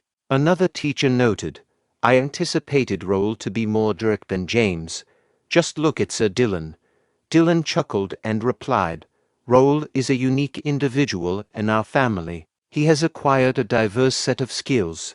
Dylan reflected, I had to provide an explanation, but even I didn't anticipate him navigating those courses so skillfully. James, McNeil's son, dismantled obstacles with force, while Dalton showcased precision with his longsword, reminiscent of Swordmaster Marquis. They utilized the strengths associated with their family backgrounds to navigate the course.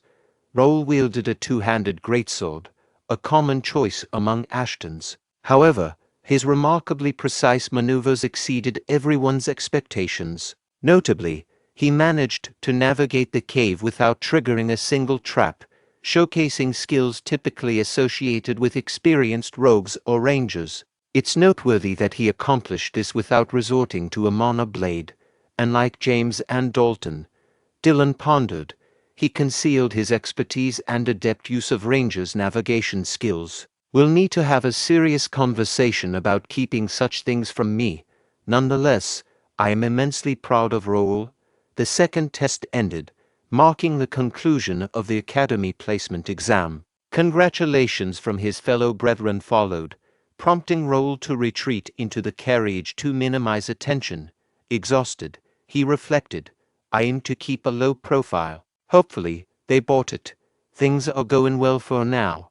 I just need to lay low now and get some rest. Closing his eyes for rest, he experiences a dream of his past life, when Bae DoHyun questioned, what motivated you to do this? The Desen Guild Master, Han Gilju, retorted, you're acting as if your family perished. Oh, my mistake. You don't have one, being an orphan and all. Apologies for that, followed by laughter. I extended a polite invitation for you to join us. If you had accepted, none of this would have occurred. Despite your rank 1 status, did you genuinely believe you could triumph over all of us? Quite arrogant, Han Gilju exclaimed. What's with that intimidating look just because we killed an NPC? In his thoughts, Bae DoHyun mused, merely an NPC. But for me, she was more than that. We crossed paths during the main quest, and she's been my guide ever since. I dedicated over a year to safeguarding her from all threats. She was, in essence, my family. And now, I've lost her to a guild unrelated to the quest. Han Gilju remarked, "Give it a shot. I was planning to take you down anyway." Instructing his guild members to attack Bae DoHyun, they closed in on him. Utilizing his psychokinesis trait, Bae DoHyun swiftly dispatched the majority of them. Perplexed, Han Gilju questioned, "How? I get that you're rank 1, but this is beyond overpowered. Damn gacha company. After spending so much, I only got crappy skills." Bae DoHyun, employing psychokinesis to brandish a dagger at Han Gilju, inquired, "I need answers. Why is your guild killing guide NPCs? Explain immediately." Bae DoHyun queried Han Gilju, "What drives you to slay NPCs? Aren't you afraid of the penalties? Killing quest NPCs poses severe consequences for players, leading to permanent account deletion and bans on associated accounts. The quest persists with new NPCs, irrespective of how many times they are killed. So, why persist in this despite the imminent risk of penalties?" Han Gilju chuckled and retorted, "Penalty? Do you truly believe I fear such consequences? Only peasants like you worry about that. The reality is, many are willing to slay NPCs for a mere 10,000. Bae DoHyun firmly stated, "Enough of the nonsense. Just answer my question." Han Gilju countered, "Why bother? You're going to kill me regardless. And even if you do, I'll simply buy a revive with some pocket change, peasant." Bae DoHyun reflected, "I did hear about him being the grandson of a family that owns one of Korea's top 5 companies, Desung." Han Gilju boldly proclaimed, "You can try all you want, but you'll eventually kneel before me.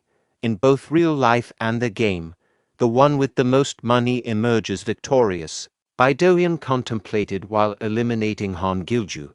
"That doesn't sway my resolve. On that day, I pledged in front of the girl I failed to protect. Why not? Let's go for it. I'll hunt you until you grow tired of dying in this game. I'll erase the Descent Guild from this virtual world." Raul awoke and pondered. "What a dream. It's the first time I've dreamt about my past life. Something feels peculiar. I couldn't fulfill the promise I made to that girl. What is this icon? Does it have some connection to the notification I just heard?" The information window showcased details about the upcoming update, with the company extending appreciation to all players utilizing their Connect system. They unveiled the launch of their latest update, named Pre-Scenario 1.0, encompassing elements like the unveiling of a concealed ancient dungeon, the implementation of a dimension gate system, and the conversion of specific NPCs into quest NPCs. Moreover, there was an enhancement to the guild system.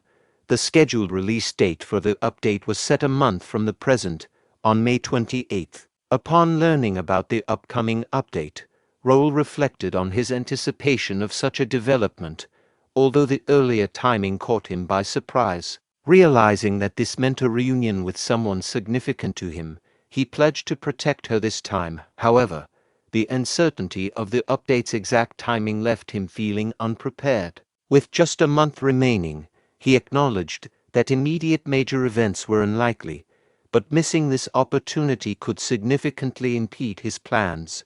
Urgency gripped him, motivating a resolve to dominate scenarios and amass resources before other players joined. Recognizing the impact of his decisions on future outcomes, he understood the crucial importance of utilizing the time effectively. Prioritizing leveling up and guild expansion, Raul also aimed to explore the academy library and other free cities. Concerns lingered about the time available for these tasks. Driven to optimize every moment, he dedicated an entire night to meticulous planning, crafting a well-structured and efficient strategy. The beginning of their meeting was signaled by Silver Zero, the leader of the Imperial Hounds, declaring, "Let's begin." As the first thing on the agenda, it was conveyed that he would provide an update on the royal house. It was highlighted that the king had refrained from making public appearances, aside from the routine meetings. Additionally, attention was drawn to the absence of the Sword Emperor at his grandson's enrollment, with Marquis McNeil's freshman president taking part instead. Silver Zero acknowledged the report, commending it as well done, and conveyed that the Central Command had issued the directive earlier that morning. They revealed that the comprehensive strategy would commence precisely 1 month from that date. The assembled individuals shared their enthusiasm, expressing anticipation that their diligent efforts would finally yield results. Silver Zero hushed the assembly, emphasizing that this marked only the initial phase, and everyone's roles had gained increased significance. Following this, Number 8 inquired of Number 7 about the progress of their inquiry into Mira. Number 7 conveyed that the preliminary investigation was complete, yet uncertainty lingered due to the kingdom's involvement, posing challenges in approaching the matter closely. Silver Zero sought clarification on their statement, and Number 7 affirmed their certainty that Randall was involved. Number 4, skeptical, noted the absence of any noticeable actions from Randall and pondered if those banished to Mira had attacked their camp. Number 7 clarified that the events aligned, with the Randalls announcing their takeover of Mira on the exact day, and the presence of power armor and gear with tracker spells unmistakably pointing toward Randall. Expressing doubt about Randall's capabilities, Number 4 questioned how they could achieve such a feat with their strength. Silver Zero interjected, declaring they had heard sufficient discussion about Randall, and inquired if there were any additional updates. Number 3 added that the youngest son of Ashton County had been sighted, clarifying that he hadn't approached their base but was present in the city. Silver Zero questioned whether there was a possibility of collaboration between Ashton County and Randall. Number 3 expressed doubt about Ashton County's involvement. In response, Silver Zero directed them to remove Ashton County from the investigation and inquired if there were any other updates. Number 3 mentioned uncertainly that one of their team members had spotted someone who might be Gray. Silver Zero opted to temporarily halt the investigation on Gray, stating that it was unnecessary to focus on minor matters when the grand plan was on the horizon. They proposed issuing a warning to Randall for the time being. Silver Zero inquired, "What transpired at the academy?" Number 3 reported, "There was an unforeseen element. While we were monitoring Dalton, Raul, Ashton County's youngest son, unexpectedly entered the scene." Silver Zero questioned, "Raul?" Number 6, "What's the situation? Weren't you overseeing Ashton?" Number 6 admitted, "Honestly, I'm puzzled. He displayed no remarkable talent last year, but this year, he's demonstrating significant skill. While we have a handle on him for now, I can't guarantee he's not concealing something." Silver Zero inquired, "Could he pose a threat to our plan?" Number 6 reassured, "I highly doubt it. He's just a 15-year-old. I initially intended to utilize him later, but if that falls through, I have a backup plan as well." Silver Zero pondered, "Raul seems to be popping up everywhere, but we can't afford to focus on a kid with the grand plan looming." Silver Zero instructed, "Gray holds more significance than Raul. Find out why he surfaced now. Since the top entrant approach failed, initiate the next plan." Number 8, "How's the progress on the underworld?" Number 8 responded, "There's a guild causing some issues, but it's nearly resolved. I'll ensure it's taken care of before the grand plan kicks off." Silver Zero emphasized, "Once more, a month from now, ensure there are no complications. Stay vigilant until then. Keep in mind, a small variable could jeopardize our entire plan." Working late into the night, Raul focused on his plans. The following day, he reflected, "Staying up is exhausting, but it ensures a trouble-free future. Opting for commuting over dorm living allows me to handle tasks more efficiently. I've organized my classes to be core subjects only, 3 days a week." Among the gathered students, discussions ensued. One inquired if the top entrant was indeed the 15-year-old prodigy this year. Another acknowledged the abundance of talent but emphasized that this particular individual claimed the coveted first position. A third student highlighted the top scorer's intelligence, skills, and attractiveness, expressing frustration at the seemingly unfair advantages. Fourth student questioned why someone from a prestigious family needed to attend the academy when they didn't need the diploma. Meanwhile, another student shared a sentiment that with advanced sword skills like the top entrant, they would have become a knight already. Meanwhile, Raul reflected that he could disregard the students' gossip since the academy was a minor aspect of his overarching plans, serving specific purposes. Abruptly, a window appeared, revealing the placement exam results and class assignments. Raul found out that he had clinched the top spot in the rankings, with James and Dalton trailing closely behind. Deep in thought, Raul considered the implications of his ranking and pondered if there were additional details to be aware of. Another window materialized, displaying details about a scenario quest and the placement exam. Despite the grade D of quest, Raul had managed to secure a spot in the S-class, claiming the highest position. His reward consisted of experience points, 500 coins, and an undisclosed bonus. Reflecting on the achievement, Raul deemed it not overly challenging and found the reward somewhat trivial. Despite anticipating the extra reward to be minimal given the quest's low grade, curiosity lingered. Nonetheless, he shifted his attention to attending class. During his academy classes, Raul discovered that they were more elementary than he had envisioned. Despite expecting some attention from Caleb, Dalton, or James, his classmates opted to avoid him. Deciding to let things unfold, Raul perceived the first day as tolerable. One of the senior students inquired, "Raul, is Raul present?" Raul confirmed, "Yes, I am Raul. What's the matter?" Senior proceeded, "Here are the perks for being the top entrant.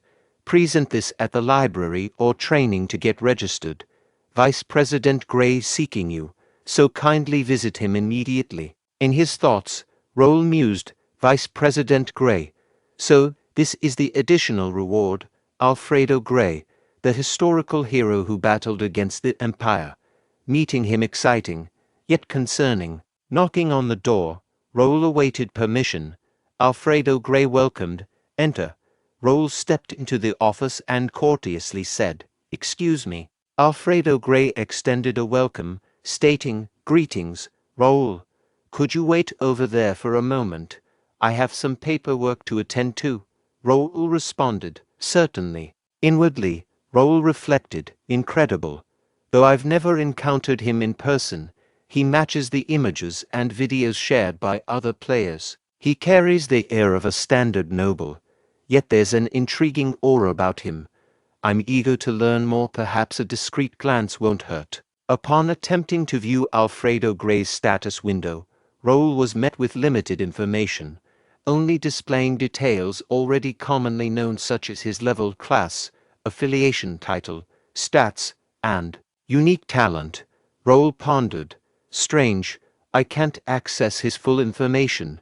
Everything visible here is already widely known." Alfredo Gray inquired, "Can you observe certain details?" This raised Raul's anxiety as he thought, although he appears to be reading a document, his behavior suggests he's aware of my actions, and possible. Let me test this. Raul expressed, "I heard meeting you is quite challenging," so Alfredo Gray comforted him, saying, "No need to worry. I'll be at the academy for a while. Please wait a bit, I'm finishing up. I have many questions for you, Raul, especially about those eyes." Raul wondered, "Who is this person?" Raul wondered who the guy was and if he knew about his eyes or if it was just a lucky guess. His thoughts were interrupted when Alfredo Gray stated that he was done and apologized for making him wait for so long. Gray commented that he looked even better up close, making Raul feel nervous and cautious about what he would say next. Gray mentioned that he would bring them some tea and would be right back. Later, Gray handed him a teacup and Raul thanked him. He thought to himself that he had expected Gray to use his spells to brew the tea, but apparently, that wasn't the case. Gray congratulated him on getting the top spot and praised his exciting performance. He mentioned that he wanted to ask Raul a few questions and told him not to be nervous. Meanwhile, Raul wondered why someone as esteemed as Gray would be curious about him. He remembered that they had met for the first time at the testing site and he hadn't done anything extraordinary. He decided to try and talk his way out of the situation. Raul asked he wondered why a grand sage like Gray is curious about him. Gray then asked if he knew about an organization called Imperial Hound. This question made Raul tremble a little. The scene then shifted to 50 years ago, when the continent of Connect was in chaos due to the invasion of the Cronin Empire. 4 kingdoms were on the verge of destruction, but heroes emerged during those difficult times. These heroes risked their lives to stop the Empire and push them back behind the Monster Mountain. Peace had prevailed for the past 50 years, and conflicts between the kingdoms had been resolved during their fight against the Empire. However, they hadn't forgotten to prepare for the possibility of another invasion. Alfredo Gray had built a tower to train talented individuals and had traveled around the continent. One of the people he looked after was an alchemist named Nikki, whom Raul had saved.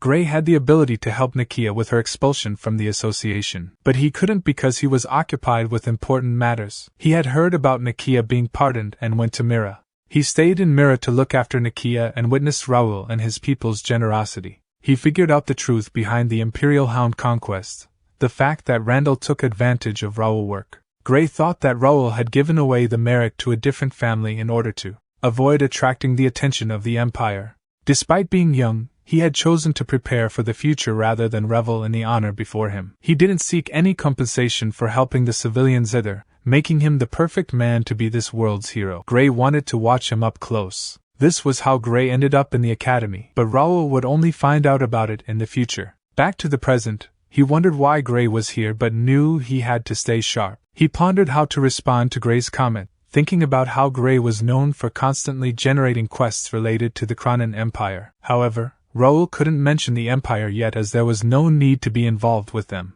Raul's thoughts aligned with Gray's caution, acknowledging that it would be good to stay silent if anyone else asked about the situation. It was too dangerous for Raul to handle, and Gray admitted to having been watching him since his time at Mira. Gray praised him for handling conflicts well with his outstanding skills, noting that Randall would struggle a little. He was surprised by Gray's knowledge and worried about what would happen if Randall found out. Gray reassured him, stating that he hadn't and wouldn't tell anyone about it. Gray believed that he had made the right choice to stay anonymous and commended him for his amazing decision. Curious, he asked Gray how much he knew and why he was keeping quiet about it. In response, Gray asked him if he knew why the Cronin Empire was dangerous. Raul speculated that it was because of their military strength. Gray agreed but encouraged him to think deeper. Raul considered that although the Empire had a large amount of land, most of it was desolate, and their population was similar to one of the kingdoms due to the harsh climate. Gray said he think the only way the Empire can be a threat to them is their information.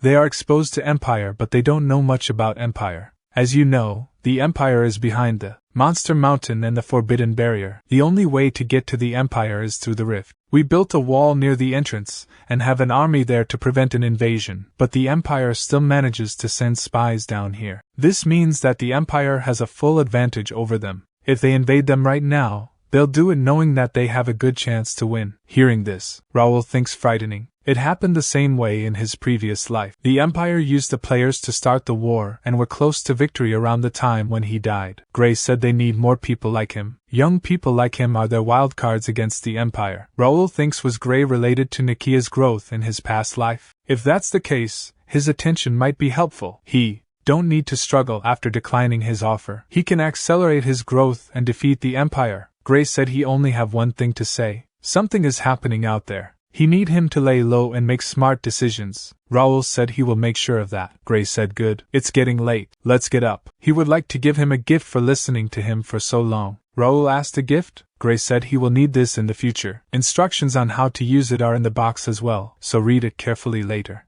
Raul thinks a ring. This looks really expensive, and he can feel mana from it. He asked is he sure that he can have this? Gray said please. This is a reward as well. Raul thinks a reward. He don't think he did anything to deserve a reward but it feels nice. He stands up and thank him for everything. In response, Gray also thank him for spending time with him. He hoped the rest of their academy life goes well. Leaving the room, he opened the box. He couldn't help but think he was nervous but it went better than he expected. He even got a gift. What is this ring?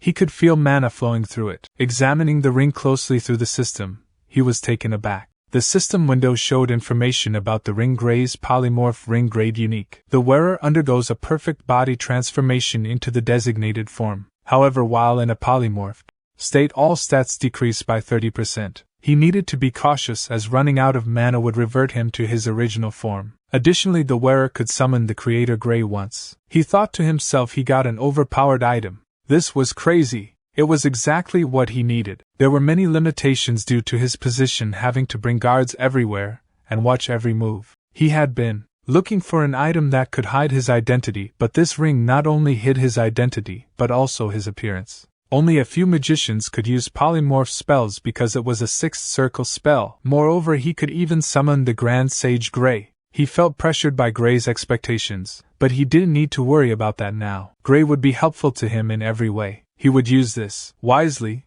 2 weeks later, Raul thought his academy life was going pretty well. No one was hostile towards him because he was staying quiet. But this guy Dalton stuck to him 24/7. Dalton asked him, is he free today? He found a good armory. In response, Raul said he had already told him he was busy, so he should go by himself. Dalton asked, can't he just come with him? If he go back right now, he'll have to train with his teachers. Think of it as saving his friend, please. Raul thought he would have a quiet academy life, but an unexpected variable showed up. A guy appeared and started sitting next to him. He started bothering him 24/7, and this guy wasn't even looking for any other friends besides him. Raul initially found himself annoying, but he hadn't caused harm to anyone. Furthermore, no one else bothered Raul because he was next to him. Dalton inquired why Raul was so busy and suggested taking a break since he had trained and listened to lectures all day. Raul replied that he had things to do and was heading to the library, advising him to find someone else. Dalton expressed frustration with the library, regretting not securing the top spot to prevent him from going there and hoping he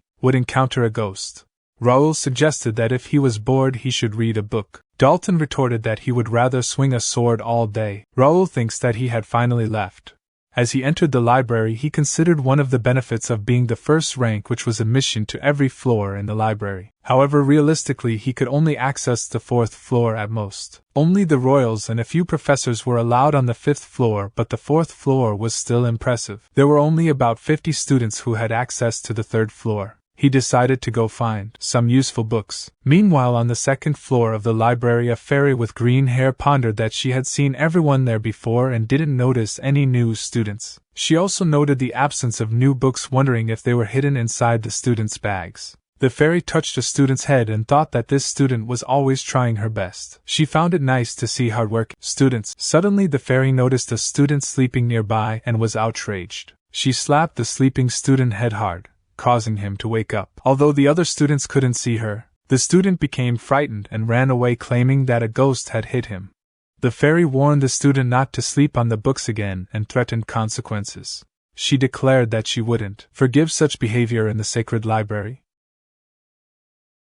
At the time, Raul thinks not bad. There are more useful skill books on the 2nd floor compared to the 1st floor. Then a conversation ensued between two students. The boy inquired, did she see what just happened? The girl replied, of course she did. That guy running away after getting slapped by the ghost? The boy expressed his concern, saying he will have to watch himself so he don't get slapped. Meanwhile, Raul pondered, a ghost. There's a protection spell cast around the library, so there can't be anything like that here. Maybe it's just a ghost story. It doesn't matter to him. Let's just keep looking for skill books. The fairy, feeling overwhelmed by the number of students bothering her today, as her fairy wings started to disappear, she worried that it too soon. It's only been half a year since she moved. Let's check it out. This book can't relieve her fatigue anymore. Does she have to move to another book again? The Great Spell book could keep her for around 1,000 years. Does she need a book of a similar level to stay in? There are only low-quality books filling up the library. She can't survive a year with these. Is this her end? However, the fairy regained her composure and thought, no, she still have an unrequited, long-cherished wish. She can feel it. Something special is approaching her. She wish. Suddenly, the fairy became surprised as she looked at the books that Raul are reading. She became a little nervous and exclaimed, what was that? It's over there. Please let it be the one she is searching for. Meanwhile, Raul sighed and said this isn't it either. He thinks finding a unique skill book is too hard. He can't use the unique skill book that he have already found.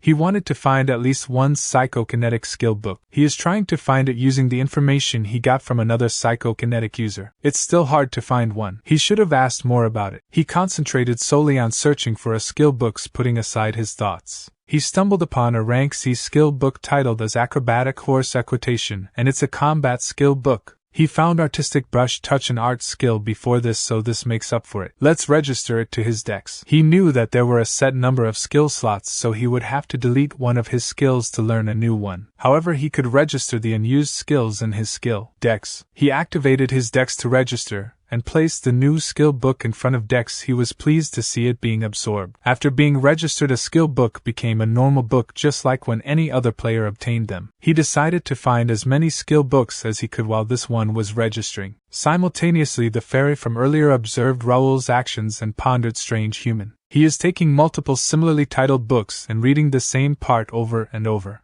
And the books he is reading are all weird author's will, The Power of Time, and unique handwriting. All of these are different from the other books. She can sense something special about him because he can differentiate between them. He seems somewhat good-looking, but it still doesn't interest her enough. Humans can't help her anyway. They have to be at least a grand sage or arch-wizard to communicate with her, and they haven't been helpful either. Her existence right now is a result of many sacrifices, a harsh fate, and coincidences. It's getting hard to maintain her existence, and hoping that a human can help her is exhausting. And even if these books are special, they are not good enough for her to live in. She thought she felt something. Maybe she is losing her senses too. Why is he touching the book like that? Wait, that book seems ordinary on the surface, but the symbol engraved on it isn't. It feels like something under the cover is calling her. The power was transferred from one book to another. No, it's being absorbed, but she don't see a difference in the one that absorbed the power. She have never seen something like this before. She want to take a closer look. As Raul went to find another skill book, the fairy rushed towards the dex, thinking to herself, a book she haven't tried before. Maybe this is the one she have been looking for. As the fairy touched the dex, she became shocked, thinking nothing's happening. How did the great spell book and even the religious books tell her their story and allow her to stay? This is not possible. Let's try again. A little later, the fairy tried everything but did not succeed in her attempts. Disappointed, she sat on the dex. At that moment, Raul approached and inquired, what is she doing on top of his book? He wondered, who is this kid? A ghost? A fairy? Why is she translucent? It looks like she's about to disappear. The fairy asked how can he see her, and flew away from him. Raul thinks he is curious, but there's no need to chase after her. She seemed interested in the skill dex, so she should come back to him eventually. Finding skill books is more important. Suddenly a system window popped up showing information. Rank C skill Acrobatic Equitation has been registered to the skill dex. Skill enhancing efficiency has increased by 10.5%. Raul thinks it's done absorbing. Let's take a look. He have around 700 skills registered now. This looks pretty messy. Even in her past life there was no one who collected skills as much as he did. But his skill dex is still only rare grade. How many skill books do he need to collect to see its true power? His thoughts were interrupted as the fairy inquired, human, what is that book? Raul thinks she came back faster than he expected. He should be aggressive at first. He stated, shouldn't she apologize first for touching his stuff? And why do he have to answer her question? The fairy apologized for touching his book. She inquired, can he actually hear her? This is rare then. She will introduce herself. Her name is Ravelina Ariomerdian.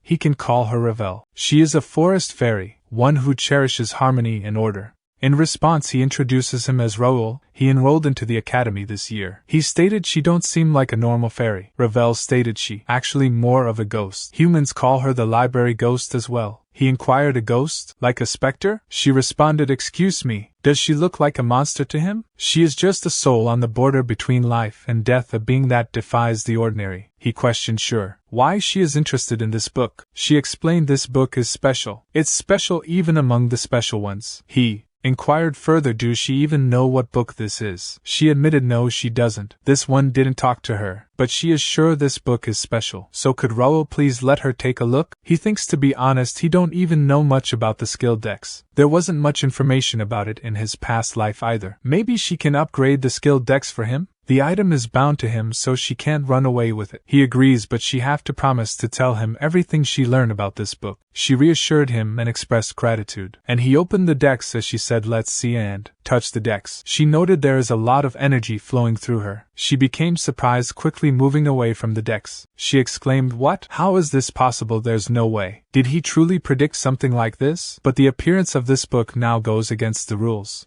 He concerned inquired about her well-being. Excitedly she turned towards him and inquired, "Human? She mean Raul? Where did he find this book?" He advised her to calm down, and she was the one who was supposed to tell him about the book. She explained to him this book contains the power of the Creator God, not just any god, an ancient Creator God who's known to have disappeared. This revelation made him nervous, and he stated, "Ancient Creator God?"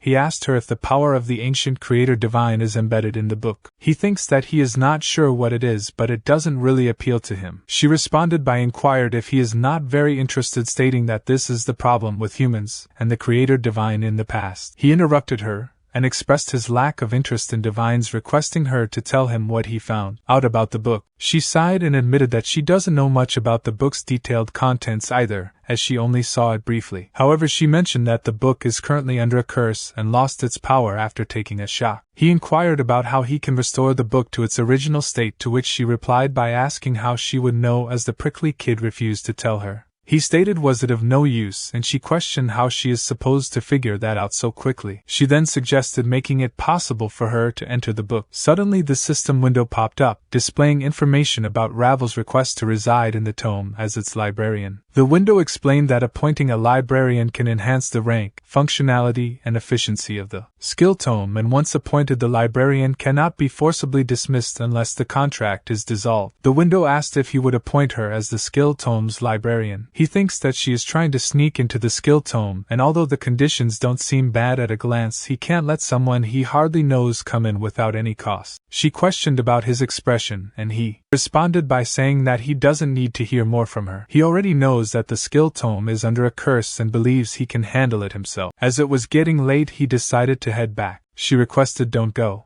Please listen to her story a bit more." He stated, "Well, he have urgent matters to attend to, so he need to go. Let's talk another time." He is not sure when he will come again. She inquired if she upset him. She is really sorry. It's just that it's been so long since she have talked to a human. He thinks, okay, let's get more serious for the negotiation. He stated he is busy too. He can't really listen to her situation right now. She stated she promised she will be helpful to him. She swear that book is really precious to her. Can't he listen to her story a bit more? He thinks this enough for now. Time to start negotiating. At the moment she started crying while stated it's true. Why won't he believe her? He stated, "No, it's not like that, just calm down." She exclaimed he too much. In response, he expressing regret for upsetting her and offering an apology. She reassured it's okay. However, Raul added, but still he can't give her the book yet. It holds great importance for him, so he'd like to hear her story first. Explain why she ended up like this and why she's interested in the book. He'll decide afterward.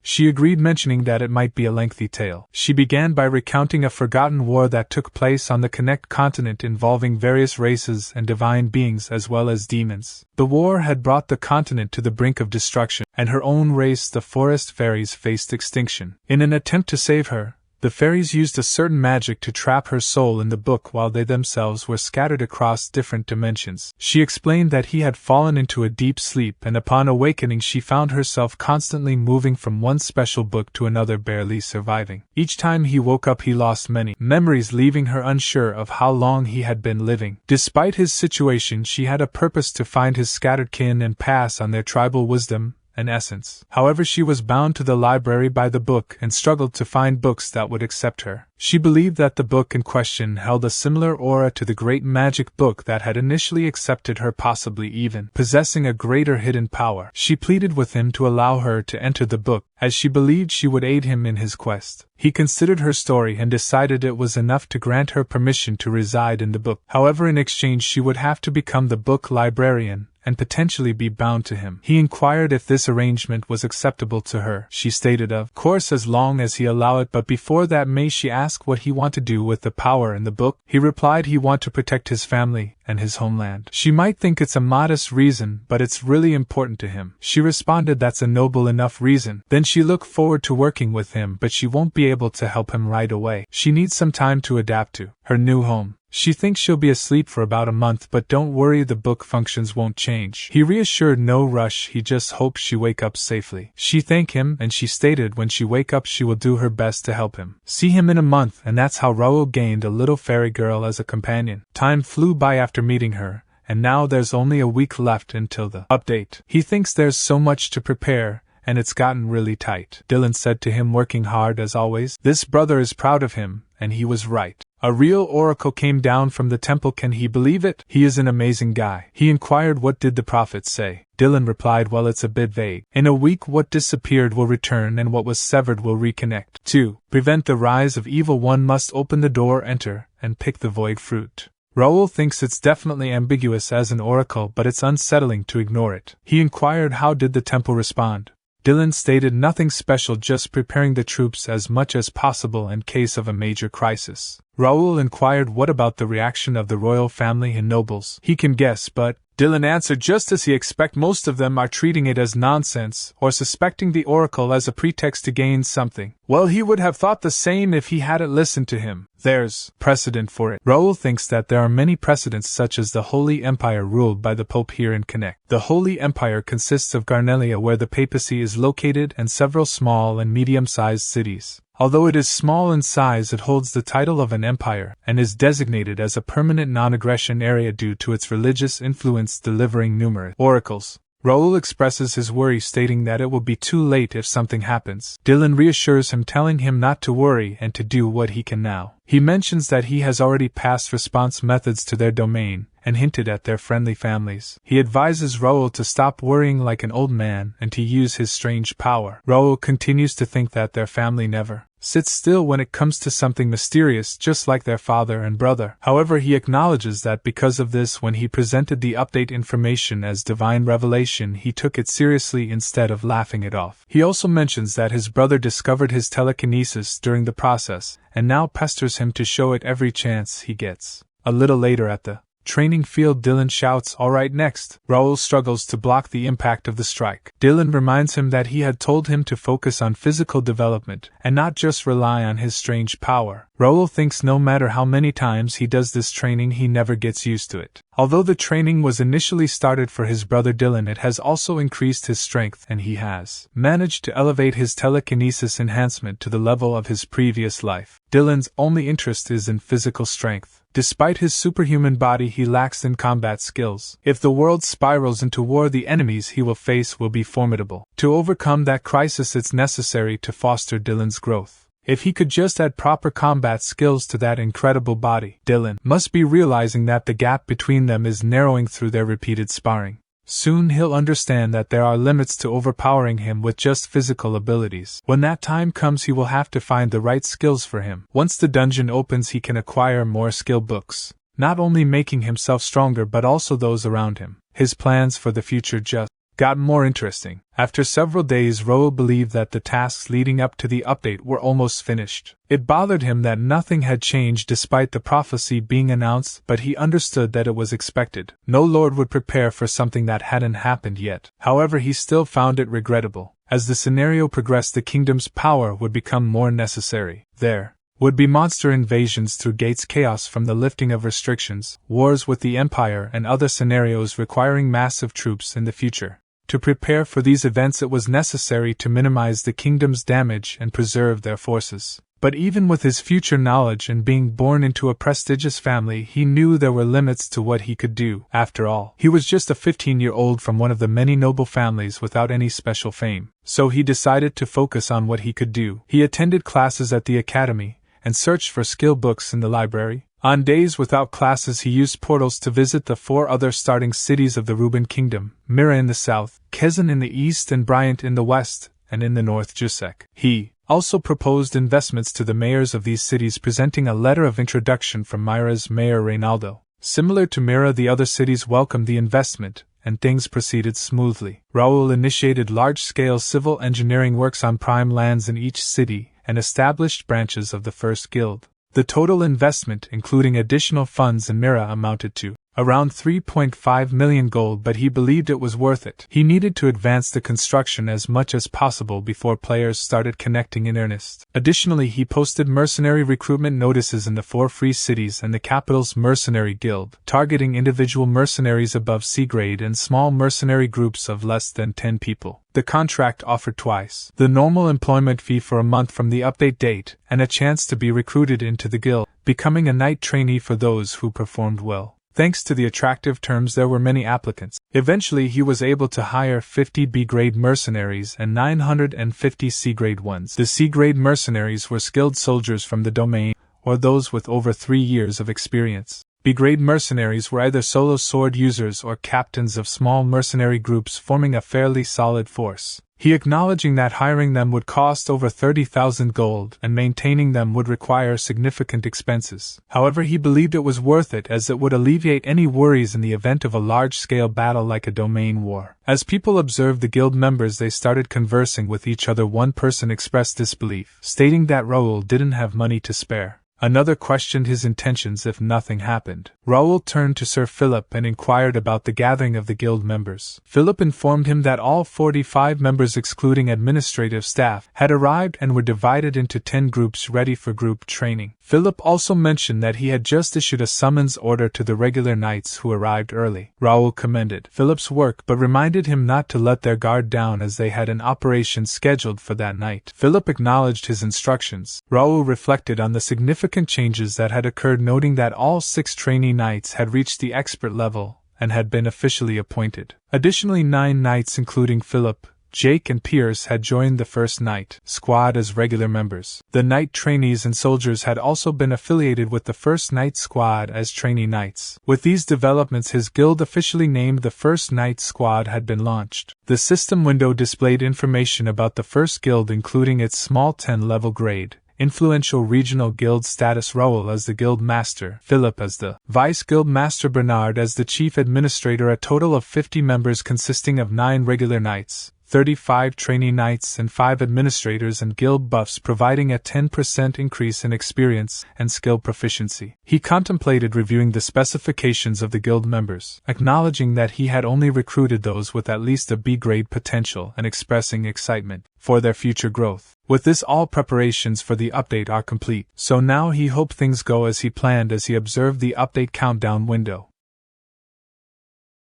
Then the scene shifted to the meeting room of Imperial Hound. Imperial Hound leader Silver Zero inquired for report. Number 8 reported the royal family has not taken action. All they did was increase their patrols. Number 9 added the Templeton family is in a similar position, and the McNeils are doing the same as well. Silver Zero turned to Number 6 and inquired, is Ashton County normally religious? Number 6 replied, no, they are not. They have a good relationship with the shrine, but they aren't religious. They were preparing even before the oracle was announced, so he is assuming they have a different source. Silver Zero then inquired about Alfredo Gray. Number 6 responded, nothing special. He's focused on the academy at the moment. Silver Zero turned to Number 8 and inquired, did he successfully infiltrate the mercenary squad? Number 8 admitted they tried, but everyone failed and apologized for that. Number 5 exclaimed, what? They were looking for 1,000 men, yet not even one of them could make it in. Number 8 explained they passed the pre-test but failed the main test. He think Raul has some sort of special ability. Do he think we have to worry about him? He has no benefits out of this. Number 5 agreed, that's true. Those nobles can't stop our grand plan. Silver Zero declared, right, let's just keep him under surveillance for now, and inquired about their agents. Number 8 reported everyone is in place already. Silver Zero concluded the grand plan is about to begin. The day when they kill all those pig nobles is almost here, so stay focused. Closing the meeting, they declared it's all for the emperor. At night the street was crowded with people. A child exclaimed, Mom, look at that, while pointing towards the sky. The child's mother inquired, what are those? Why are there so many meteors? Followed by an earthquake causing fear among the people. The mother hugged her child tightly and stated, hold on. Stay close. Just then a gate appeared in front of them, leaving the people confused. Goblins emerged from the gate and began attacking the people in front of them. However, Jake appeared and bravely fought off the goblins. He warned, this place is dangerous. Everyone, Evacuate to safety. Jake then reported this as Outer Wall 4 Area B Section 32. He have found a gate, engaging defense mechanisms. He urged evacuate the civilians and keep their guards up. Pierce reported this as Outer Wall 3 Area F Section 21. He found a gate. A few monsters have come out but there has been no damage to the civilians. Philip reported this as Outer Wall 1. A gate has appeared in the Noble Area,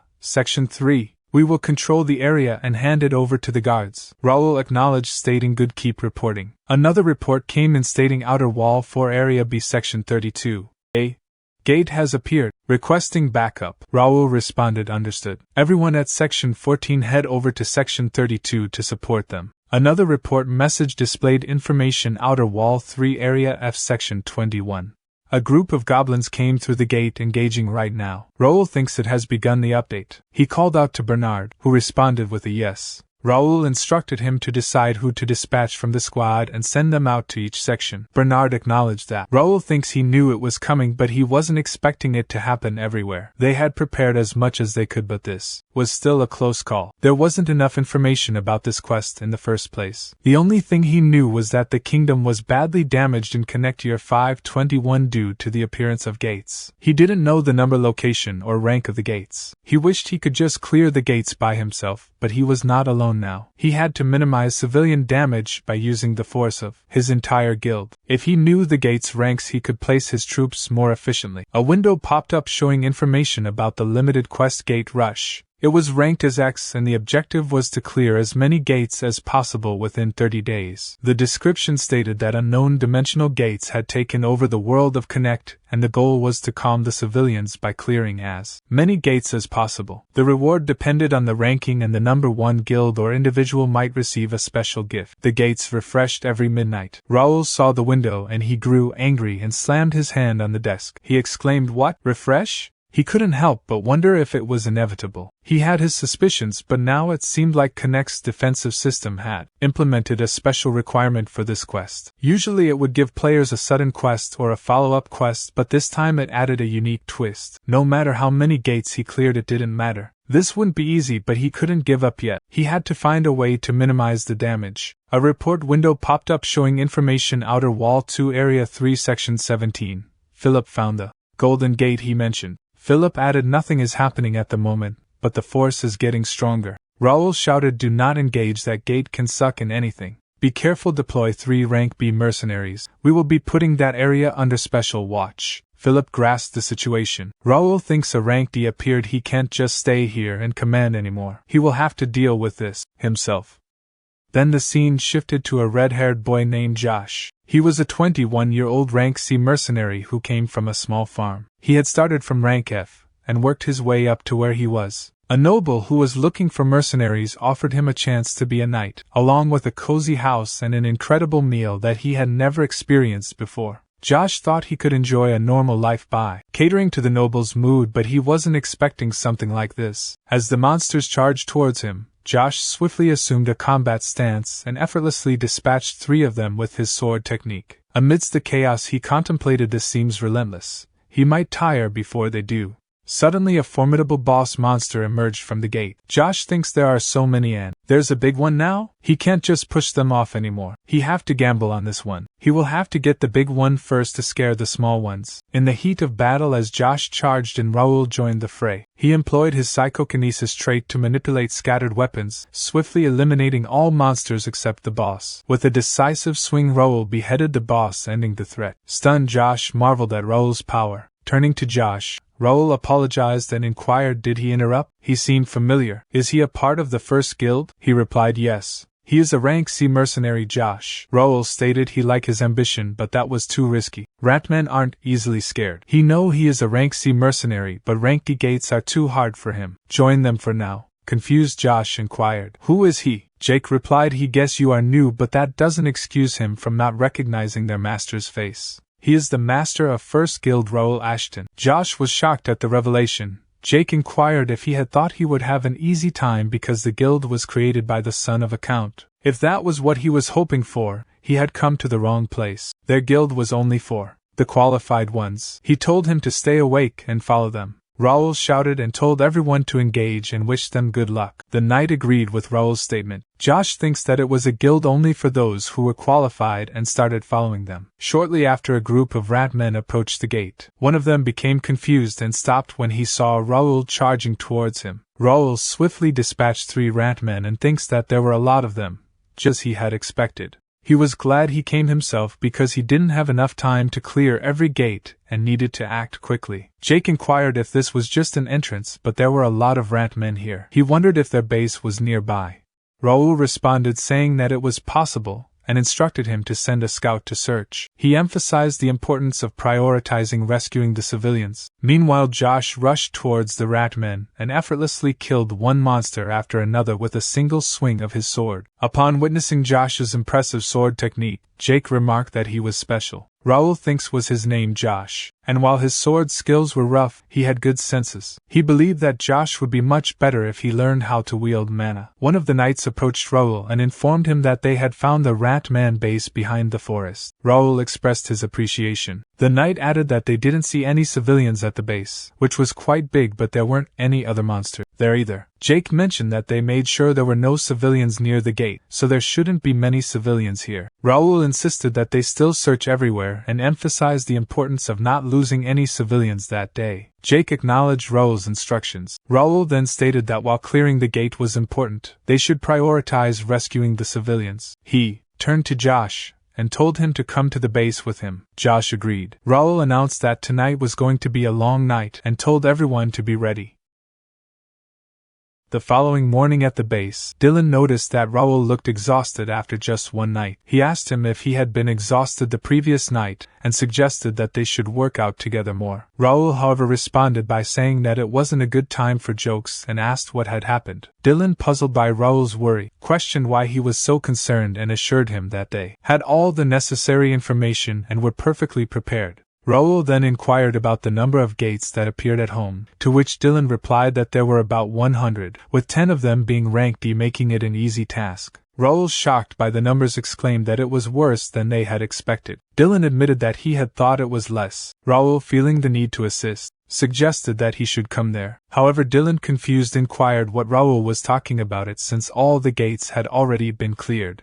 This made Raul nervously laugh. Dylan then mentioned that it took them only half a day, maybe that their father got to stretch a little. He also mentioned that Golden Bear High Master Trevor and Commander Ernest were all excited, as if it were a festival, and that they were bored with ordinary life. Raul continued to nervously laugh. Dylan remarked about how amusing it was to see all those old men running around excitedly. This made Raul realize that his family wasn't normal, and he thinks that he had forgotten about it. He then told Dylan that he knew it ended safely, but it was reckless. He had warned Dylan not to mess with the Ranky gates since they were too dangerous. Dylan, however, questioned why they should leave it and wait for Raul to come and solve it with his mysterious power. He emphasized that Ashton County was strong and that he and their father were not weak. They didn't need Raul's knights' help and were always ready for an enemy. The number of gates didn't matter to them. Dylan shouted Raul's name, causing him to tremble in confusion. Dylan continued by telling Raul not to worry about home and to do what he wanted, as he and their father would clean up after him. Raul breathed out a sigh of relief and admitted that Dylan was right. He had been too arrogant. Dylan inquired Raul if he understood now, stating that he was nowhere near being able to act strong in front of him. Dylan then mentioned that some of the gates hadn't disappeared after they cleared them. Raul inquired why that had happened, expressing a mixture of shock and confusion. Later in the meeting room,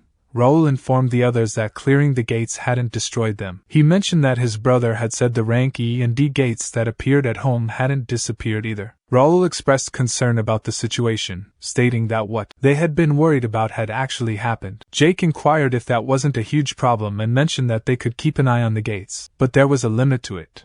Philip stated that if they put more men on surveillance, their defense squad might fall short, so they needed to figure it out as soon as possible. Raul expressed his desire to find out why the gates weren't disappearing and see if there was any other way. Bernard inquired if he should prepare the men's, but Raul replied that they were only going with a few elites this time. He listed himself, Philip, Jake, and Pierce as the chosen few for the party. Philip questioned if that was too few, but Raul explained that the retired old men back home were going crazy, and they couldn't just sit and watch. He also mentioned the possibility of finding civilians, so they needed to prepare 10 men to scout the gate. Bernard understood, and Jake jokingly asked if he should prepare a lunch box, to which Pierce reminded him that it had only been 2 months since they started. Philip emphasized that it wasn't a picnic and they shouldn't let their guard down. Jake clarified that he was just joking. As they fought goblins and rat men at night, Raul asked if anyone was tired. Jake replied that he wasn't even warmed up yet. Raul stated that they didn't have much time to waste, so they needed to move quickly.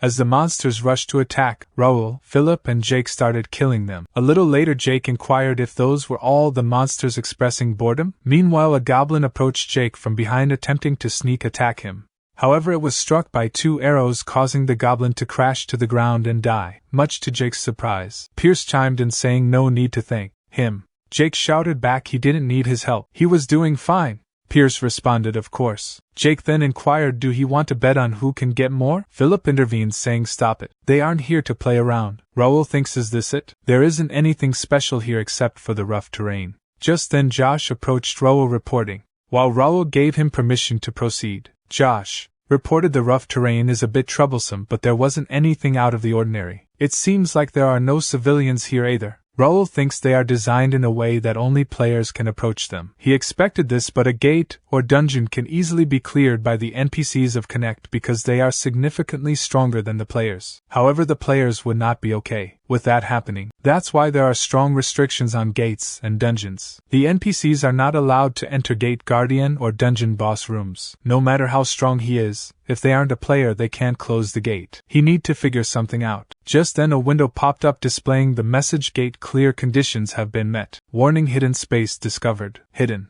quest guardian elimination has been triggered. If you do not accept the hidden quest, it will automatically expire after 30 minutes. Another window appeared showing the information for the hidden quest guardian elimination with a grade of D and the objective to eliminate the gate guardian. The description stated a powerful guardian is protecting the gate. Eliminate the guardian and neutralize the gate. The reward listed was experience, gold, and a low-tier random item box. Raul thinks a hidden quest? He would normally be happy to see this, but he don't have time to spare. He then asked the others, all of them saw it, right? Philip affirmed it, and questioned, do they have to find the gate guardian themselves? He don't believe there were any guardians between the ones we fought already. Josh responded, Master, is it possible that the guardian you were referring to is the one over there? At that moment all of them turned their attention towards the approaching ranky gate guardian, the dark corrupted goblin. Philip exclaimed, a giant goblin, looks like this one is the guardian of this place. Jake chimed in, saying he came to them himself, making their job easier. Philip responded, well, it's good that they don't have to search for it anymore. Josh confidently declared, leave it to him, he will handle this. Raul firmly stated, no, he will deal with this one alone. Nobody else interfere. Josh nervously sweated, and replied, understood. Curious, Jake inquired, why is he personally stepping in? Philip replied, what is he talking about? The young master always leads by example. Raul thinks, well, it's because you NPCs can't get any rewards even if they defeat a guardian. He can't expect great rewards from an E-grade gate, but well, this works out. He wanted to test if defeating the guardian with his own hands would caused the gate to disappear. Initiating an attack, the Guardian's strike was met by Raul, who effortlessly blocked and deflected it. Capitalizing on the Guardian's loss of balance, he seized the opportunity and eliminated the adversary. Impressed, Jake exclaimed, as expected he handled it easily. Philip added, even if it's a Guardian, it's not a match for the young master. Surprised by Raul's skills, Josh thinks seriously impressive. Not only blocking a blow from such a massive figure, but also deflecting the impact to create an opening. Is this what a true guild master of a skillful guild looks like? Raul thinks, is this the level of an E-grade Gates Guardian? Definitely an inexperienced mercenary would struggle against it. Having defeated the Guardian, the gate should normally collapse. The message will pop up at any moment, and there it is. Several windows appeared. The first one declared Guardian of the gate defeated. As the Guardian dissipates, the gate will collapse, preparing for automatic return. The second window reported an error, compulsory power is activated. Gate collapse sequence is halted. The third window provided details. This gate is designated as a scenario gate. The Entrance will be closed and reset daily at midnight. While looking at the system windows, Raul became a little nervous. He exclaimed, "Take a good look. This is what's called a core stone. It's like the heart of a power armor." The window displayed information about the core stone, stating that it was a grade E stone that could only be found in gates and dungeons. It was described as a highly fusible metal that could be used to make power armor and other high-quality items after proper processing. Philip inquired, "Was this in the heart of the giant goblin?" Raul confirmed, "Yes, this is something they must definitely collect. Gather several and they can make an engine for the power armor." Jake commented, "So it's an expensive and strange item, right?" Pierce questioned, "What have he been listening to?" Raul turned around, gazing at the gate, and thinks even if he personally take down the guardian, the gate doesn't collapse. It means they can't defy the scenario. Alright, he never planned to mess with the scenario anyway. Now that it's come to this, they will use this infinitely generating gate to become infinitely stronger. Raul declared, "Alright, the reconnaissance is over. From now on they will clear all the degrade gates that appeared in the capital of Turium. They will go non-stop, so everyone stay alert and follow." Jake responded enthusiastically, "Yes, they have been waiting for his command." Raul stated they need one more mercenary for the next gate. He turned to Josh and inquired, "Can he join them?" Josh inquired in surprise, "Me, sir?" Raul explained since he took away his chance to shine, he should give him this opportunity. Josh replied, "Understood." Raul exclaimed, "Great, let's go." As they entered the gate, Raul thinks this place is a dungeon or just an ordinary underground cave. It would have been pitch black without the light from the gate, right? He didn't expect this situation, but he is glad he brought it along. Jake exclaimed, "Wow, it's dark," and inquired, "What is this place?" Raul replied, "Stay close and don't stray far from the gate, it's dangerous." Raul selected a magical lamp from his inventory and suggested, "Let's look around with this." Jake exclaimed again, "Wow, a magic lamp? Isn't this a rare item?" Philip admitted he have never actually seen one, but it really works well. Raul cautioned they can see around them now, but it's dangerous to stray far from the lamp. Be careful not to get separated and stick together when fighting. Got it? All of them agreed. Raul turned to Josh and stated it's his first mission. He is in charge of the lamp. Josh agreed and questioned, "Such a valuable item for him to handle?" Raul explained he is entrusting it to him because he is capable. Show them what he can do as a promising member of the guild. Josh wondered, "Master said he is a promising member?" And he replied, "Yes, understood. He will guard it with his life." Raul encouraged, "Good, give it his best." Raul thinks they might not realize it yet, but he is actually the lucky one here. Soon he will become an S-rank mercenary and be talked about as a candidate for King of Mercenaries. Josh's status window popped up displaying his information: name Josh, 21 years old, level 38, occupation freelance mercenary, temporary member first guild, stats potential grade A+, unique traits beast-like sensation grade A+, burning competitive spirit grade B, ambition to succeed grade C+. Raul inquired to Pierce, "How's it looking up there? Can he see anything?" Pierce replied, "There's movement in the darkness. All he can say for sure right now is that they also carry a chilly, murderous intent." In an instant, Pierce observed something and swiftly shot an arrow, which elicited a scream upon impact. Jake inquired, "What's that? Did he find something? Did he hit it?" Pierce replied, "Right now one could hit them even with their eyes closed. They're already spread out all around them." Suddenly a large number of giant bats rushed towards them. Raul shouted, "Giant bats! These creatures chase the light and attack. Everyone be careful." Josh nervously thinks about the light while looking at the lamp. Jake exclaimed, "Damn it, they're all swarming around the lamp." Raul instructed Josh to put the lamp down for now. It's too much for him alone. However, their conversation was interrupted as Josh shouted, "These damn irritating bats, daring to mess with this promising guy." He skillfully used his sword to eliminate the incoming bats, and confidently stated the lamp won't even get a scratch from these guys. Jake stated he have overpraised the rookie and now he's lost his mind. Raul replied, "Well, being enthusiastic is a good thing. Consider it a kind of initiation test." Josh called out to the Jake and Philip saying, "Hey seniors, are they just going to watch?" Jake responded, "Rookie, you're too slow, way too slow." Philip sarcastically commented, "A promising member, he should be able to handle this much on their own." Meanwhile, a scorpion lurked around in the shadows. As they moved inside while checking the surroundings, after quite a while later, Jake stated they are in pretty deep, but he still don't see anything. He inquired, "Is this cave just full of bats?" Philip replied, "It's still a D rank 8. Don't let his guard down. Young master is also staying vigilant, so keep up." Josh looked at Raul nervously and turned to Philip inquiring, "Mr. Knight, their boss. He mean how strong is the master?" This made Philip a little confused, but he immediately regained his composure and stated it depends on what his definition of strong is. The young master is getting stronger every day, and he lacks nothing as a member of the Ashton family. But judging by just pure sword skills, he's probably weaker than Jake. Meanwhile, Jake shouted, disgusting. Why are these bugs so big? Philip continued, saying he may look stupid but his sword skill is amazing. Noticing the incoming monster in the dark, Raul stopped in his place. Philip alarmed Raul, but Raul stated he was already aware of it and said that you are. Meanwhile, the group of scorpions approached them. A window popped up showing information: armored scorpion level 45, rank D. Jake commented they look so ugly. Philip warned there are a lot of them, so be careful. Raul thinks there's no way giant bats are the main enemies in AD rank 8. Those scorpions only appear in gates and dungeons, so this must be their first time against this monster. Raul stated whatever it is, if it's a quest they have to get through it. Their armors are as hard as steel, so be aware. Make sure to avoid the poisonous stinger. Then shall they begin? A quest window popped up showing information about AD rank Dimension Gate. The objective was to eliminate 50 armored scorpions of grade D. There was no time limit. The reward was experience, gold, and a low-tier random material box. Raul thinks it's not a conquest but an elimination quest, and it's asking him to clear the quest, not destroy the gate. He suggests thinking about it after taking care of the monsters. Raul stated, let's go. Raul, Philip, and Jake embark on a scorpion killing spree, leaving Josh to guard the lamp. A swarm converges on Josh, attacking him from a blind spot, but he manages to block just in time. As another attack approaches,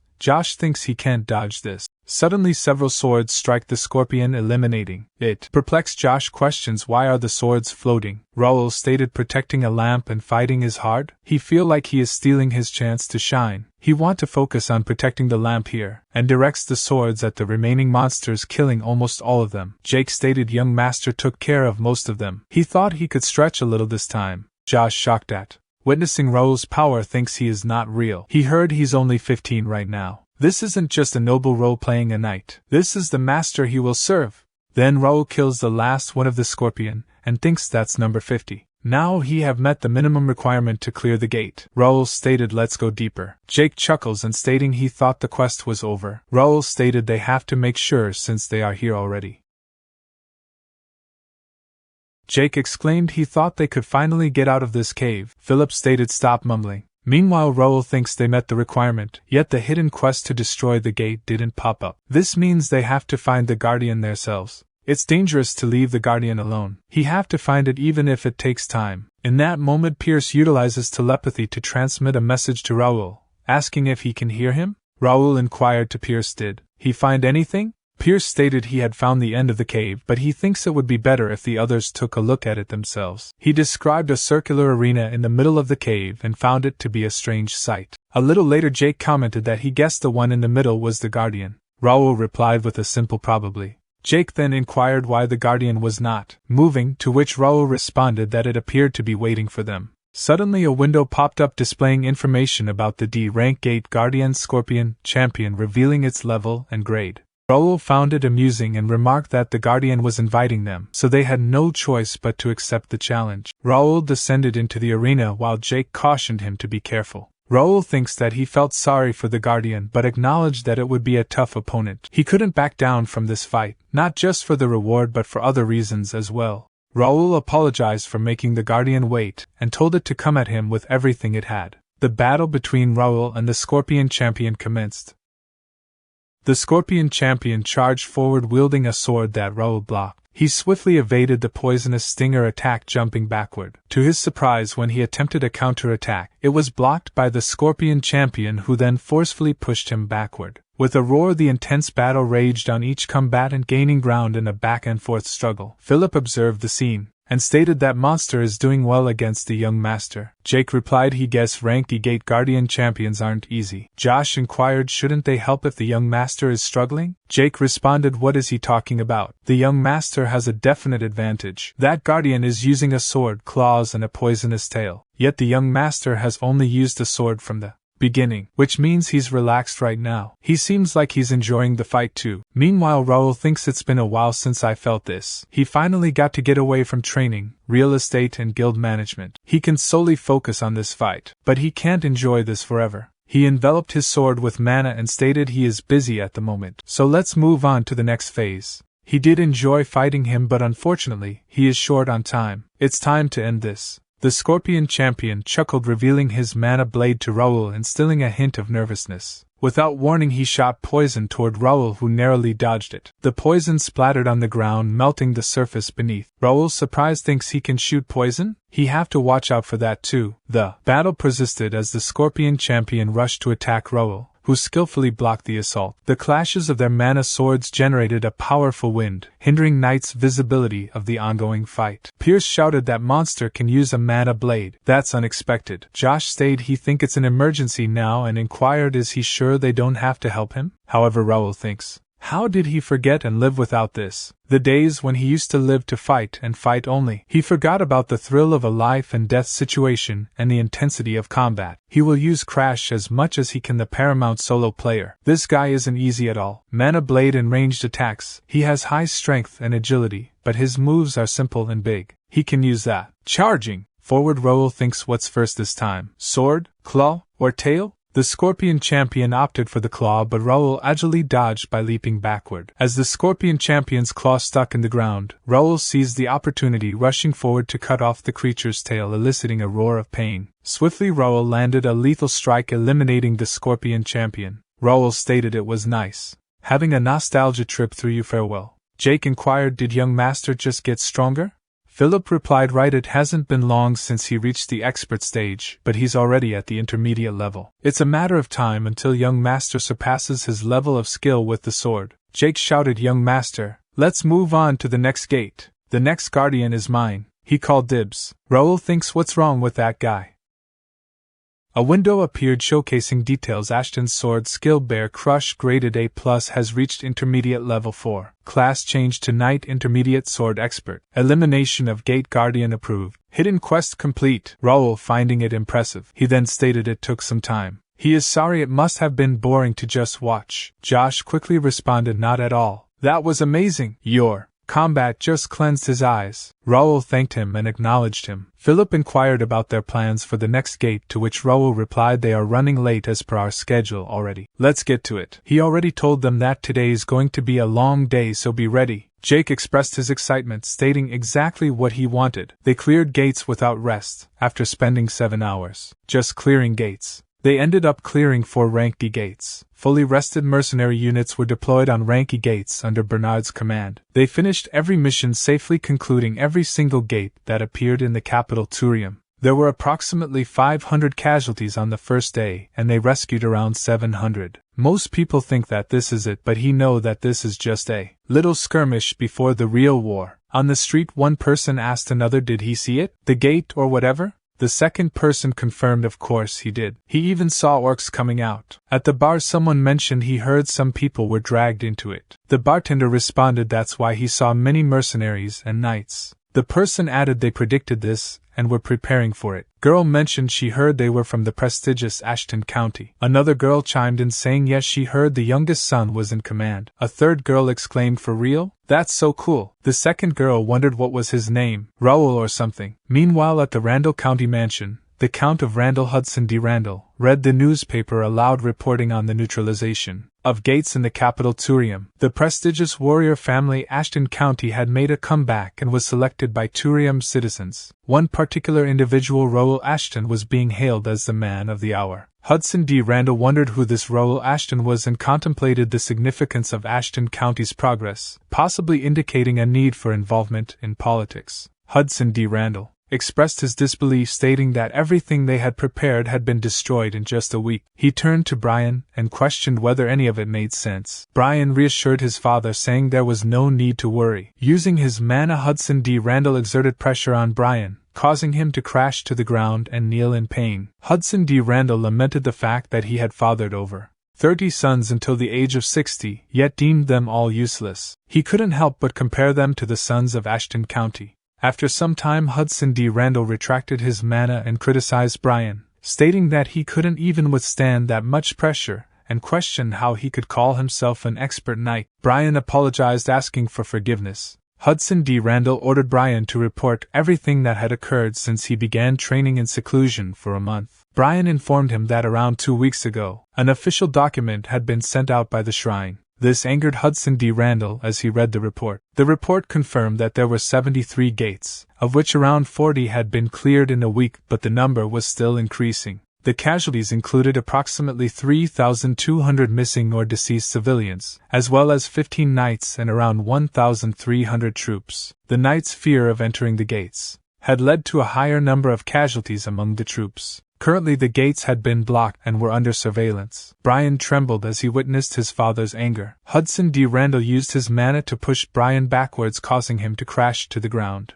Brian pleaded for mercy. Hudson D. Randall angrily shouted, "Get the fuck out. There's no place for him in Randall anymore. Don't he ever think about stepping onto Randall territory until he call for him. If he see him again, he won't care about he being his son. He will kill him. Tell the third oldest to come here on the way out." As he was escorted out by a knight, Hudson D. Randall expressed his frustration, yelling, "Ashton!" At Kingdom Academy, one maid said to another, "Isn't that him? The young master Raul of Ashton County." She heard he led his knights and made a great contribution. "He is so handsome." Another maid chimed in, "He's the youngest ever to have achieved the top rank." One of the fellow students added he heard his knights get paid well. A red-haired student dismissed their praise, saying stupid, praising the guy who didn't actually do anything. Another student speculated he bet his family did everything for him. The students continued discussing so loud for saving a few civilians from the gate, or whatever. Once reinforcement from his family gets here, he will show everyone that he is better than him.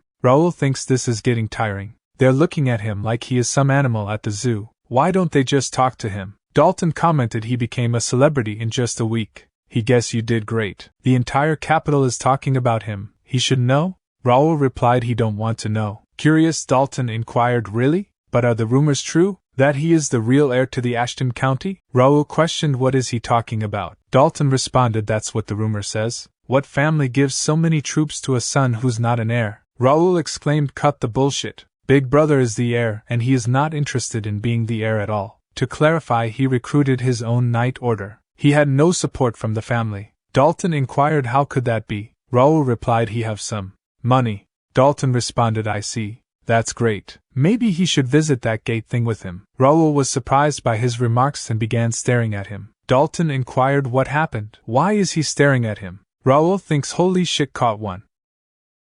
Raul was surprised by his remarks and began staring at him. Dalton inquired what happened. Why is he staring at him? Raul thinks holy shit. His admission to the academy may have seemed like an excuse for him to get out of the house. Actually, he had another goal. That was to find skill books in the library and hidden prospects in the academy. Though the list of new students changed due to Gray's sudden appearance, candidates for recruitment had already been selected based on information he found on the Link Cafe. Brat Dalton was one of them. Realistically speaking, the strongest person in this kingdom is Swordmaster Marquis D. Dalton. World of Connect, where almost no contact could be made with high-ranking noble NPCs, an amazing chance to get his grandson Dalton.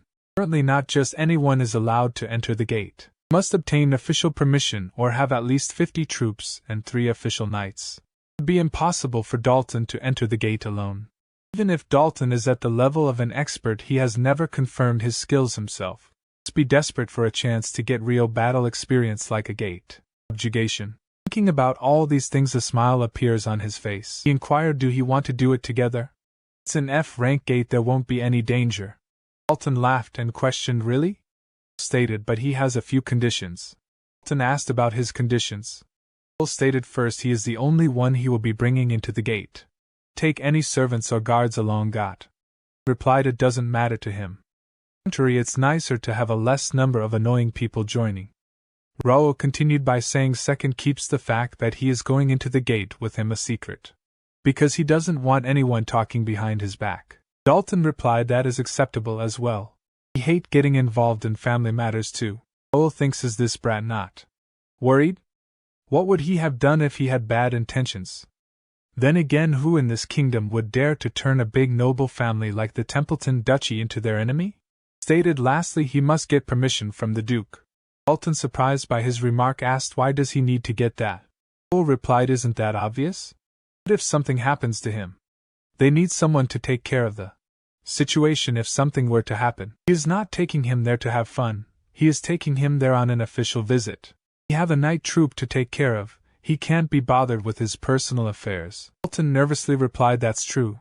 But his talk was interrupted as Raul walked away, commenting, "Let's talk again once he obtained permission from the Duke by then." Flustered Dalton said, "Hey, wait." And thought, how is he going to convince the old man? Seeing Raul's pale face, Bernard inquired, "Did anything happen at the academy?" Raul replied, "Well, all the attention is a bit tiring, but it's fine. He started doing this hoping for this to happen anyway." Bernard questioned, "Then shall they maintain the public opinion to the current level?" But Raul asked the report. "About how many people have been deployed so far?" Bernard reported, "In the past 2 days 100 soldiers have been deployed as decoys, and an additional 10 wandering mercenaries have been hired as well. There are around 20 active spies in the main branch who have completed their basic training." Raul considers the importance of the war of public opinion amidst the fierce political battle between the nobles. It is crucial work that must be done to solidify their position. The decision to seek out the voice of Reuben has proven to be a wise one. By providing information about the gates without any conditions, a friendly reputation has spread throughout the kingdom. Those who question how a single media outlet can wield such influence do not understand the significant role that the media plays. In Connect. The media in Connect is an elite organization primarily composed of magicians, with Jenna's White, one of the continent's 3 great sages, serving as the president of the Press Association. Status is esteemed even among the highest ranks of society, and the most influential media outlet among them is the voice of Reuben. They do not need to engage in wars with swords alone, they must utilize all available resources. Raul instructed double the number of wandering mercenaries with a good sense of humor to be on standby. Expected that individuals from various regions will come to keep them in check. Then Philip inquired what he meant by that. Bernard explained that greedy noblemen are likely to attempt to gain a foothold now that the gate situation has somewhat stabilized. Raul expressed that while he would welcome them for a simple gate subjugation, it is not feasible at the moment. Bernard suggested that they may try to find faults and tarnish Raul's reputation in order to claim a larger share of the rewards. Raul responded by stating that they can only strive for the rewards because only the chosen ones can close a gate. He emphasized the need to keep this information confidential for the time being to prevent other lords from pretending ignorance about the gates. Philip responded with the statement that he understood. Raul continued with his thoughts. Even if he had to use the lord's greed, he must get the soldiers to gather in the kingdom. That was the only way for them to deal with the crisis that was about to befall the kingdom. At night, a person with brownish hair and running from something in the back alley, while thinking, "Damn it, who would have thought that they did continue being hunted despite entering a gate? Just what is their deal?" For now he must lure as many of these bastards and buy time for his comrades to get away. His thoughts came to a halt when he was surprised to see people with robes blocking his way forward. One of the people with a mask stated guild leader of the information organization Wings of Freedom, alias Faceless. "It's nice to meet you this way." Alias stated, "So these bastards are the ones who have been hunting down underworld guilds for half a year." The masked person replied by saying, as expected from the head of the best information organization of the kingdom, he is quick-witted. Alias inquired, "So what brings him here? Is he trying to hunt him down this time?" The masked person responded that he was planning to do that at first, but he would make him an offer. Alias inquired about the offer. The masked person stated surrender. It'd be a waste to kill someone as powerful as he in the underworld. If he promised to join them, that is, they will spare his life. "What does he say?" Alias unsheathed his sword and rushed towards him to attack while asking, "Stop saying nonsense." But his attack was blocked by the masked person with his power armor. As he looked at the armor, he immediately identified it, and then Alias stated, "You bastards." He was on the fence about it, but they really were bastards from the Empire? The masked individual declared, "What a refreshing deduction, or should he call it a dangerous suspicion? Now that it has come to this, he leave him no choice." He commanded his companions in blue robes to eliminate him. They all swiftly moved towards their target, his faces turning pale as he see their attacks. However, the target known as Alias vanished before their eyes. Confusion spread among the group as one questioned, "Is it stealth magic?" Another responded, "No, he used an artifact. Couldn't have gotten far. Search the surroundings." Meanwhile, Alias, who had teleported to the rooftop of a nearby house, pondered to think the mysterious organization that has been hunting guilds were bastards from the Empire. What the hell is going on in this kingdom? At the Ashton County Mansion, a guard captain named Bill informed Raul that the first night's rank F gate permit had been cancelled. Jake shouted in anger, questioning the decision, but Philip quickly silenced him. Raul calmly responded, acknowledging the news and inquiring about the status of the rank E and rank D gates. The guard captain assured him that those gates were still permitted for entry. Raul expressed relief at the news and asked who would be taking care of the rank F gates moving forward. The guard captain admitted he was unsure but mentioned that multiple families were expected to participate. Raul nodded in understanding, noting that rank F was less dangerous and could potentially be profitable. He made it clear that his team would be ready to handle any issues that arose. Pressed by Raul's sense of duty, the guard captain remarked on his righteousness, expressed a wish that other nobles were like him. Raul reiterated the importance of protecting the city and its citizens, emphasizing the need for cooperation. Meanwhile, the guard captain whispered to Raul about a rumor linking Randall to the cancelled permit. He speculated that the Ministry of Finance may have been involved, noting the close ties between the department and the Randall family. After some contemplation, Raul thanked him for the information, showing his appreciation for the warning. As the guard captain departs, Raul inquired, "Did everyone hear the news?" anticipating this so it shouldn't come as a surprise. Jake replied, "But isn't this excessive?" To the revocation of their permit? Raul stated, "It's a direct order from the royal palace, so they must comply. There is no need to be despondent about it. They haven't lost anything." Jake inquired, "How so?" Raul explained rank F gates can be cleared with regular troops. Utilizing mercenaries they hired with their funds is inefficient. The rewards they provide are subpar. It would be more beneficial to focus on gates of rank E and higher. Jake agreed, saying he is correct. Philip asked what should they do with their men once they are withdrawn from the rank F gates. Raul replied, "Assign them to gates outside the wall for training. Let's utilize this opportunity to clear some remaining gates outside. Those who are indifferent to the rewards won't last long anyway. It may prove advantageous in the future. Managing the gates is a challenging task. What they require most at present is merit, renown, and personal growth. Let's disregard external affairs and concentrate on themselves. Please emphasize commanding the mercenaries and their personal development." All of them responded by saying understood. Raul contemplated a week from now the official knight investiture ceremony, which occurs annually, will take place. It is the prime opportunity for their knights to shine. They must strive diligently until the ceremony to garner attention and ensure their reputation reaches beyond the kingdom. The scene shifted to a gate where a guard inquired if he was sure they were coming. Guard Captain Bill replied that he didn't know, so the guard shouldn't ask him. Guard asked what they would do if something bad happened there. Captain Bill replied, asking what he meant by that, and stated that they would have to take care of it, as they were both worthless unless they obeyed the nobles. The knight told them to back off. At that moment, Austin D. Carrington, the fourth son of the Viscount Carrington, arrived at the gate with his knights. His knights shouted that the son of Carrington was there and ordered everyone to move out of the way. Captain Bill stepped forward and said it was an honor to meet him, introducing himself as Bill, the person currently in charge of controlling the gate. Austin D. Carrington asked if that was the gate, and Captain Bill confirmed that it was. Austin D. Carrington then ordered his men to get moving. Captain Bill asked if he was saying that he would be going in right away, but Austin D. Carrington didn't answer and told his knights to follow him inside. Captain Bill asked about their horses, and Austin D. Carrington became angry and kicked him, causing him to fall to the ground. Austin D. Carrington then told Captain Bill to know his place and not to ask him to get off his horse. Captain Bill tried to explain, but Austin D. Carrington told him to shut up and called him a peasant before ordering his knights to go inside. Guard approached him and asked if he was okay. Captain Bill declared forget it. He clearly warned him. It's not his fault if their horses go crazy inside the gate. He thinks to himself that he knew horses were not allowed inside due to the high mana density. Even if he was lucky enough to survive, he would suffer greatly. He anticipated that they would be busy moving bodies that night. They emerged on the other side of the gate. Austin D. Carrington questioned, "Is this what's inside a gate?" "He doesn't see anything," his knight explained. That there were only orcs or goblins present, so there was no need to be nervous. Austin D. Carrington thought to himself, he thinks he would find some treasures.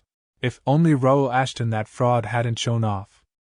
He became a star in the capital for killing a monster using his wealth. He will clear every gate left open to bring him down.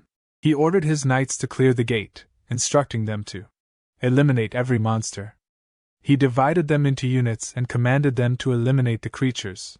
Mako Praetorian Guard expressed, "Sir, dividing the troops inside a gate is very dangerous. Let's keep their men together and use scouts to look around." In response, Austin D. Carrington questioned his fear and doubted their ability to clear all the gates in such a manner. Suddenly Marco heard a sound from behind and turned to see incoming monsters, causing him to tremble. He shouted, "Young master," to get behind him. Austin D. Carrington, noticing the monsters, also started trembling in fear. Meanwhile, Marco ordered the knights to stay calm, hold their positions, and prepare for combat.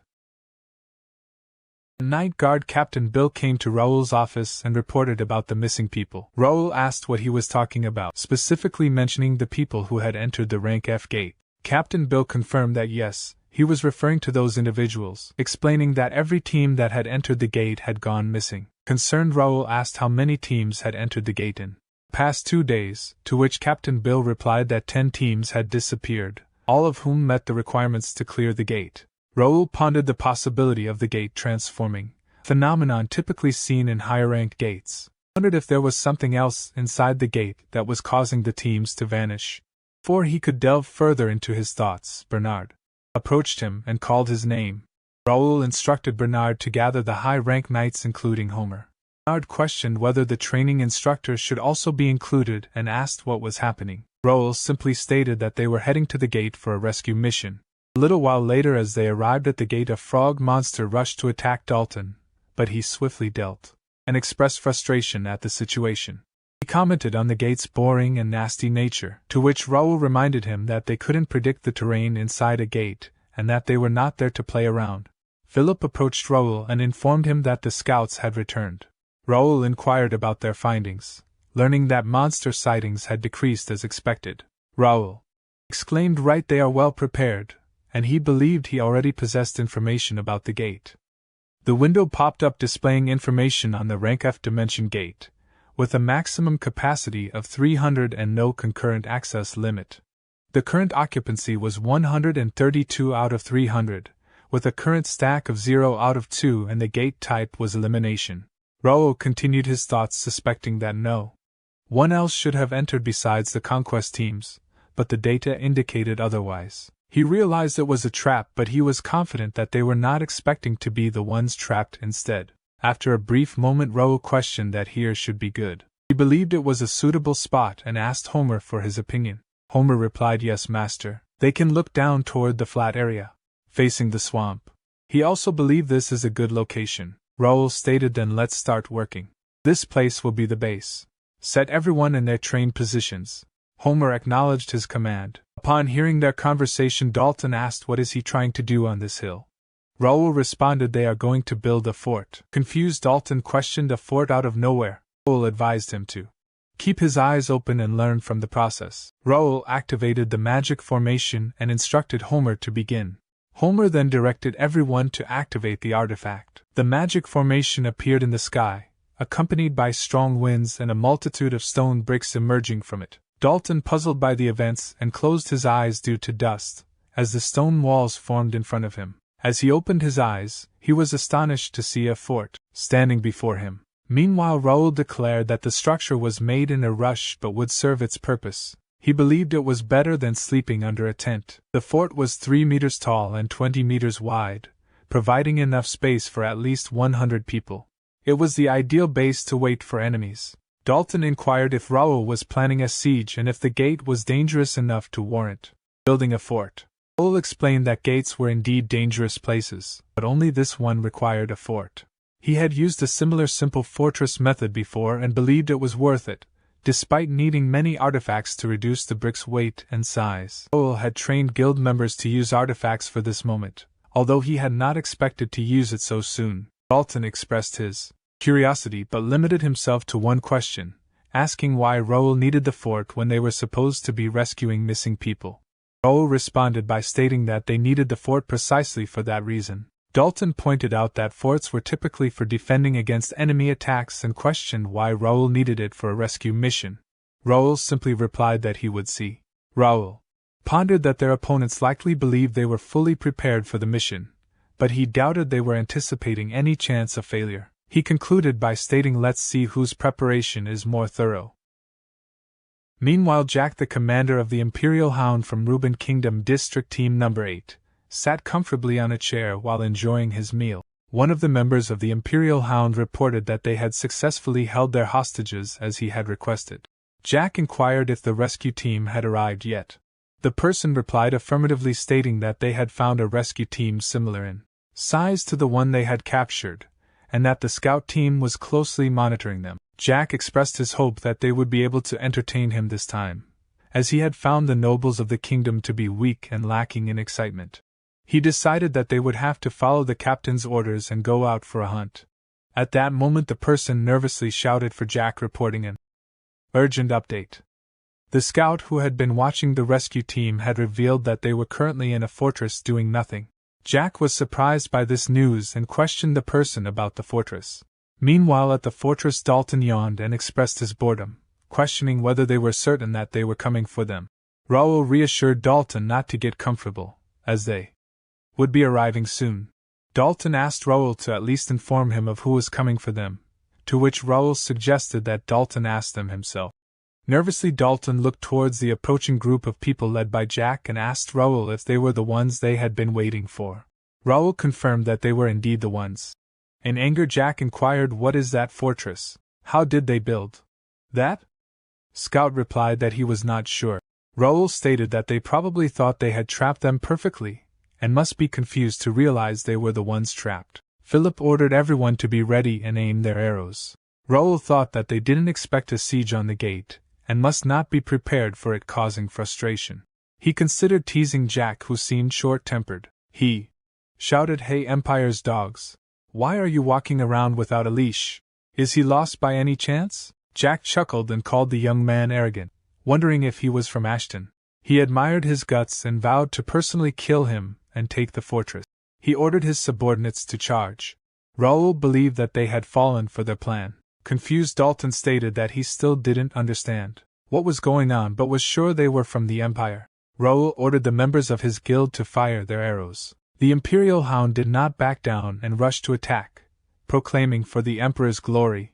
As two Imperial Hounds approached the fortress wall, Dalton swiftly dispatched them, calling them dirty Empire dogs. Jack observed and laughed, calling Dalton another arrogant youngster. He decided it was time to show some respect and signaled his subordinate to blow the whistle. Two dark red monsters appeared, surprising Raul. Jack remarked, "Let us observe how much longer he can continue to open his mouth." Dalton inquired, "What are those creatures?" Raul responded, "They are the Empire's mana soldiers." He noted they appear to have been enhanced since the last time he encountered, which is likely their peak performance. Therefore his strategy is flawless. As the Empire's mana soldiers began to move towards the fortress, the members of Raul's first guild became panicked.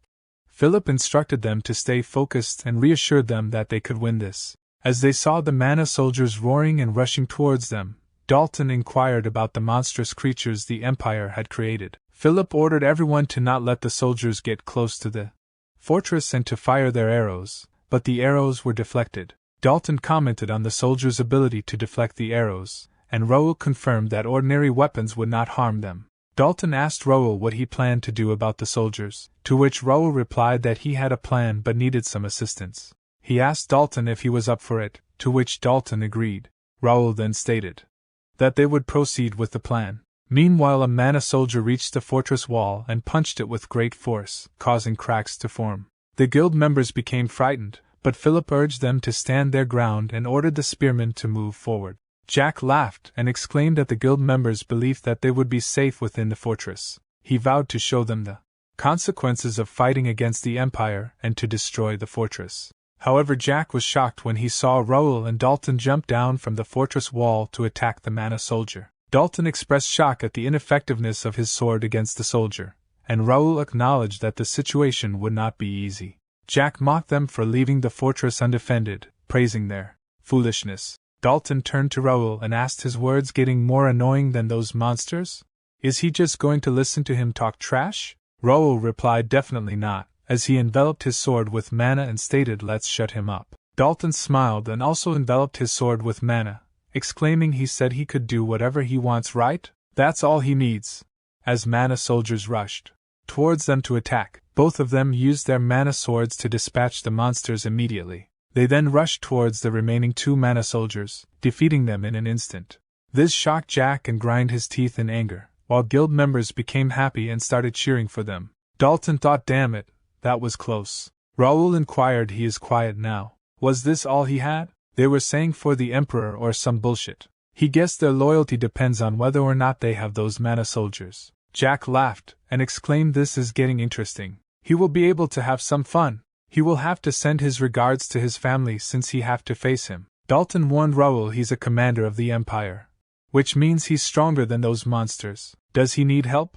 Raul stated no, he can take care of him by himself, and he think he have his own opponent, while pointing towards an incoming mana soldier carrying a shield and a flail as a weapon. Raul exclaimed, "He's smaller but he's armed well. Can he do it?" Dalton replied, "Who does he think he is? Did he forget his family name? Don't worry about him and make sure to teach that guy a lesson." Raul thought he's Templeton's grandson after all. This is his first real combat experience, but he seems trustworthy. Raul moved towards Jack and stated, "His back's covered now. Shall they end this? He is sorry for making you wait. Bring it on." Jack exclaimed, "Ashton family's young master, what is his name?" He replied by stating his name is Raul. Jack mentioned that his family is well known throughout the Empire and he had heard that they use great swords, but he guessed that wasn't the case. Raul thought to himself that Jack talked too much and looked like a gorilla, but he couldn't underestimate him. Despite Raul's stats and level matching that of a typical advanced sword expert, Jack was still the strongest enemy he had faced so far. Jack's status window popped up, revealing information about him being 44 years old, level 81, a knight, advanced sword expert, affiliated with the Cronin Empire, Imperial Hound, and commander of District Team No. 8. His stats included potential talent, grade A, unique traits of narcissism, grade C+, bloodbath, grade A-, and quick-witted, grade B. Jack commented on finding 2 noble families' young masters, calling it a jackpot and expressing excitement to see what they had to offer. Raul thought about his stable stats with power armor, and knew he couldn't let his guard down. He had upgraded his stats with steady level ups and spent money on his gear, making him confident in his abilities. Jack mentioned Raul's skill with the mana blade, noting that he seemed good at it, and wasn't just a crybaby young master. Raul prepared himself in a fight stance, and used the mana blade to defend against Jack's attack. Meanwhile, Dalton struggled against the attack from the mana soldier, and realized that the soldier was kind of strong. Dalton rushed forward to attack with the mana blade, but the soldier blocked it with his shield, surprising Dalton. The soldier then swung a flail weapon to attack, which Dalton dodged by leaping into the air. Dalton acknowledged the soldier's intelligence, and knew the battle wouldn't be easy. However, if he were to run away instead of facing the Empire, the old man would not leave him alone. Is he doing fine? His fight seems more challenging than mine. Raul and Jack's swords clashed with each other, and Jack commented, "Not bad at all. You're quite good at imitating, aren't you?" "But that's it," Raul thought. "He's fast and strong. The moment he shows a gap, he is done for." Jack laughed. "Yes, this is way better than he had expected. He can feel it. It's almost a shame to kill him. Your kingdom folk are the best when you can't do anything but resist. Resist hard, little kid." Raul thought, he's still talking. It feels like he is getting mentally damaged. But that's not even the main problem.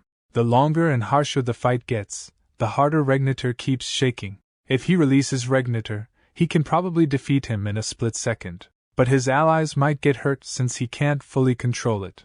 He has to buy time and keep them here until the plan is completely executed. At that moment a message from Bernard popped up, saying, "Master, does he copy? The situation has been wrapped up. They have successfully reached them and defeated the enemy. The plan was a success." Hearing that, Raul smiled and said, "Nice." Jack commented, "He is smiling? Does he give up? What happened to his rescue plan? He only see him and his guys hiding behind that fort." But his words were interrupted as Raul released more of his power, making him surprised. Raul replied, "Rescue plan? Hiding behind the fort?" The rescue plan was ongoing the whole time. Since the rescue plan has succeeded, Shall we fight for real now? Try again, Empire's idiot. The scene then transitioned to a moment just before when Marco was gasping for breath. The member of Imperial Hound stated that he heard the kingdom's nobles were cowards except for a few families, and he guessed it was true. He was shaking like a rat despite being surrounded by his knights, which he found to be quite a view. Marco suggested that the young master please calm down and stay focused. In moments like this, Austin D. Carrington thought to himself that he didn't know the Empire was a part of this, and that they had fallen into their trap, realizing they may not survive. The person exclaimed that they wouldn't kill them if they didn't resist, yet they still chose to. He ordered to capture the noble and kill the rest. Following the order, his subordinates rushed to attack Austin D. Carrington's knights, but they were surprised when they were hit by arrows. As they turned around to see who had shot the arrows, they found the members of the First Knight Guild rushing towards them. Jake exclaimed, "How dare they step into their kingdom," referring to them as the Empire's dogs. Pierce, Bernard and Josh took care of the Imperial Hound members while Jake eliminated the Mana Soldier. The masked person observed that they easily took down the Mana Soldier without even using a Mana Blade. His thoughts were interrupted as Jake approached him and stated that he had overheated and didn't mean to kill all of them, suggesting that one was enough for them to extract information from. Marco identified Jake as a member of the Bear Knights and guessed that the First Knights had come to save them. Austin D. Carrington questioned if they were members of the First Knights. Josh exclaimed about Austin D. Carrington's weak knees and inability to stand his ground in a situation like this, finding it pathetic, and added that not every young master was like theirs, and Pierce suggested comparing it to something worth comparing. Austin D. Carrington thought only with a few soldiers. They took down these monsters and the Empire's elites armed with power armor. Are these Ro Ashton's First Knights? Then Bernard reported to Raul asking if he copied. The situation had been wrapped up. They had successfully rescued them and defeated the enemy. The plan was a success. At the present, Jack inquired what did he say. Raul replied that the hostages had been rescued already. It was easy since he brought all his men there. He caught the hostages but then focused on attacking the fortress. Did he forget what he was there for? He really thought he had it all perfectly planned out, didn't he? The truth is he is the one that fell into the trap. Jack laughed and struck his sword in the ground, stating he sees. Planning things out isn't his style anyway. What's so fun about hiding and planning? They're traps? He should just stick to his style. What does he think, kiddo? He has nothing to care about now. Let's do this for real now. Raul thinks there it is. Shadow Clipper. He saw it a few times as Crash, the great sword skill that the Imperial Knights use. It was a bizarre sword technique with an ominous blade unpredictably slashing in irregular patterns. He had been waiting for him to use that. Jack commented, "Let's begin." Launched mana slashes towards Raul, causing him to push backwards by the impact as he blocked them. Jack questioned, "He is busy blocking. Where did all his ego go?" Meanwhile, Raul looked towards him with focused eyes, and the system showing information 40% complete, 50%, now 70%, and 100% completed. Another window popped up showing information copycat activation complete. Then Raul stated, "Let's try this out," and used Shadow Clipper to attack him. Seeing that, he became confused and blocked the Raul attack. And he asked, "What is this?" Raul stated, "This seems useful. He will use it well." The fight between Dalton and the Mana Soldier raged on.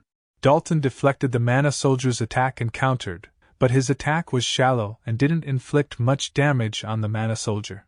As the Mana Soldier responded with a heavy strike using a flail weapon, Dalton dodged by leaping backward.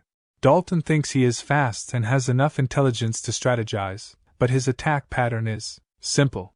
There's some mana around his mace, which makes it dangerous. He is at a disadvantage since he can't use a mana blade.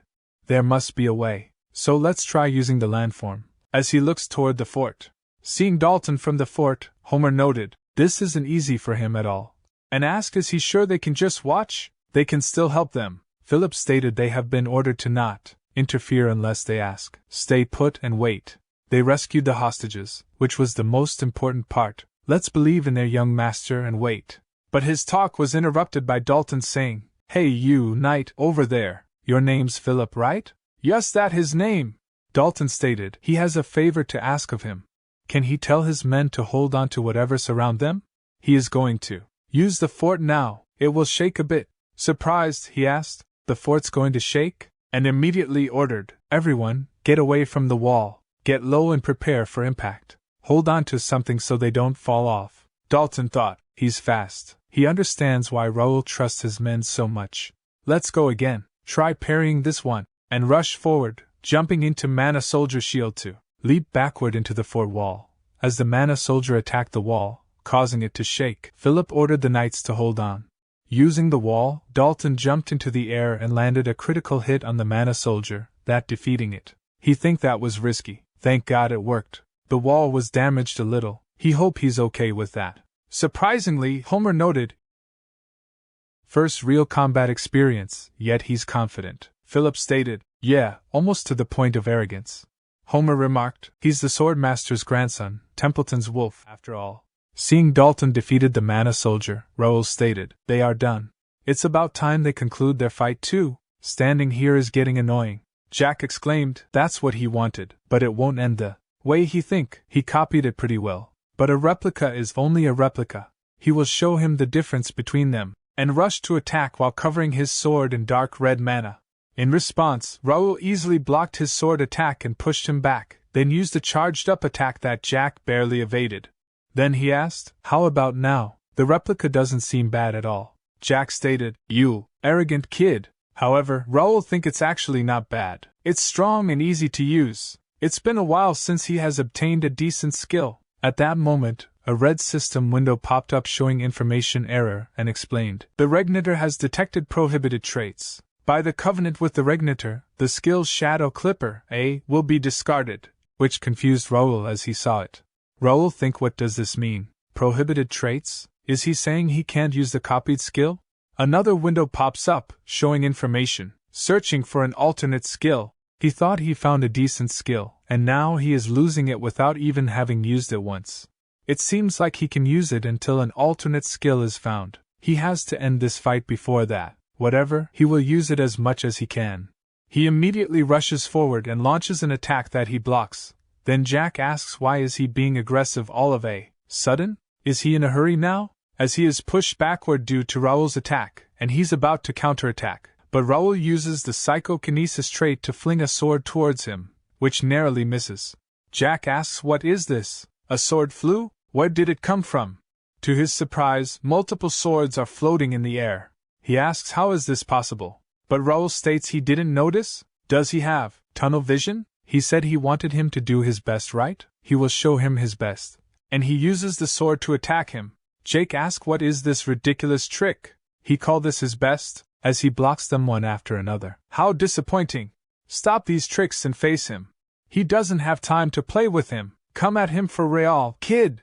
Then he uses the psychokinesis trait on multiple swords, to attack him from the front and on two large axes to try to attack him from behind. Jake easily blocks the swords, but he struggles to block the axes.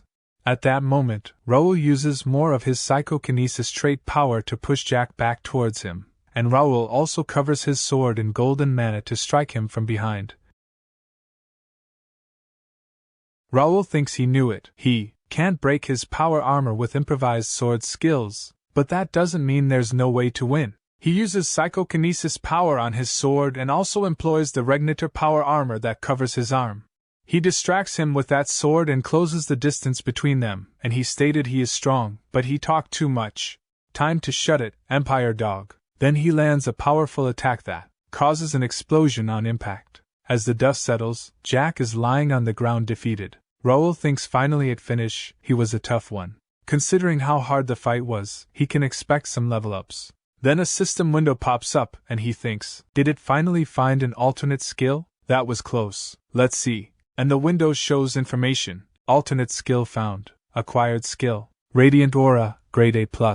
Seeing that, he becomes surprised and notes, how did he get this skill? Radiant Aura, the top-tier active skill used by the strongest Holy Knight. The OP skill that casts 80 cleanse, blessing, and healing. He rarely saw this skill even when he was Crash. He got that skill. He chuckled and stated this is a jackpot.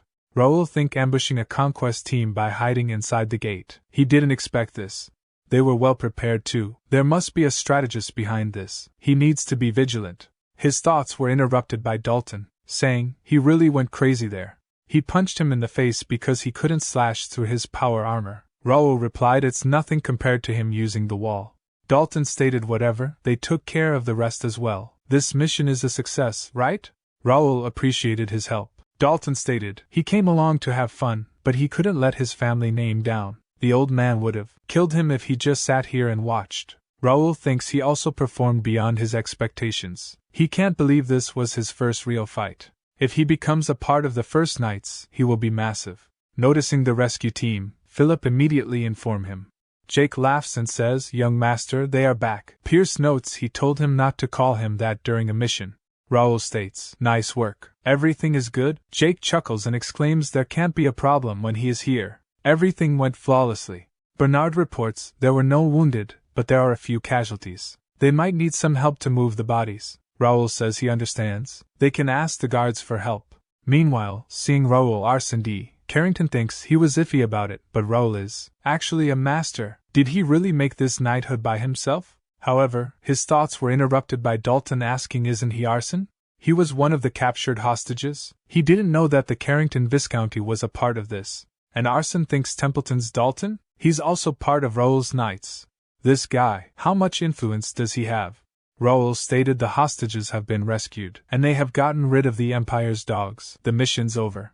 And he thinks he got an insane skill too. What satisfying results. And he orders them, let's head back. The next day, at Ashton County Mansion, Raul asks what did they do with the Empire's soldiers that were held hostage. Philip replied they secretly handed them over to President Gray like he asked. Raul inquires about their condition? Bernard replied still the same. It seems like the Empire cast a spell on them that makes them lose their intelligence upon capture. It'll be hard to get any information out of them without President Gray's help. Raul states President Gray might not have a solution for this either. Damned Empire. And he asks what about their motive? Philip exclaims, they only know they disguised themselves as guards to get into the city.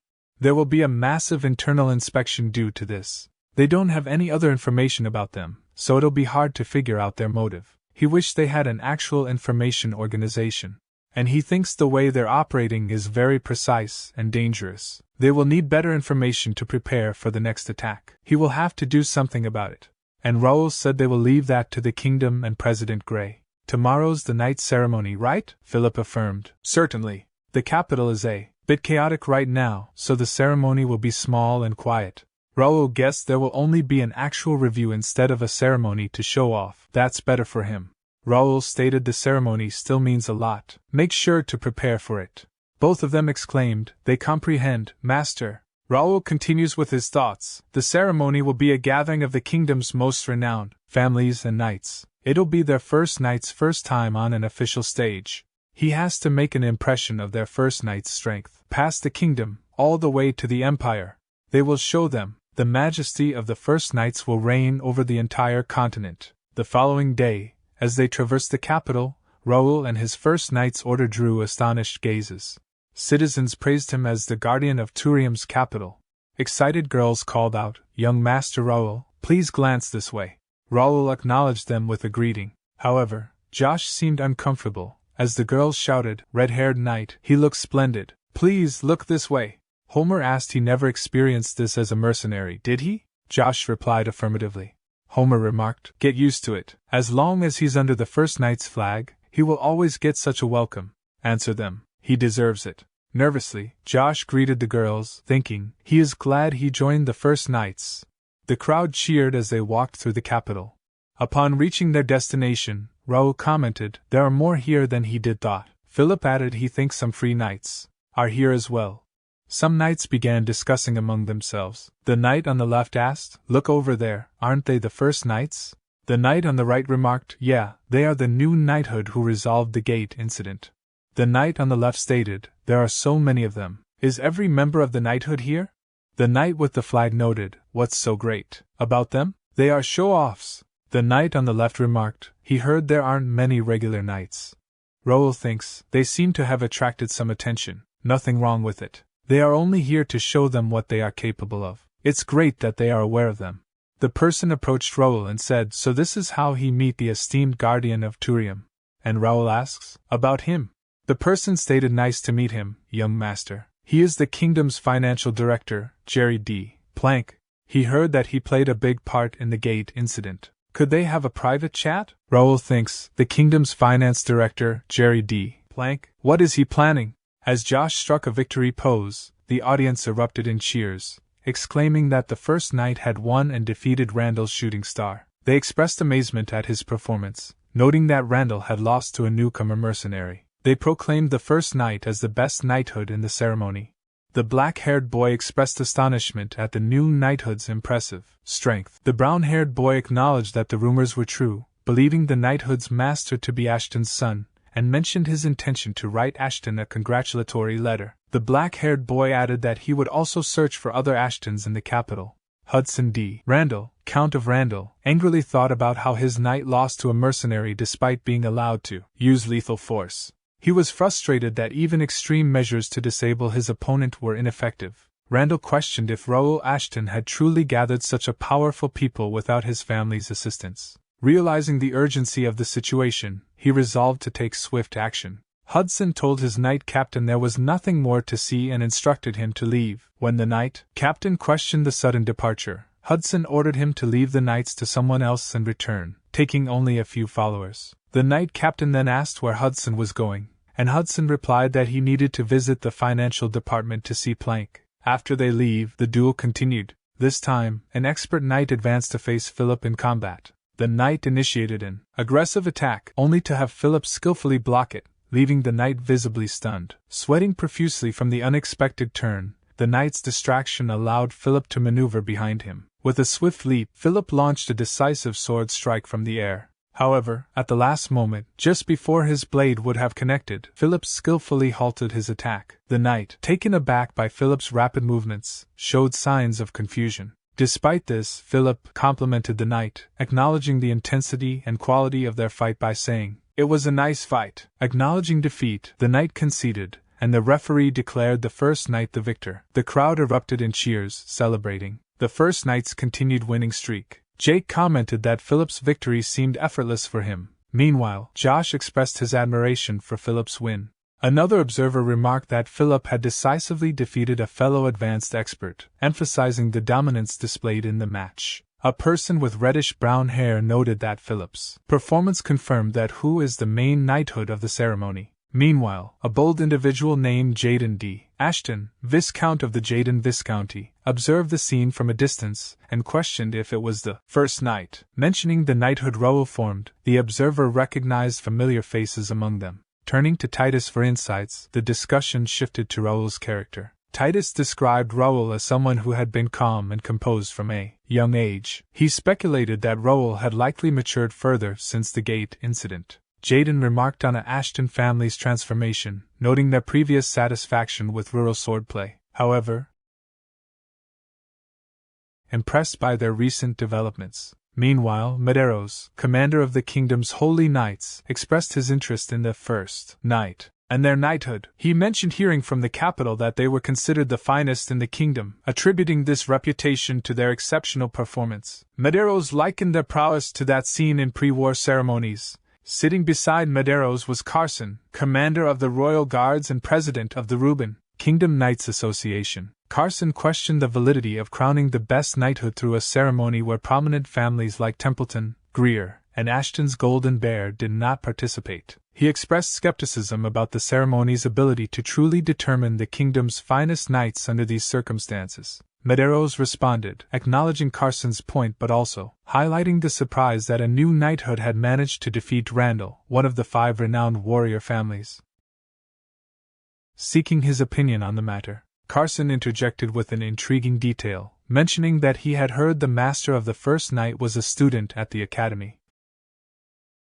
Noting that they had met a few times before, Carson inquired about Ro Ashton's character, prompting Gray to humorously request permission to pose his own question first. Gray then asked Carson and Medeiros whether they believed the kingdom currently enjoyed peace. In response, Carson conveyed his belief that there are no peaceful times for knights, emphasizing the constant need for vigilance and readiness against potential threats. Gray acknowledged Carson's perspective and admitted his limited knowledge of Raul. He refrained from making definitive statements about the kingdom's safety compared to Carson and Medeiros, but speculated that Raul might emerge as a savior should an evil force threaten the kingdom in the future. However, he emphasized that these were simply his personal thoughts, and not certainties. Medeiros chuckled at Gray's praise for Raul, jokingly suggesting that Raul must be Gray's favorite student given the admiration expressed. Carson, however, maintained a serious tone and expressed his desire to test Raul himself. He emphasized that true greatness in a knight isn't defined solely by honor or reputation but by strength and demonstrated ability. Carson was determined to ascertain whether Raul's reputation was grounded in reality or merely an illusion, indicating his intent to evaluate Raul's true mettle firsthand.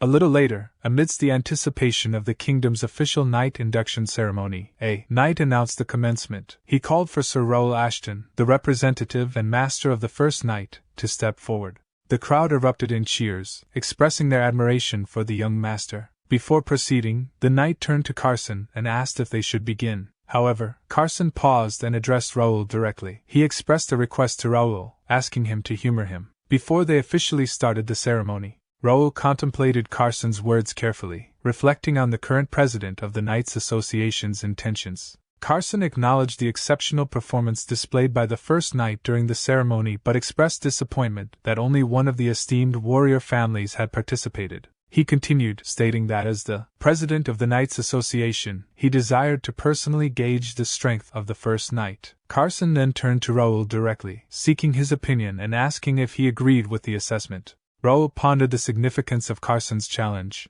recognizing the immense reputation and skill of the Viscount. Carson was not only the president of the Reuben Kingdom's Knight Association, but also a captain of the Royal Knights and a beginner sword master. The gap between a sword master and a high expert was vast, making Carson the strongest opponent Raul had ever faced. As Raul weighed his options, Carson addressed him again, noting Raul's hesitation. He expressed surprise, expecting the master of the first knight to accept the challenge without delay. Raul knew that accepting Carson's request would test his limits and possibly redefine his standing as a knight. Pierce turned to Philip and asked, "What's going on? Why is he trying to fight Master?" Philip responded, "He wants to test us for himself, and think this one is a lot different from before. Young Master can't beat a sword master yet, but if he avoids him here, the work we did to bolster our reputation will amount to nothing at all. An unavoidable fight with no chance of winning. What will young Master do?" After a brief moment of contemplation, Raul agreed, saying sure. This response confused Carson. Raul clarified, "A duel with the respected president of the Knight Association. He can't miss out on such an honor." He wished to learn a lot from this president. Both Raul and the president unsheathed their swords, preparing for the fight. Carson remarked, "Since many people are watching them, this duel should do justice to the name of the Knights of the Reuben Kingdom." Raul respectfully acknowledged the president, saying of course, thank him for this opportunity. The audience erupted in excitement, shouting, "Wow, President versus Sir Raul? This is amazing. This is the actual highlight of this ceremony." Meanwhile, Josh asked Philip, "What is going on?" "This duel wasn't planned," Philip replied, "and it shouldn't happen. Not in a normal ceremony, at least," Pierce added. "However, this ceremony has undergone significant changes in both schedule and scale, which means there's no point in sticking to the previous standards." Jack commented, "That just means they have to prove themselves twice." Homer noted, "President Carson is a strict person, so he wants to be certain." Philip concluded, "Master must have accepted the duel because he's got something. They just have to trust his judgment." Gray laughed and remarked, "He think he put Raul in an awkward position by talking too much." Medeiros asked awkward, and added he think this is better for him. A duel with the president of the Knight Association isn't something he can experience anywhere. He has known Sir Carson for a long time, but it's been a while since he last saw him like this, with such enthusiasm. Raul then asked, "Shall they begin?" and rushed towards Carson, who took a defensive stance. Raul launched a forceful attack with his sword, which Carson blocked. Raul leaped into the air and attacked again with more force, and Carson blocked this attack with some effort. Carson then swung his sword at Raul for the first time, and Raul blocked it with his own sword. Raul thought he can't give him any space. He will counterattack if he stops for even a split second. He has to keep up. To his surprise, Carson's sword was about to hit him, but Raul immediately swung his sword to deflect Carson's strike. Raul realized that was close. Carson was one step faster than him. He tried taking control of this duel by striking over and over, but Carson came at him with an even faster move. Is this what a sword master is capable of? He can't give up already. Determined, Raul launched one attack after another, which Carson blocked. Carson then counterattacked with sharper and more forceful strikes. The audience stood up from their seats, shouting, "This is another level. They can't even tell what's going on because they're so fast." Josh exclaimed, "Holy shit, that's a sword master." Raul thought as expected. "He's strong. He can't find any gaps. He can only trade blows with him." Carson then said, "Good. He has seen his sword skill now. However, there's something more important than that." But then a cube of deep blue hue, surrounded by swirling black energy, appeared above Carson's left hand, and he continued by saying, "If he is going to lead the new generation, he will need more than just sword skill. Let's move on to the next part." Carson asked Raul if he was ready, prompting Raul to notice a strange energy emanating from a cube artifact. Raul questioned Carson's intentions with the artifact. Medeiros questioning why Carson was using the artifact. Gray expressed concern about the artifact's abnormal behavior. Medeiros identified it as a hybrid core, a significant artifact of the High Holy Knights designed to detect dark mana, primarily used by the Empire's soldiers. Originally intended to uncover spies during the ceremony, its deployment was cancelled due to stability concerns. Carson's unexpected use of the artifact raised eyebrows, with Medeiros questioning the extent of Carson's actions in the arena, urging him not to be suspicious despite the first knight's contributions to the kingdom. Carson emphasized his need for certainty and requested Raul's cooperation. He then activated the hybrid core, causing dark mana to emanate from it and envelop Raul. Meanwhile, at the Reuben Kingdom's Department of the Interior, Plank expressed surprise at Count Randall's presence, noting rumors of his knight's participation in the ceremony. Hudson confronted Plank, questioning his apparent lack of concern for the ceremony's importance. He couldn't understand why Plank remained relaxed and suggested that Plank might be underestimating the significance of the events unfolding. Plank responded by acknowledging the First Knight's impressive performance during the ceremony, implying that he was aware of its impact. Hudson continued, expressing certainty that the First Knights would become obstacles, emphasizing that it was Plank's responsibility to prevent such interference. Plank reassured Hudson, dismissing the potential challenges as minor issues that wouldn't affect their larger plans. Hudson challenged Plank's dismissal of the Ashton kids as a small problem. Plank clarified that while Ashton County posed a threat if united against them, he viewed Raul individually, without the support of his county, as manageable. Hudson fell silent briefly, then elaborated on Raul's growing influence and popularity within the kingdom, suggesting that the First Knight could potentially become a more significant threat than even the Golden Bear Knights. He pressed Plank on whether he still considered them a minor concern. Led by a relatively inexperienced knight, were indeed causing trouble for their plans. He expressed confidence that Raul Ashton was unaware of the true conflict brewing, implying that Raul might not yet comprehend the scale of the impending conflict. In the arena, a dramatic scene unfolded as black mana engulfed the surroundings, causing concern among the audience who questioned the safety of the duel. The First Knight Order anxiously watched over their master Raul. Meanwhile, Carson observed the increasing intensity of the divine power being unleashed, bewildered by its unexpected strength. Raul, undeterred by the chaos, reflected on the unending vigilance and readiness required of a knight, influenced by the teachings instilled by the kingdom's president. Despite the turmoil, Raul questioned whether he should still commit to the duel, embodying the dedication expected of a knight sworn to protect the kingdom. Carson was astonished when Raul not only passed the dark mana test of the hybrid core but also utilized the divine power emanating from it. Carson speculated whether Raul possessed a higher caliber of divine power than expected for someone of his rank. Subsequently, a sight that shocked Carson, Gray, and the assembled crowd. Raul then concentrated the gathered divine energy into his arm and unleashed a powerful blast toward the sky. Witnessing these displays of prowess, Carson and others remained in stunned silence. Raul, confident in his abilities, sought confirmation, addressing the president directly, asking if he had proven himself. In the midst of the commotion at the arena, a person with red hair enthusiastically shouted that Master Raul was God's apostle, pointing out the awe-inspiring manifestation of the wings of light. The crowd, caught up in the fervor, echoed this sentiment, proclaiming Raul to be the chosen apostle capable of controlling divine power. They revered the First Knights as God's own knights, guardians of Turium. Amidst the chants and declarations, Jaden turned around and remarked that they had seen enough Titus expressed surprise at Jaden's readiness to leave so soon. Jaden explained that he now understood why Randall was cautious of Raul, despite his young age. He reflected on the unexpected emergence of such a formidable figure from their lineage and anticipated the unfolding events with excitement. Shortly thereafter, a knight proclaimed the announcement, heralding Raul Ashton as the leader of the Order of Knights, the first knight, and the head of the Knight Order. The audience erupted in cheers, calling out. Meanwhile, Raul knelt before Carson, positioning himself before the solemn ceremony. Carson initiated the oath-taking ritual by placing his blade on Raul's shoulder, representing the Knights Association of the Reuben Kingdom. Carson posed the question, asking Raul, now the master of the first knight, if he swore allegiance to the kingdom and its ruler, the king. Raul, with unwavering determination, solemnly declared, he swear. Carson asked Raul if he and his knights pledged to protect the royal family and the kingdom's people with their lives, and to take the lead in eliminating any threats to the kingdom. Raul responded with a resolute that he swear. Carson then inquired if Raul vowed to always train himself with humility and diligence, and to follow the code of chivalry while upholding the honor of the kingdom's knights. Again, Raul affirmed with conviction, saying he swear. Continuing the oath, Carson emphasized that Raul and his knights must embody strength, honor, and loyalty, ensuring the kingdom's prosperity, upholding the knights' honor, and maintaining justice.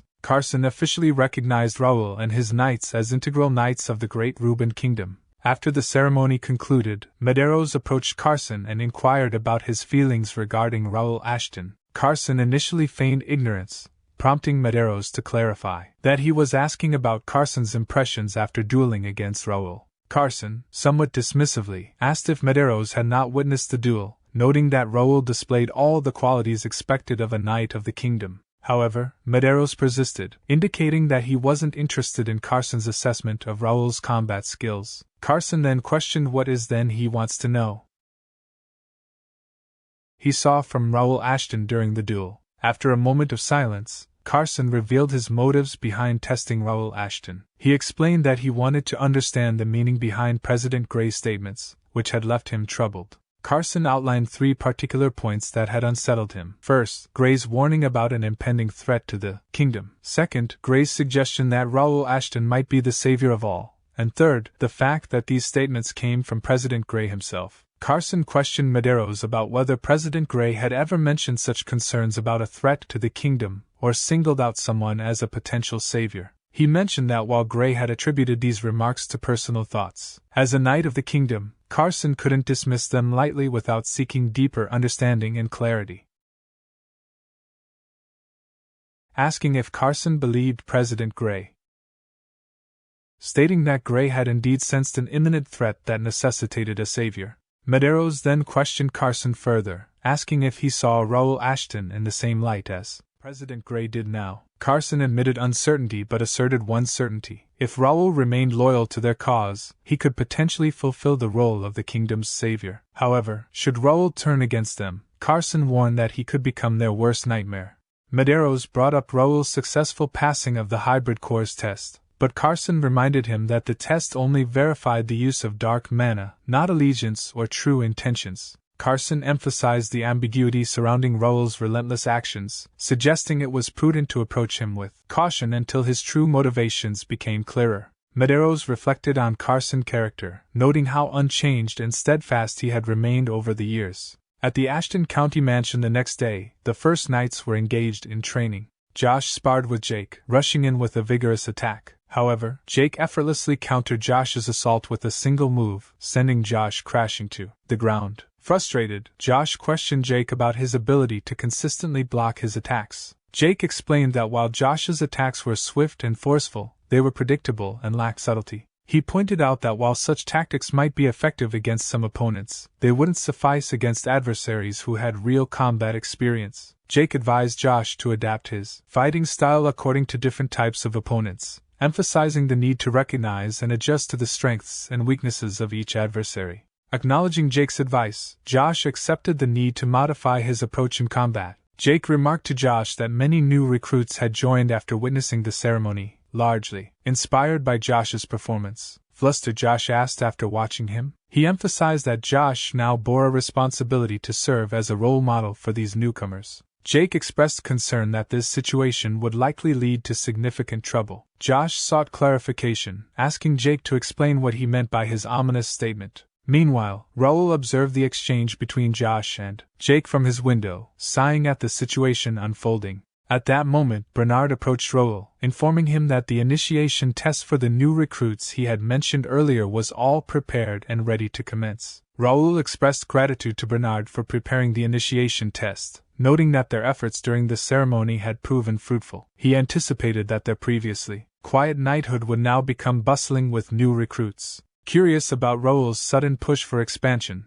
Bernard questioned whether there was a specific reason for the urgency. Raul pondered Bernard's concern and then questioned whether Bernard truly believed the kingdom was currently peaceful. Bernard sought clarification, prompting Raul to acknowledge that while minor issues might occur, the kingdom was currently enjoying a period of peace as it always had. However, Raul ominously predicted that this peace would soon be shattered by an incident 5 days hence. He stressed the urgency of their preparations, emphasizing their responsibility to prevent the impending crisis and maintain peace. Then the scene shifted to a conversation between Gerald D. Reuben, the sixth prince of the Reuben kingdom, and Carson. Gerald thanked Carson for overseeing the ceremony on behalf of the royal family. Carson humbly responded that he had simply carried out his duty. Gerald explained that due to recent incidents at the gate, the royal family couldn't participate in events and hoped Carson understood their position. Carson acknowledged the uncertain times and stressed the importance of prioritizing the safety of the royal family, a sentiment he believed all knights shared. Gerald expressed his gratitude and mentioned hearing that a new knighthood had performed exceptionally well at the ceremony, specifically inquiring about the first knight. Carson confirmed that only one warrior family had participated. The first knight remained undefeated, distinguishing himself in the competition. Gerald expressed admiration for Ro Ashton and that he also sensed something from him when he saw him at the academy, and that recalling he and his knights, they had stood at the forefront during the appearance of the gates in the capital. They bravely protected the city and even defeated Empire scouts inside one of the gates. Impressed by their valor and dedication, Gerald suggested that they deserved recognition from the royal family, possibly even a medal. He mentioned currently, they are stationed at the gates, vigilantly watching to prevent any monsters from escaping, and his intention to visit them personally to offer his appreciation and rewards, and asked for Carson's suggestion. Carson, however, regretfully informed Gerald that the first knight was not permitted to enter any of the gates in the capital. Gerald was incredulous upon hearing that the knighthood responsible for defending the city during the gate incidents was barred from entering any of the gates in the capital. He questioned who had issued such an order. Carson explained that the restriction was imposed by Randall, who managed the capital's defenses. The rationale given was to optimize their forces effectively. Carson clarified that they were only allowed entry into one specific gate where Empire scouts were located, due to the presence of hostages. Gerald expressed frustration, emphasizing that this wasn't the time for internal conflicts among noble families. Determined to address the issue directly, he declared his intention to meet with Count Randall personally to resolve the matter, and ensure that the knighthood received the recognition and access they deserved. Inside one of the gates, a system window displayed information about the monsters in that gate, including an armored boar at level 55, rank D, with mutated molars and arm traits. Meanwhile, Raul entered the gate and swiftly defeated several armored boars near the entrance. Reflecting on the situation, Raul noted the abundance of armored boars inside the gate and realized the potential chaos that would ensue in the capital if these creatures escaped. Determined to prevent disaster, Raul resolved to handle the threat within the gate. However, as he strategized, the armored boars regrouped and launched a coordinated attack from all directions. Inside the gate, after Raul had encountered the armored boars and faced their coordinated attack, members of the First Knight arrived to assist. Philip, Josh, Pierce, and Jake swiftly engaged the armored boars, joining forces to defeat the creatures that had threatened Raul.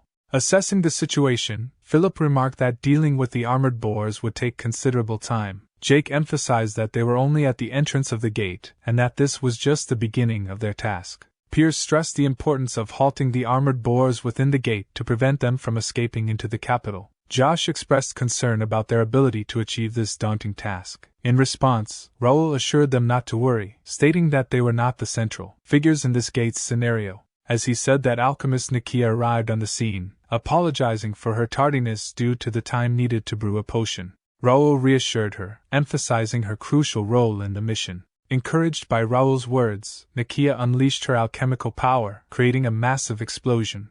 The brightness of the explosion surprised Josh, while Jake marveled at its display, questioning if it was indeed magic. Philip recognized that what they witnessed was not just ordinary magic but a potent blend of alchemy and magic. While battling inside the gate, Nikki unleashed her alchemical magic once more, blasting the monsters with powerful force. Observing Nikki's prowess, Raul reflected on her resilience, noting that despite the recent ordeal with her sister, she hadn't weakened. In fact, her abilities had surpassed his expectations. Impressed by Nikki's display of alchemy and magic, Raul acknowledged the significant boost she brought to their forces. After finishing the monsters, she turned to his comrades, asking was that too much. But they were awestruck by Nikki's abilities. Philip praised Nikki's use of potions to amplify mana as brilliant, emphasizing its effectiveness in combat. Raul agreed, recognizing Nikki as a formidable asset and the strongest wildcard they possessed. He acknowledged that their current success was largely due to Nikki's contributions but reminded everyone that they still faced the challenge of defeating the guardian of a C-rank gate.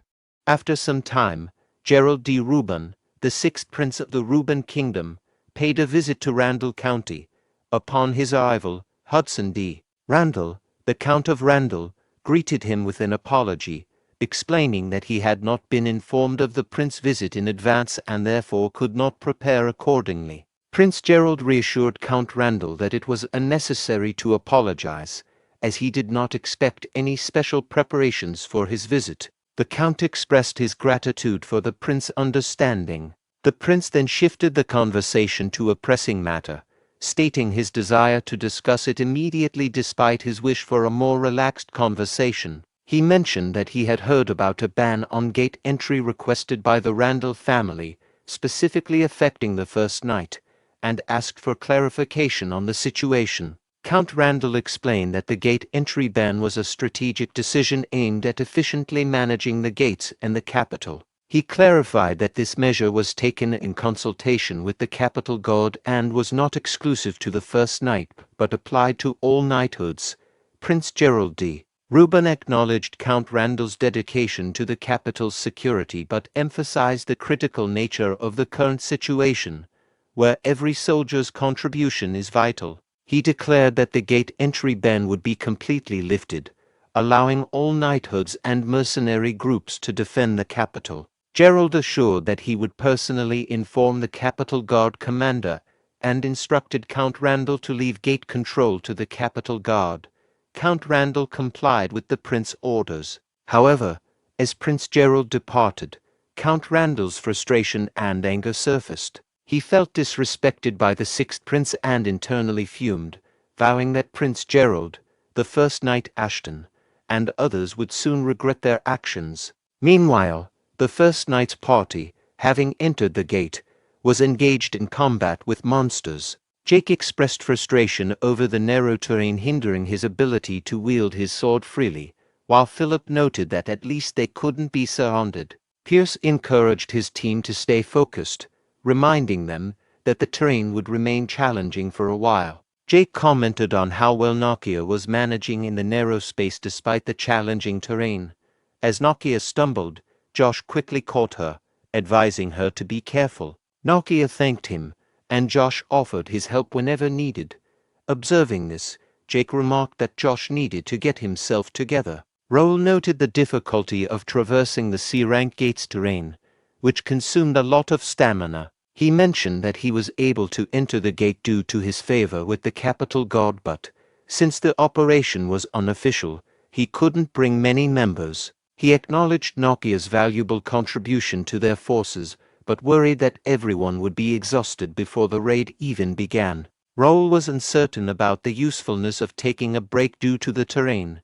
At that moment, Noia suggested taking a short break to help everyone recover. Philip asked for clarification on how she intended to help them recover. Noia revealed that she had brought a stamina recovery potion she made, explaining that while it might not be as effective as those from the monastery, it would still be beneficial. She handed the potion to Jake, who, before she could stop him, drank the entire bottle in one go. Jake immediately felt an overwhelming surge of power. Nokia explained that the potion was concentrated and could have been shared among them. Fortunately, she had brought an extra bottle. Pierce remarked that Jake often acted impulsively due to his muscular, less thoughtful nature. Raul was impressed that Nokia had made a potion typically requiring divine power from a certified priest using only alchemy. He realized that bringing Nokia along had been a wise choice, as they could now move forward without concerns. With their energy restored, Raul suggested they continue their mission. Jake enthusiastically agreed, ready to face any guardian or challenge ahead. Philip asked Nokia if she had a potion to silence someone. Nokia replied that she did not have such a potion. Meanwhile, a D-rank gate guardian, the Lion Mane Boreman champion, level 77, rank B, with traits such as being armed, having deformed molars, and a mane, observed the group from a distance. At one of Reuben Kingdom's prisons, Vice President Gray approached the guards on duty, thanked them for their hard work, and requested to interrogate the prisoner alone. The guards complied and left. Gray then approached the cell holding an Imperial Hound and questioned the prisoner's loyalty to the Empire. The Imperial Hound mocked Gray, suggesting his acting was poor and challenged him to reveal his true self. Gray's appearance began to change, revealing himself to be Kane, the faceless master of the Information Guild. Acknowledging the Imperial Hound's skills, Kane admitted understanding why his guild had crumbled before them and prepared to start the interrogation. The Imperial Hound mocked Kane, dismissing his intention to conduct an interview and calling it a farce. He taunted Kane, suggesting that interrogation through threats or torture wouldn't yield any useful information. Kane sighed, acknowledging that while those methods might be tempting, he couldn't use them. He explained that he was no longer part of the Information Guild Wing of Freedom but had joined the First Knight, which followed strict rules against torture. The Imperial Hound laughed at the irony, ridiculing Kane for becoming a dog of a nobleman playing knight. He sarcastically encouraged Kane to try extracting information using the First Knight's methods, doubting their effectiveness and challenging him to follow through. Kane smiled and explained his approach, highlighting that First Knights do not use threats,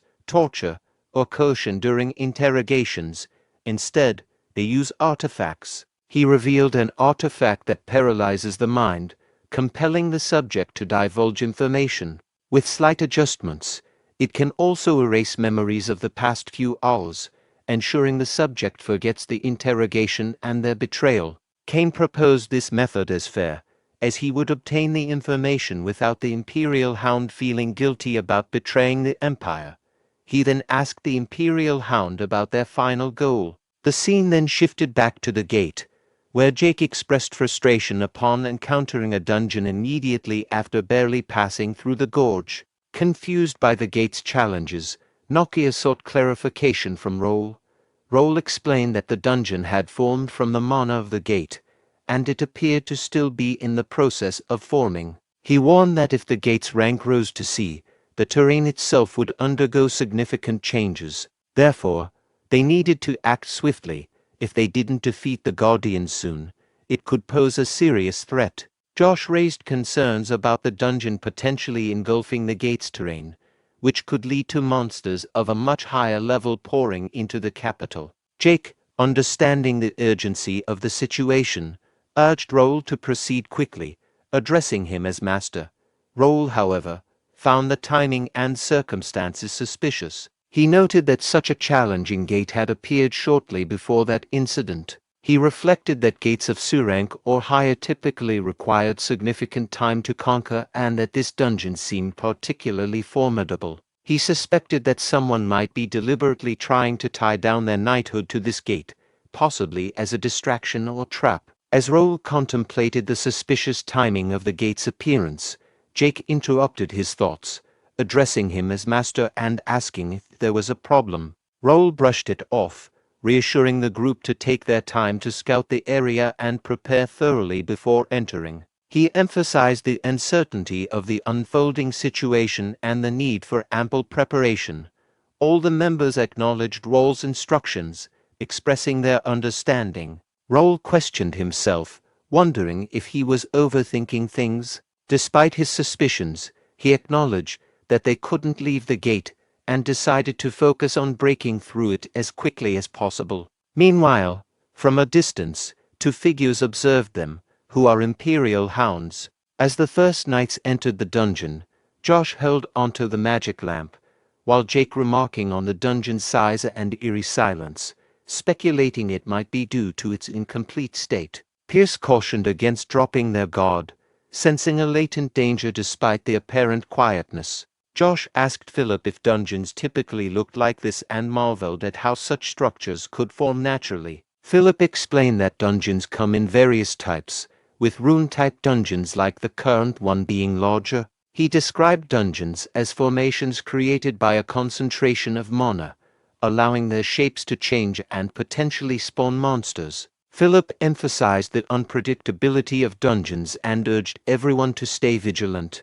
Noia, observing the environment, was fascinated by the pillars and the magical moss growing on them. She asked if she could collect samples, noting the moss's reputed magical properties. Josh remarked on Noia's calm demeanor, contrasting it with their own nerves. Philip commented that Noia's composure stemmed from her strength.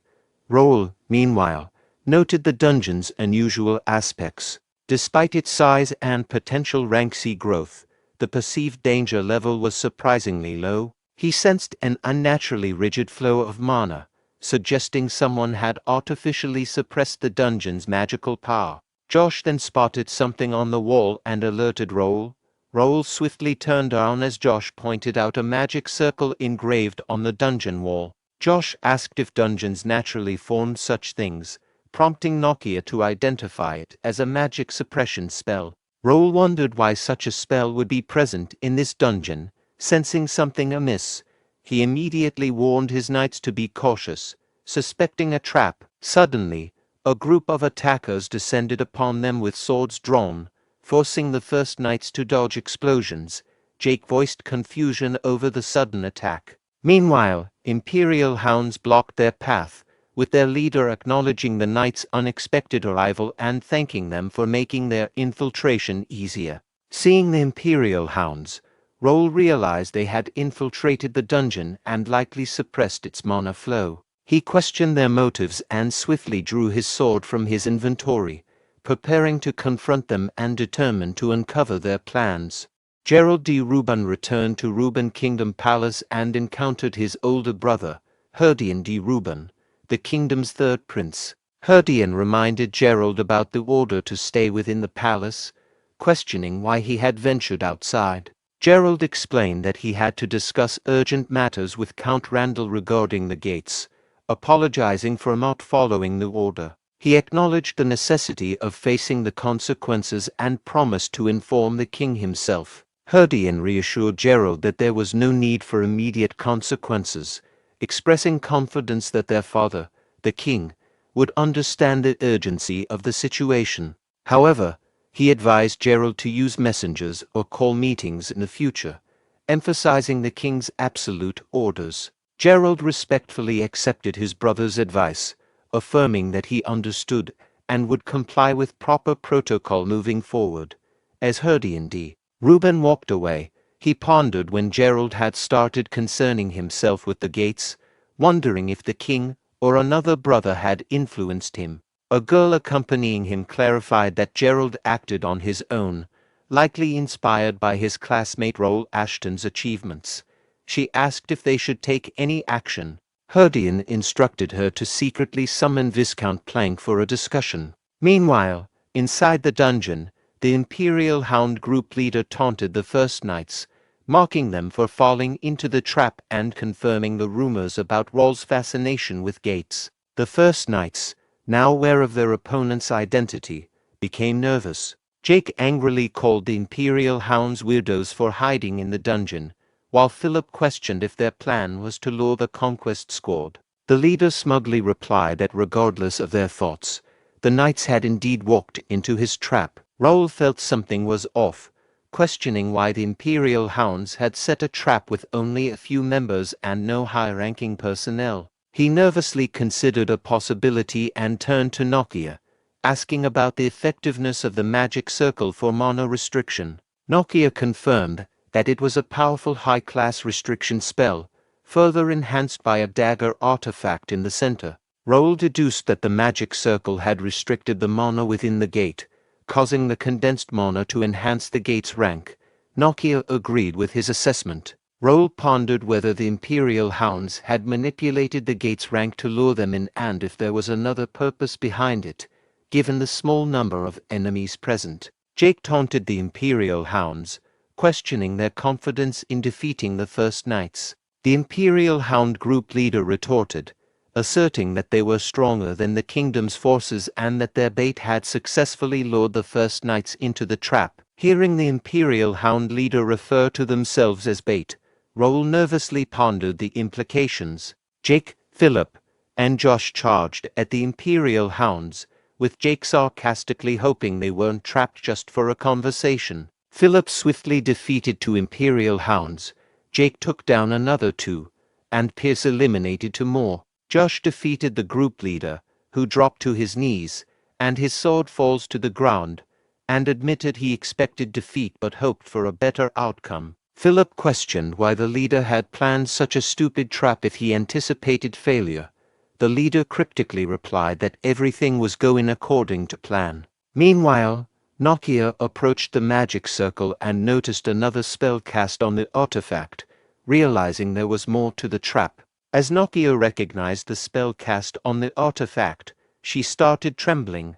The Imperial Hound leader declared that they were not weak and that death was part of their plan, proclaiming their success for the Emperor. He then began to tremble and foam at the mouth. At that moment, the magic circle activated. Jake turned to Raul, asking what was happening, while Raul looked toward Noia.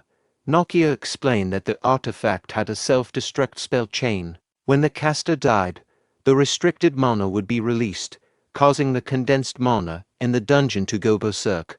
A loud noise echoed through the dungeon, causing everyone to turn towards it. Jake asked Raul about the noise and Raul, feeling nervous, sensed something approaching from deep within the dungeon.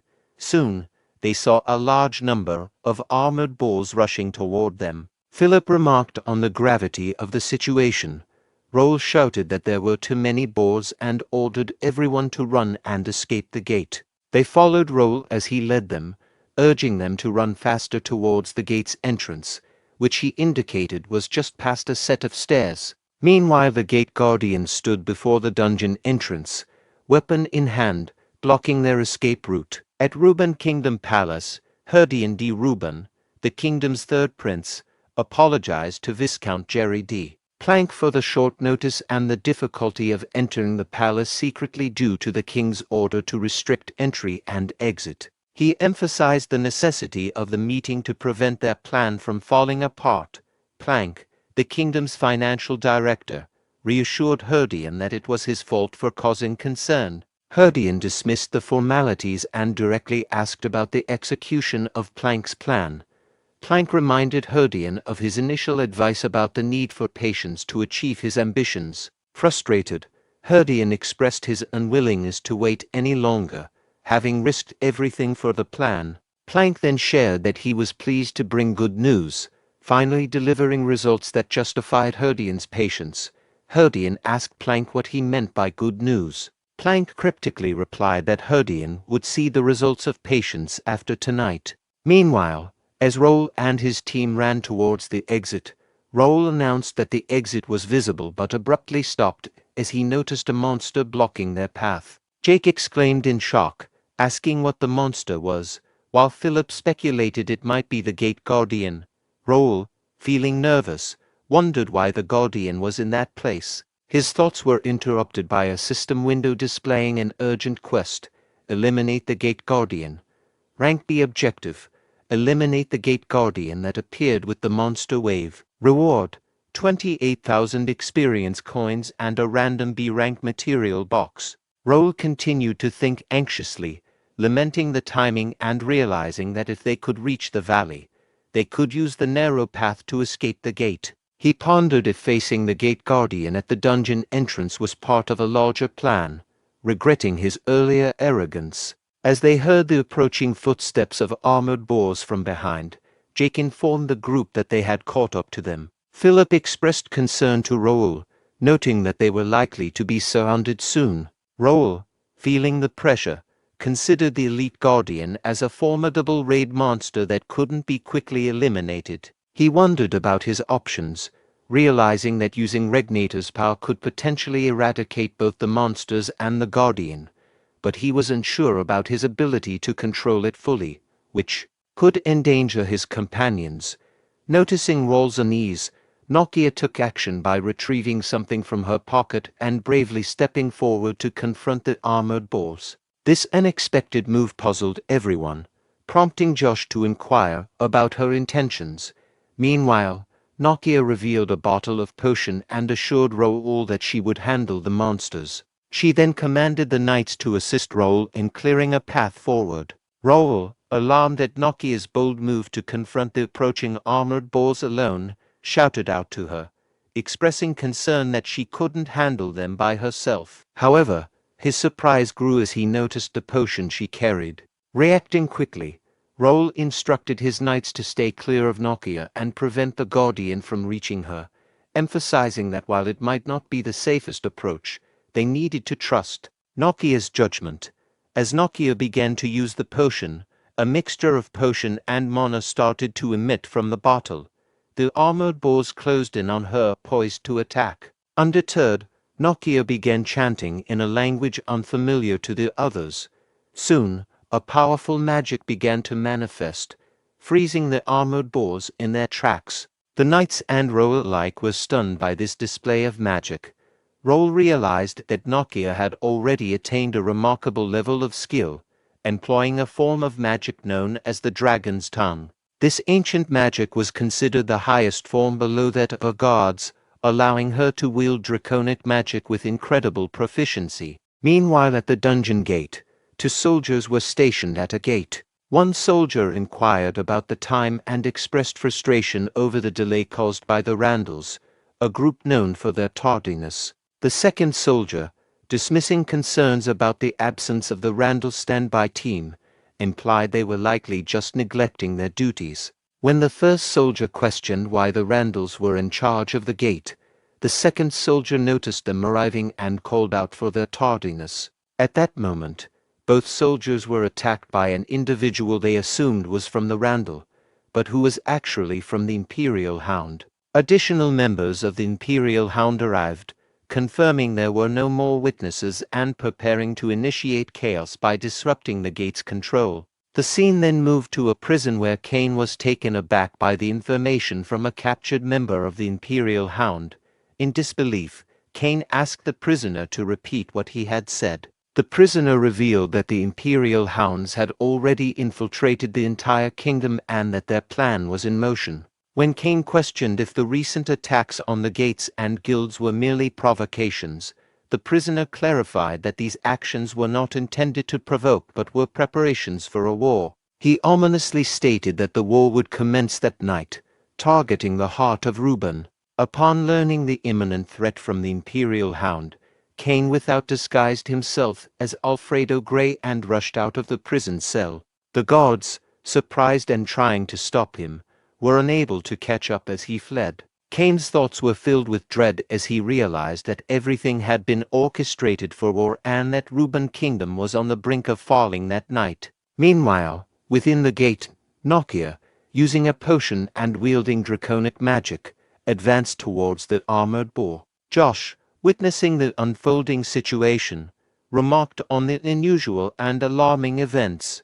Raul, observing Nokia's formidable power and the tremors shaking the dungeon, speculated that her strength might be enough to defeat the boss in a single blow. Raul, turning around, saw the boss monster laughing off his attack, which he had blocked with his sword. Realizing that the boss monster was targeting Nokia, Raul instructed his team to prevent the monster from disrupting her efforts, urging them to deny the boss any opportunities. As his team prepared to engage the boss monster, Nokia unleashed a draconic magic attack.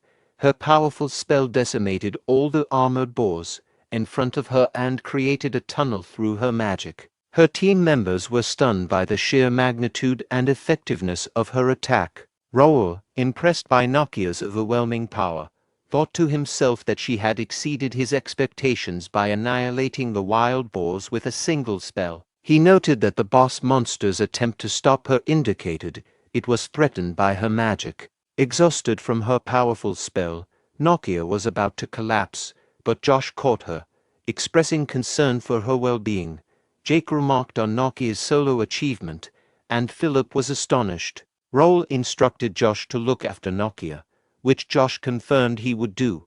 Raul then praised Nokia for saving them all. As the boss monster charged for another attack, Raul and his team readied themselves in formation. Raul assured her, "Leave the rest to them," signaling their readiness to confront the boss monster. At the western border of Reborn Kingdom, Dylan, after defeating the last orc, inquired about the situation. The knight captain reported that there were no significant threats, with no monsters or wild animals present. Dylan expressed confusion, noting that they had been warned about a massive wave of monsters approaching the border, but had only encountered a few orcs and goblins. He also questioned the location of the Templeton Knights, who were said to be at the northern border. The knight captain confirmed that the Templeton Knights had received an urgent order from the Royal Intelligence. Dylan noted that the presence of the Swordmaster and his knights at the northern border suggested the possibility of a significant threat, like a dragon. He expressed a feeling that something was amiss despite the apparent calm. The knight captain agreed that something felt off,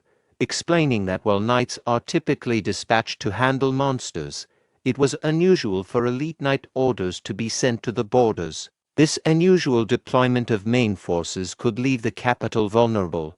Although the McNeil and Randall knights remained in the capital, the situation still posed a potential danger. Dylan pondered the situation and decided they would continue searching until sunrise. He instructed the knight captain to form two scout teams, one to inform his father and the other to head to the capital. When the knight captain questioned the need to send a team to the capital, Dylan explained that they should secretly investigate the situation there due to his uneasy feeling.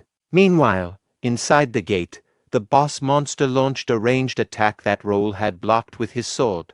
The boss then commanded his team to launch their attack. Philip and Jake leaped into the air, launching sword attacks at the boss monster, but their strikes were blocked and they were pushed back. Pierce seized the opportunity to slide in and shoot arrows at the boss, only for the boss to catch them, surprising Pierce before kicking him away. The boss then pushed Philip and Jake aside, but they quickly repositioned to attack again. However, the boss monster swiftly targeted Jake with a powerful attack, sending him flying back. Philip, concerned for Jake, turned to check on him, but was attacked by the boss monster, causing him to fall to the ground. Raul then charged forward and landed a sword attack on the boss, but the injury was minor. In response, the boss monster roared and struck the ground with a powerful hit, creating an explosion that blasted everyone backward due to the force of the air pressure. As the dust cleared, Pierce asked Jake if he could move, to which Jake confidently replied that he was fine and that it was nothing. Pierce noted the battle was more challenging than anticipated, with the boss monster's agility despite its size making it difficult to handle. He remarked that this monster was likely the strongest they had encountered inside the gates. Meanwhile, Raul checked on Philip's condition and asked if he could continue fighting. Philip confirmed he could and warned Raul that this monster was different from previous guardians they had faced. Raul explained that the monster's increased strength was due to a sudden release of restricted mana, making it technically a rank C guardian. He encouraged his team not to give up, emphasizing that facing stronger opponents presents opportunities for growth and that overcoming this monster was part of their path as first knights. Raul gave the order for Jake and Pierce to wait for his signal before attacking, aiming to defeat the monster swiftly. Both Jake and Pierce confirmed their readiness. Philip warned Raul that the monster's quick reflexes made it difficult to find an opening. Raul, confident and eager to utilize a particular strategy, reassured his team. He then instructed the system to activate Radiant Aura, preparing to use this ability to gain an advantage in the fight. When Raul activated Radiant Aura, a pair of golden wings appeared on his back, stunning the boss monster. Philip observed the display of radiance, while Pierce and Jake felt their bodies healing, recognizing it as the skill Raul had used. Jose reflected on how impressive Raul was, recalling that this skill was demonstrated during a ceremony. Raul, acknowledging it was his first time using this skill in combat, expressed his need for his subordinates' assistance. He thanked them for their bravery and dedication, declaring it was the least he could do in return. He urged them to finish the fight, noting they had spent too much time in the gate. As the boss monster charged at Raul, he evaded the attack by jumping into the air and then launched his own attack, which the boss monster blocked with its axe. The boss monster quickly pushed Raul back with a fast axe attack. Raul noted the monster's speed, recognizing it as a raid-level threat, but resolved to hold it down until it made a mistake. He focused on blocking the monster's attacks. Meanwhile, Josh placed Nokia by a rock to support her as she sat. He asked if she was awake, and she confirmed she was. Seeing Raul fighting the boss monster, Nokia grew concerned for him. Jake, noticing that Raul was fighting alone, questioned if they should assist. Pierce reminded Jake of Raul's orders to wait for a signal, and emphasized the need to trust their master. As Raul continued to fight the boss monster, he blocked its attacks while thinking he needed just a bit more time. He considered using his psychokinesis on the boss's weapon. Raul then applied psychokinesis to the boss monster's weapon, creating intense pressure that forced the monster to the ground. Realizing the threat, the boss monster threw away its axe. Seizing the opportunity, Raul gave the order for everyone to attack. Pierce fired an arrow that struck the boss monster, making it scream in pain. Philip and Jake then rushed in and delivered a powerful combined attack that severely injured the monster. Raul followed up with a final strike, finishing the boss and causing it to collapse. Exhausted, Raul sat down and stored his sword in his inventory, remarking that it had been a close fight. Philip checked on him, asking if he was okay. Raul responded that he was fine, but needed a brief rest. Jake expressed concern that Raul had overexerted himself, noting that Raul had even used an area of effect healing skill to aid them. Raul replied that he couldn't have defeated the raid monster alone and emphasized the importance of his team's support. He also mentioned that he felt the need to contribute significantly, especially since Nokia had done so much for them. At that moment, Bernard contacted Raul through the guild platform, asking if he could hear him. Raul recognized Bernard's voice and inquired about the issue. Bernard informed Raul that there was a problem. The capital and the royal palace were under attack. At the Ruben Kingdom Palace, the scene was grim with soldiers' dead bodies scattered around. The king confronted his son, Herdian de Ruben, who was threatening him and had killed his brothers. The king asked why Herdian was doing this, questioning his sanity. Herdian explained that his actions were for the future of the kingdom. He argued that the king's worsening illness made him unfit to rule, and that his brothers were inadequate successors. Herdian believed someone had to take drastic measures to save the kingdom. The king, trembling and sweating, questioned whether Herdian's idea of saving the kingdom involved aligning with the empire. Herdian declared that it was time to end the conflict with the empire and promised peace between the kingdom and the empire under his rule. At that moment, Carson arrived at the palace and launched a surprise attack on the empire's soldiers, killing them before they could react. He then turned his attention to Herdian, but Herdian blocked Carson's attack. Herdian acknowledged Carson, referring to him as the president of the Knights Association. Carson, enraged, shouted at Herdian, calling him a traitor. Herdian remarked that he had been informed that all obstacles in the capital obstructing the revolution had been dealt with, implying that Carson was not among those obstacles. Meanwhile, Carson ordered the soldiers to bring the injured king to safety. The soldiers began evacuating the king. Herdian dismissed the effort as futile, stating there was no safe place left in the palace or the capital. Carson countered that while the situation might seem dire now, Herdian would ultimately lose if they could just hold out. Herdian scoffed at the idea of holding out, dismissing the possibility of reinforcements from Templeton or Ashton arriving, claiming they would not come. Carson retorted that Herdian was mistaken and that Templeton and Ashton were already en route as the kingdom's saviors. Meanwhile, at the gate, 2 Imperial hounds were on guard. The first Imperial hound questioned why they were stationed there, confident that no one would escape that night. The second Imperial hound agreed, believing their plan was flawless. The first hound then expressed curiosity about the situation in the capital, suggesting it was likely more interesting. Raul emerged from the gate and swiftly attacked the Imperial hounds, killing them before they could respond. He realized that the presence of Imperial hounds at the gate indicated Bernard's warning was accurate. If the borders were under such threat, the capital itself was likely in grave danger. He concluded they needed to act quickly. Jack, also coming out of the gate, questioned why the Imperial hounds were present instead of the Randalls. Philip speculated that the Randalls had been defeated. Pierce disagreed, noting that if the Randalls had been taken out, there would be visible signs of it, and the area was too clean. Josh then suggested that the Randalls might have fled. Kane arrived at the gate and reassured them that the Randalls hadn't fled. They didn't need to. He expressed relief at Raul's safe return. Raul then inquired about the situation, seeking more information.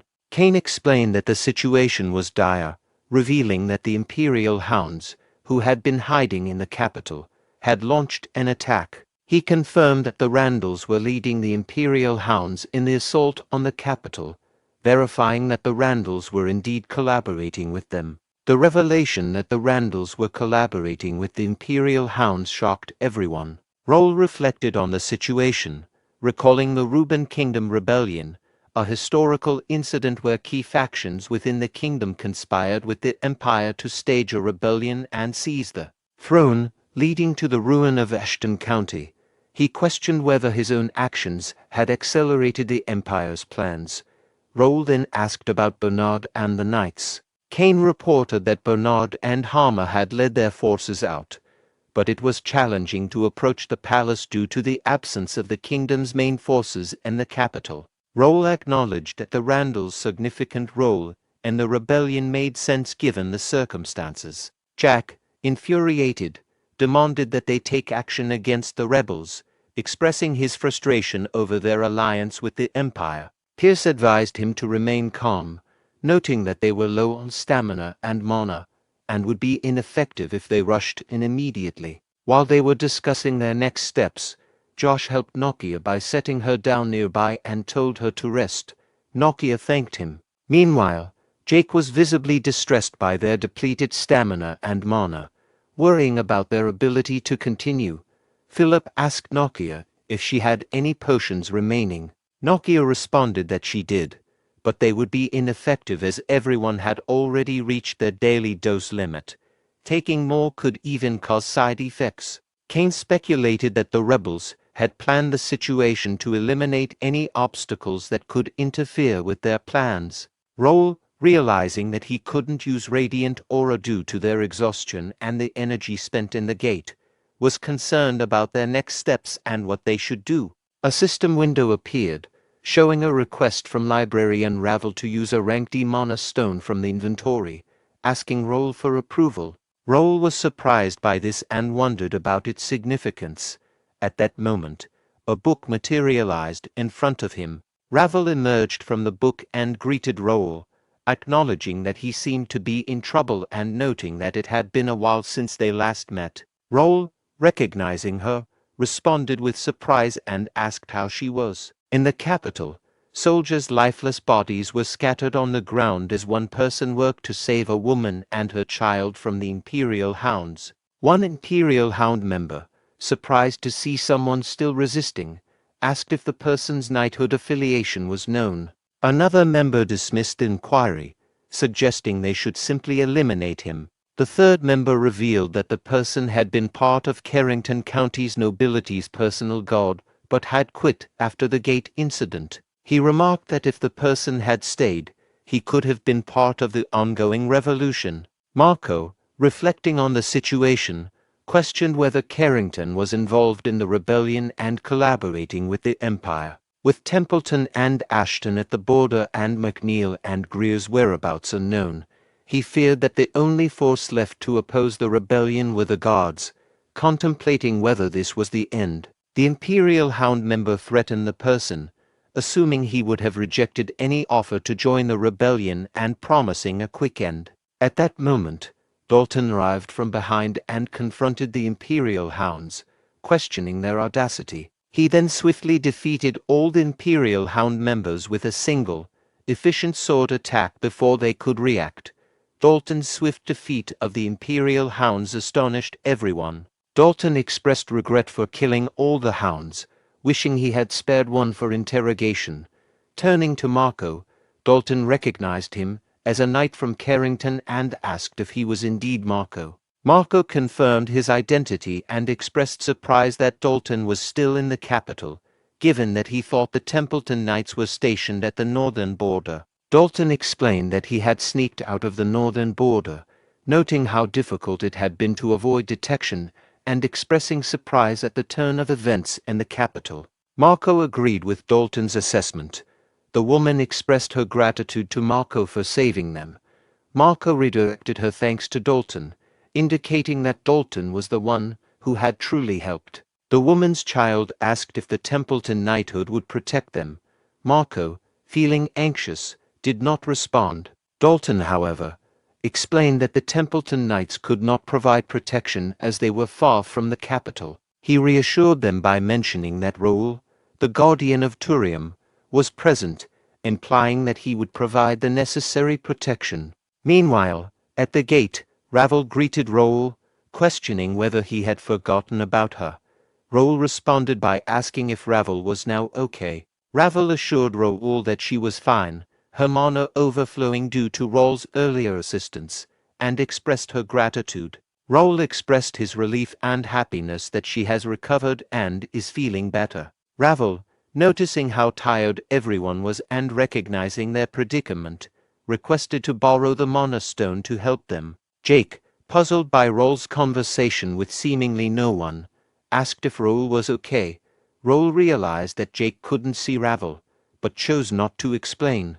Instead, he turned back to Raul and asked if she could help them with their current situation. Raul confirmed that Raul could trust her. Josh, confused by Raul's use of the guild comm and who he was talking to, voiced his concerns. Noia noticed Raul and speculated that Raul might be communicating with someone important, suggesting they wait and let him sort things out. Jake agreed to wait. Raul explained to Raul that she could use the mana stone to temporarily heal everyone with her spirit spell, which would bypass their potion immunity. She clarified that temporarily meant she would forcefully increase their maximum stamina, emphasizing the need to finish their mission before sunrise. Raul asked Raul if she could indeed use the mana stone to help them. He then addressed his party members, stressing the urgency due to the capital's dire situation. He acknowledged their exhaustion but assured them he had a way to boost everyone's stamina. Raul promised to explain further later but warned that the upcoming fight would be different and that their safety couldn't be guaranteed. He asked if they were still willing to fight with him. All party members, despite their fatigue, agreed enthusiastically. Meanwhile, in the capital, guards were engaged in combat with the Imperial Hounds. One guard urged another not to retreat, emphasizing the need to protect the civilians behind them and to hold the line. One Imperial Hound member questioned the recklessness of their enemies, wondering why they were fighting so hard when their fate seemed doomed. Another Hound commented that there was no one left to assist them, asserting that the kingdom was already under the Empire's control. Meanwhile, Raul used his psychokinesis to attack the Imperial Hounds from behind with multiple swords. This unexpected intervention surprised the guards. Raul then rallied the defenders by shouting, "Awaken their dormant bravery, warriors of the Ruben Kingdom. The first night is here." Raul, displaying impressive combat skills, struck down two members of the Imperial Hound, sending them crashing to the ground. This act inspired relief and joy among the guards nearby, who cheered, recognizing Raul as Young Master Raul, and acknowledging the presence of the first knight, also referred to as the Guardian of Turium. Motivated, they rallied together, shouting, "Follow the first knight," as Raul and his knights made their way towards the palace. Amid this movement, Philip voiced his concern to Raul, pointing out that the rebels had likely already infiltrated the palace, suggesting they regroup their forces to reclaim it. Frustrated by the situation, Jake angrily cursed the predicament, specifically targeting the Randall rebels, exclaiming that it was absurd they had to fight to retake their own palace. Raul decided to proceed with a solo infiltration of the palace, instructing his companions to search for Bernard and Homer while defending the capital. Philip, surprised by this decision, questioned whether Raul should go alone. Forest Fairy Raul expressed concern about the dangers of facing an entire army by himself. Raul countered that he didn't need to confront the entire enemy force. Instead, he aimed to create a disturbance that would unnerve the rebels. He emphasized that their priority should be to eliminate the rebels within the capital. Philip agreed to this plan, wishing Raul a safe return, while Jake encouraged Raul with confidence, saying that today the First Knight will demonstrate their strength to the Empire. Pierce informed Raul that they would join him at the palace after securing the capital. Raul then turned to Forest Fairy Ravel, confirming that she was ready. Both of them quickly made their way towards the palace. At the palace, Reuben Kingdom's sixth prince, Gerald D. Reuben, had just defeated a member of the Imperial Hound. Royal Guard Captain Jose, impressed, remarked on Gerald's hidden prowess and his success against the Empire's power armor users, attributing his skills to his academy training. Gerald confronted Jose about his allegiance to the Empire, questioning his shame given his family's historical service to the royal family. Jose responded defensively, suggesting that Gerald was not fully grasping the situation and that he had shown Gerald leniency as a final courtesy. As the tension escalated, Reuben Kingdom's third prince, Herdian D. Reuben, arrived and intervened, instructing Jose to guard the back of the palace with his unit, while he personally dealt with Gerald. Gerald was shocked to discover that his brother, Herdian, was aligned with the Empire. Jose, surprised by Herdian's presence, noted that he had expected Herdian to be with Sir Carson. Herdian explained that a report indicated the kingdom's guards had regrouped at the rear of the palace, and he needed to handle things there, urging Jose to move quickly. Jose complied, leading his troops away. Once they were out of sight, Gerald confronted Herdian, accusing him of betraying Reuben by joining the rebellion. In response, Herdian revealed his true identity as Cain of the First Knight, showing that he had been undercover. He assured Gerald that they were safe for the moment and apologized, explaining that he was there on Raul's orders to rescue him. Cain also mentioned that Raul was on his way to the palace, surprising Gerald. When Raul and Ravel arrived at the front gate of the palace, Ravel observed with surprise that only a small number of soldiers were stationed there. Raul attributed this to Cain's effective diversion and prepared to proceed inside. Ravel questioned how Raul would overcome the wall, noting that jumping it was impossible. Raul responded confidently, saying he would create his own path. He then used his psychokinesis to manipulate the scattered stones near the wall, forming a set of stairs that allowed him to scale the wall. Raul's sudden appearance over the wall startled both the royal guards and Imperial Hound members stationed at the front gate. Before they could react, Raul quickly drew his sword and dispatched them efficiently, leaving their bodies on the ground. As he surveyed the scene, Raul realized that the royal guards were allied with the Imperial Hound, suggesting that the rebellion was more widespread than he had anticipated. He recognized the urgency of the situation and turned to Ravel, acknowledging the difficult fight ahead and asking if she was prepared. Ravel affirmed her readiness, and together they rushed into the palace. While the First Guild soldiers were actively evacuating civilians from a fire zone, a soldier reported to Vice Captain Homer that the entire village was at risk of being consumed by the fire. Homer prioritized the safety of the civilians, instructing his team to ensure that no one was left behind. Bernard then arrived and informed Homer that the rebels had started the fire and that they lacked enough manpower to control it. Homer inquired if Bernard could use his wind skill to extinguish the flames, but Bernard explained that the fire was too large and that his wind would only exacerbate the situation. Nikki arrived on the scene and took charge, apologizing for her late arrival. Bernard, surprised, inquired about her condition, noting her earlier difficulties at the gate. Nikki emphasized the urgency of stopping the fire and suggested that if controlling the arson was not feasible, creating conditions that made control unnecessary was the solution. She then cast a spell that conjured a large magic circle in the sky, astonishing both Bernard and Homer. The spell caused clouds to form and rain to begin falling. The soldiers, seeing the rain, celebrated and resumed evacuating civilians. Nikki expressed relief that her magic had been effective, while Homer admired the rain magic's power. Bernard agreed that the rain would prevent further issues with the fire. At that moment, Jake, Philip, and Pierce arrived on horseback. Jake asked Bernard if the rain was Nakia's doing, to which Bernard confirmed, expressing relief that everyone was safe. Jose inquired about the master's location, and Pierce informed him that the master had infiltrated the palace alone. Jose was taken aback by this, and Bernard expressed concern to Philip, questioning if it was too risky even for the master to be alone in a palace controlled by rebels. Philip reassured Bernard, suggesting that the master must have a plan and that they should trust him. Nakia then mentioned that the young master was not alone but was accompanied by a reliable ally, which confused Philip. Meanwhile, inside the palace, after a prolonged battle, Herdian, exhausted, complimented Carson on his swordmaster title. Carson responded by instructing Herdian to drop his weapon and surrender, offering him a chance to defend himself in court. Herdian, with a hint of irony in his laughter, declined Carson's offer to surrender. He conveyed that his past actions, his treatment of his brothers, and his defiance of his father were too consequential for him to retreat at this point. He made it clear that if Carson wished to stop him, he would have to act decisively. Carson, enraged, declared that he would end the rebellion in the name of the president of the Reuben Kingdom's Knights Association, threatening the rebellion's leader, Herdian, with execution. Just as he was about to strike, Jerry D. Plank, the kingdom's financial director, intervened, attacking Carson and sending him crashing into a wall. Plank then apologized to Prince Herdian for the delay, explaining that he had faced complications.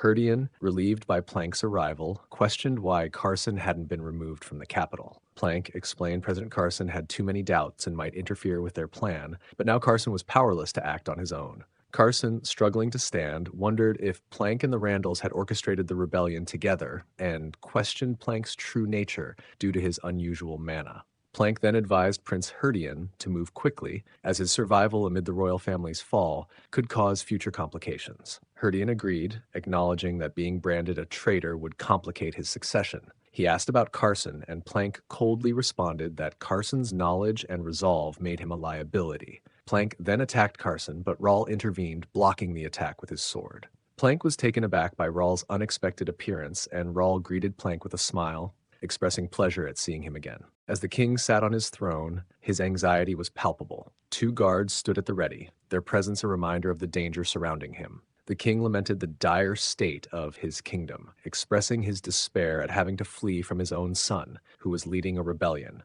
He questioned the value of his life and his ability to rule under these circumstances.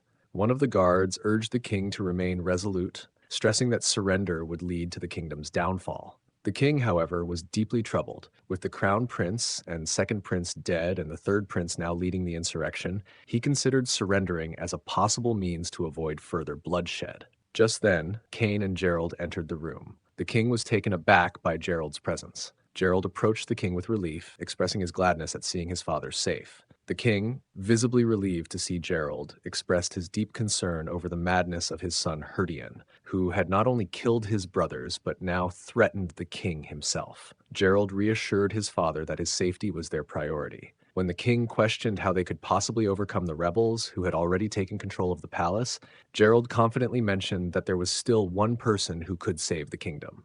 Meanwhile, Raul encountered Plank, greeting him with a hint of sarcasm about his apparent promotion from the financial department to rebellion leader and his new interest in dark mana weapons. Plank was taken aback by Raul's unexpected presence. Raul then pushed Plank, commenting on the pain it caused, further surprising Plank. Carson, observing Raul, asked how he had managed to arrive at the palace. Raul responded that he was still familiarizing himself with the palace layout, but had evidently arrived at an opportune moment. Carson was surprised, remembering that Raul had been stationed at a high-ranked gate controlled by rebels. He recalled Alfredo Gray's words about Raul potentially becoming the savior in the face of a great threat, and he realized what President Gray meant back then. Plank, now recovering from Raul's shove, expressed his surprise at Raul's arrival, admitting he had underestimated him. Raul responded with a chuckle, noting that he hadn't anticipated such meticulously executed revolution. He praised Plank's strategy, which involved using the Randalls to spark internal rebellion, manipulating the guard captain to introduce the Imperial Hounds into the palace, and removing potential threats from the capital. Raul acknowledged that if he had been delayed at the gate, there would have been no one left in the capital to counteract Plank's plan, highlighting the complexity and boldness of the scheme. As the conversation unfolded, Herdian abruptly interrupted, noting Raul's perceptiveness and accusing him of a grave mistake by returning. Raul's demeanor turned menacing as he narrowed his eyes and told Herdian to be silent. Startled, Herdian asked for clarification. Raul's response was filled with contempt. He rebuked Herdian for his audacity to speak back, emphasizing his disdain for Herdian's actions, particularly what he did to his own brothers. Raul firmly warned Herdian that he would not hesitate to take decisive action against him, asserting that Herdian was no longer recognized as a prince, but rather as a rebel and a pawn. Herdian, visibly enraged and clenching his teeth in anger, was further provoked by the confrontation. Plank, observing the escalating tension, advised Herdian to remain calm and not be swayed by Raul's taunts. He urged Herdian to leave, suggesting that staying would only worsen the situation. Raul, smirking at the exchange, echoed Plank's sentiment, urging Herdian to exit. Infuriated, Herdian remarked that it was unfortunate he couldn't address Raul himself. He vowed that once he ascended to the throne, he would ensure that no member of the Ashton family remained. With his threat made, Herdian stormed out. Raul observed Herdian's intense anger and reflected on his situation, thinking to himself that Herdian was oblivious to the fact that he was being used by the Empire. Raul then addressed Plank, noting the extent of Plank's manipulation. He pointed out that Herdian was fully convinced he would become the next king as a result of the revolution. Plank, with a satisfied grin, confirmed Raul's assessment. He acknowledged that while he hadn't lied about Herdian's future, the reality was that Herdian would be a puppet ruler. He would hold the throne, but only as a figurehead until the Empire consolidated its full control. Raul, reflecting on the situation, thought to himself that the Empire's manipulation was predictable but still infuriating. Carson, concerned for Raul's safety, warned him about Plank's possession of an unknown and potentially dangerous power. Raul, intrigued, asked for more details about this mysterious power. Carson explained that it appeared to be dark mana, but its nature was unusual and not fully understood. He described it as extremely dangerous. Raul, unfazed, smiled at the mention of the unknown power and commented on his own experience with such powers. His statement puzzled both Carson and Plank, suggesting that Raul was well acquainted with dealing with unfamiliar and perilous abilities. In the capital, the First Night Order was locked in a fierce battle with the Imperial Hounds. Jake, demonstrating his combat prowess, quickly defeated 3 hounds with a single decisive strike from his sword. After dispatching his foes, Jake turned to Pierce, questioning if this was all the Imperial Hounds had to offer, given their only advantage seemed to be their numbers. Pierce cautioned Jake to remain vigilant, suggesting that more enemies might still be present. Jake then addressed Josh, inquiring about his progress. Josh reported that he had successfully restrained Roy D. Randall, ensuring that Roy would no longer be a threat. Surprised to see Jake, Roy, bound and sneering, taunted Josh. He questioned whether Josh still perceived them as equals, reminiscing about their past interactions during the ceremony. Josh retorted sharply to Roy, criticizing his continued sense of nobility despite his involvement in the rebellion. He told Roy that he had lost his place and should not have joined the rebellion if he valued his status so highly. Josh emphasized that the Knights of the Kingdom would show no mercy to rebels like Roy. Roy responded with a mocking laugh, taunting Josh by pointing out that the palace had already fallen to the rebels. He questioned the value of their honor now that the king was gone and made a derisive comment about preparing for Raul Ashton's funeral, implying that Raul had foolishly gone to the palace alone. Jake, frustrated by Roy's provocations, proposed dealing with Roy immediately. Philip stepped in, recommending against it and suggesting that keeping Roy as a hostage might be strategically advantageous. At that moment, Count Hudson made a dramatic entrance, praising Philip for his tactical insight. His unexpected arrival left Jake, Philip, and Josh stunned, while Roy laughed hysterically at the unfolding situation. Count Hudson addressed the group, acknowledging their success in defeating the Empire's elite forces and even managing to elevate the value of his son, Roy. He expressed respect for their achievements, which left Philip flustered and questioning why Count Hudson, the head of the Randall family and a formidable swordmaster, was present. Roy, relieved and hopeful, called out to his father, believing he had come to rescue him. Meanwhile, the First Night Order members quickly took defensive positions to confront Count Hudson. Jake, frustrated by the turn of events, muttered that he had hoped to avoid this confrontation.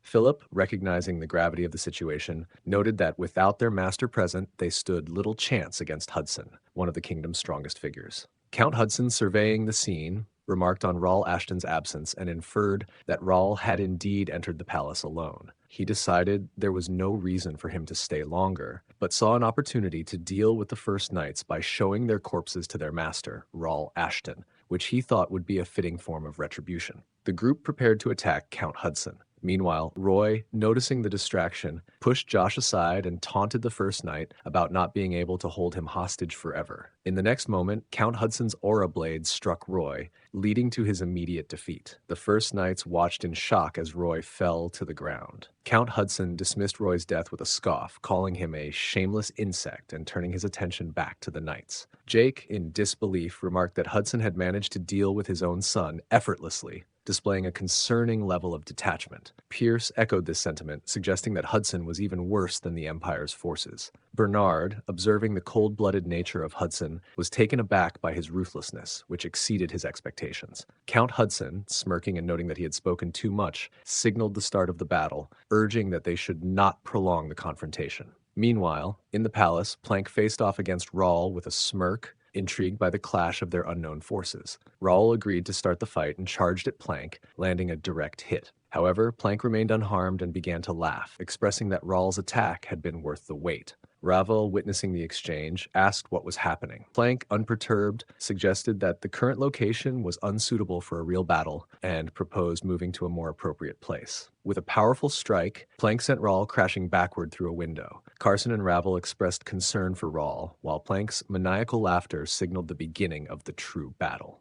Raul burst through the window and landed in the chapel below. As he steadied himself, he reflected on how close he had come to disaster, realizing the situation was more challenging than anticipated. Ravel quickly approached, asking if Raul was okay. Raul reassured him that he was fine, brushing off Ravel's concern. Ravel warned Raul to be cautious, noting Plank's skill with dark mana. Raul sighed, acknowledging that normal attacks were ineffective against Plank and expressing frustration over his limited options. Plank's voice echoed through the chapel, indicating that the space should now be adequate for their confrontation. Confused, Raul inquired about Plank's comment. Plank explained that he had chosen the chapel to give Raul more room to maneuver, recognizing that the previous confined space had restricted his abilities. Plank asked Raul how he felt about the new setting.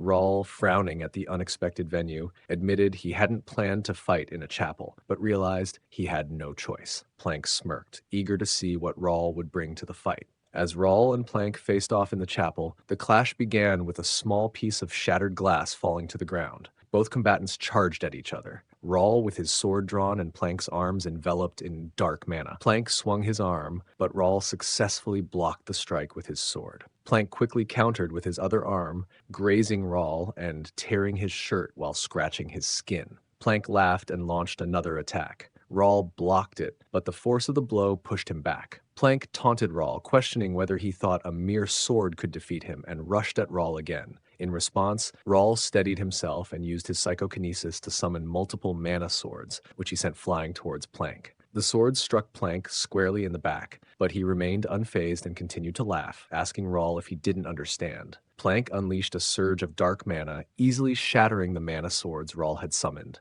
He taunted Raul, declaring that his sword could not reach him. Ravel, observing the scene, was astonished and questioned who Plank was, noting their inability to counter him effectively. Raul, analyzing the situation, realized that Plank was not only skilled in dark mana, but was employing it in a unique and advanced manner, identifying him as a high-circle dark magician. Raul used his appraisal skill to examine Plank's status window, revealing that Plank was a level 88 six-circle dark magician and the head of finance for the Reuben Kingdom. His affiliations included the Reuben Kingdom, Plank County, Cranen Empire, and the Imperial Hound. Plank held the title of Number 8, the Prince of Society, with notable stats in intelligence 79, willpower 77, and mana 78, and unique traits including Mad Wizard A and Fanatic B. Realizing that physical attacks were ineffective and that using Regnator would be too risky, Raul considered his remaining options. He turned to Ravel and inquired whether earlier Ravel had used a mana stone to convert mana into divine power to heal his men.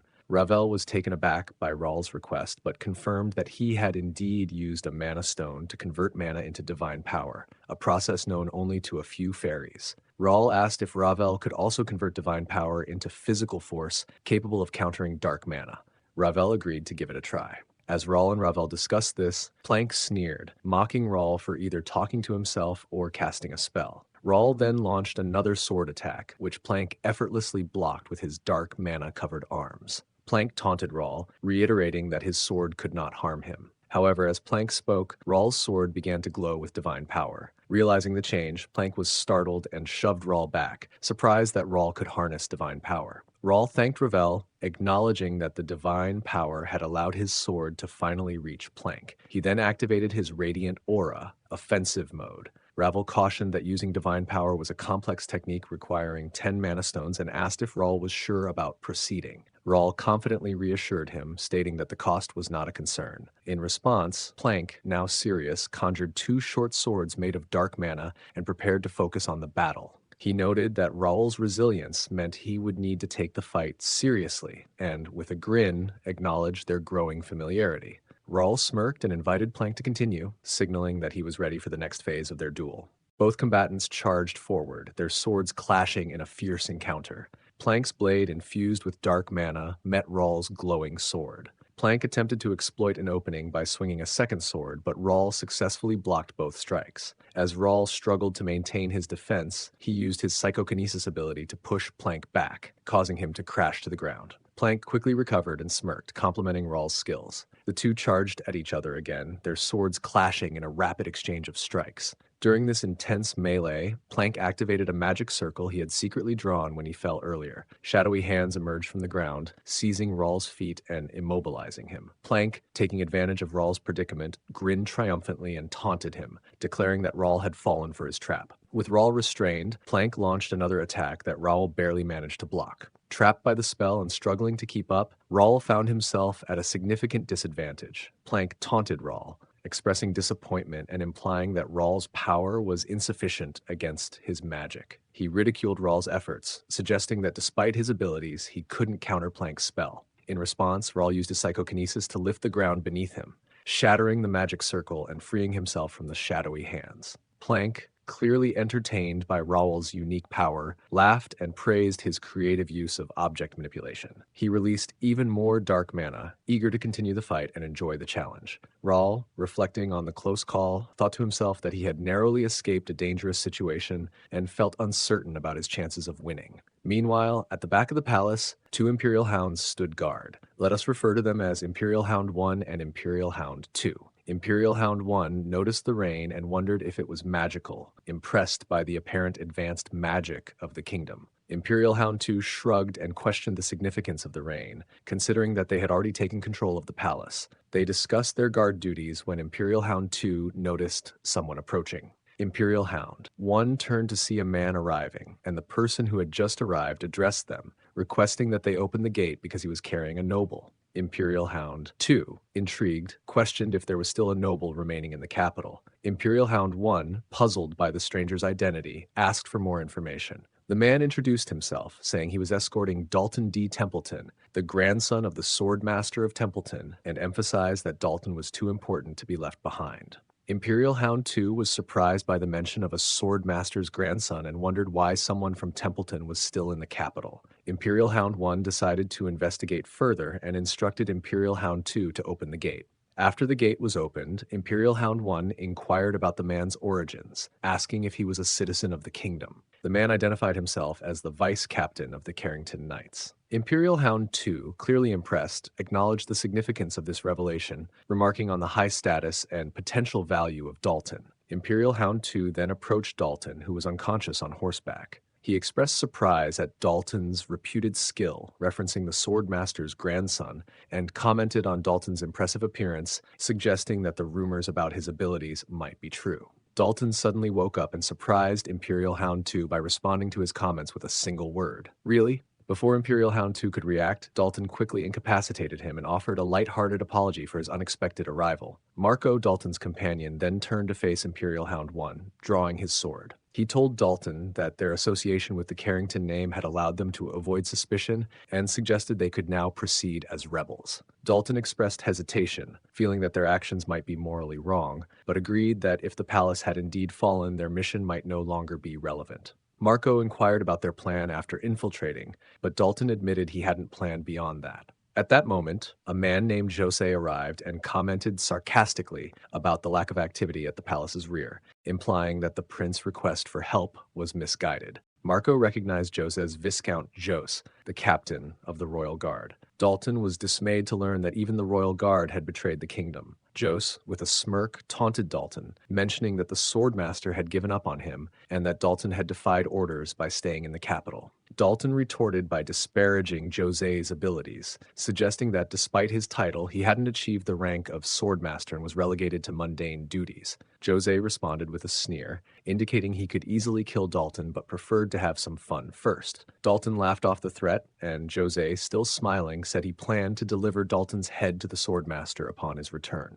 Dalton, unfazed, challenged Jose with a mockingly casual tone, calling him Captain Yapmaster. If you enjoyed the video, please support the channel and help us release recaps of your favorite manhwa faster by subscribing. We look forward to seeing you in the next video.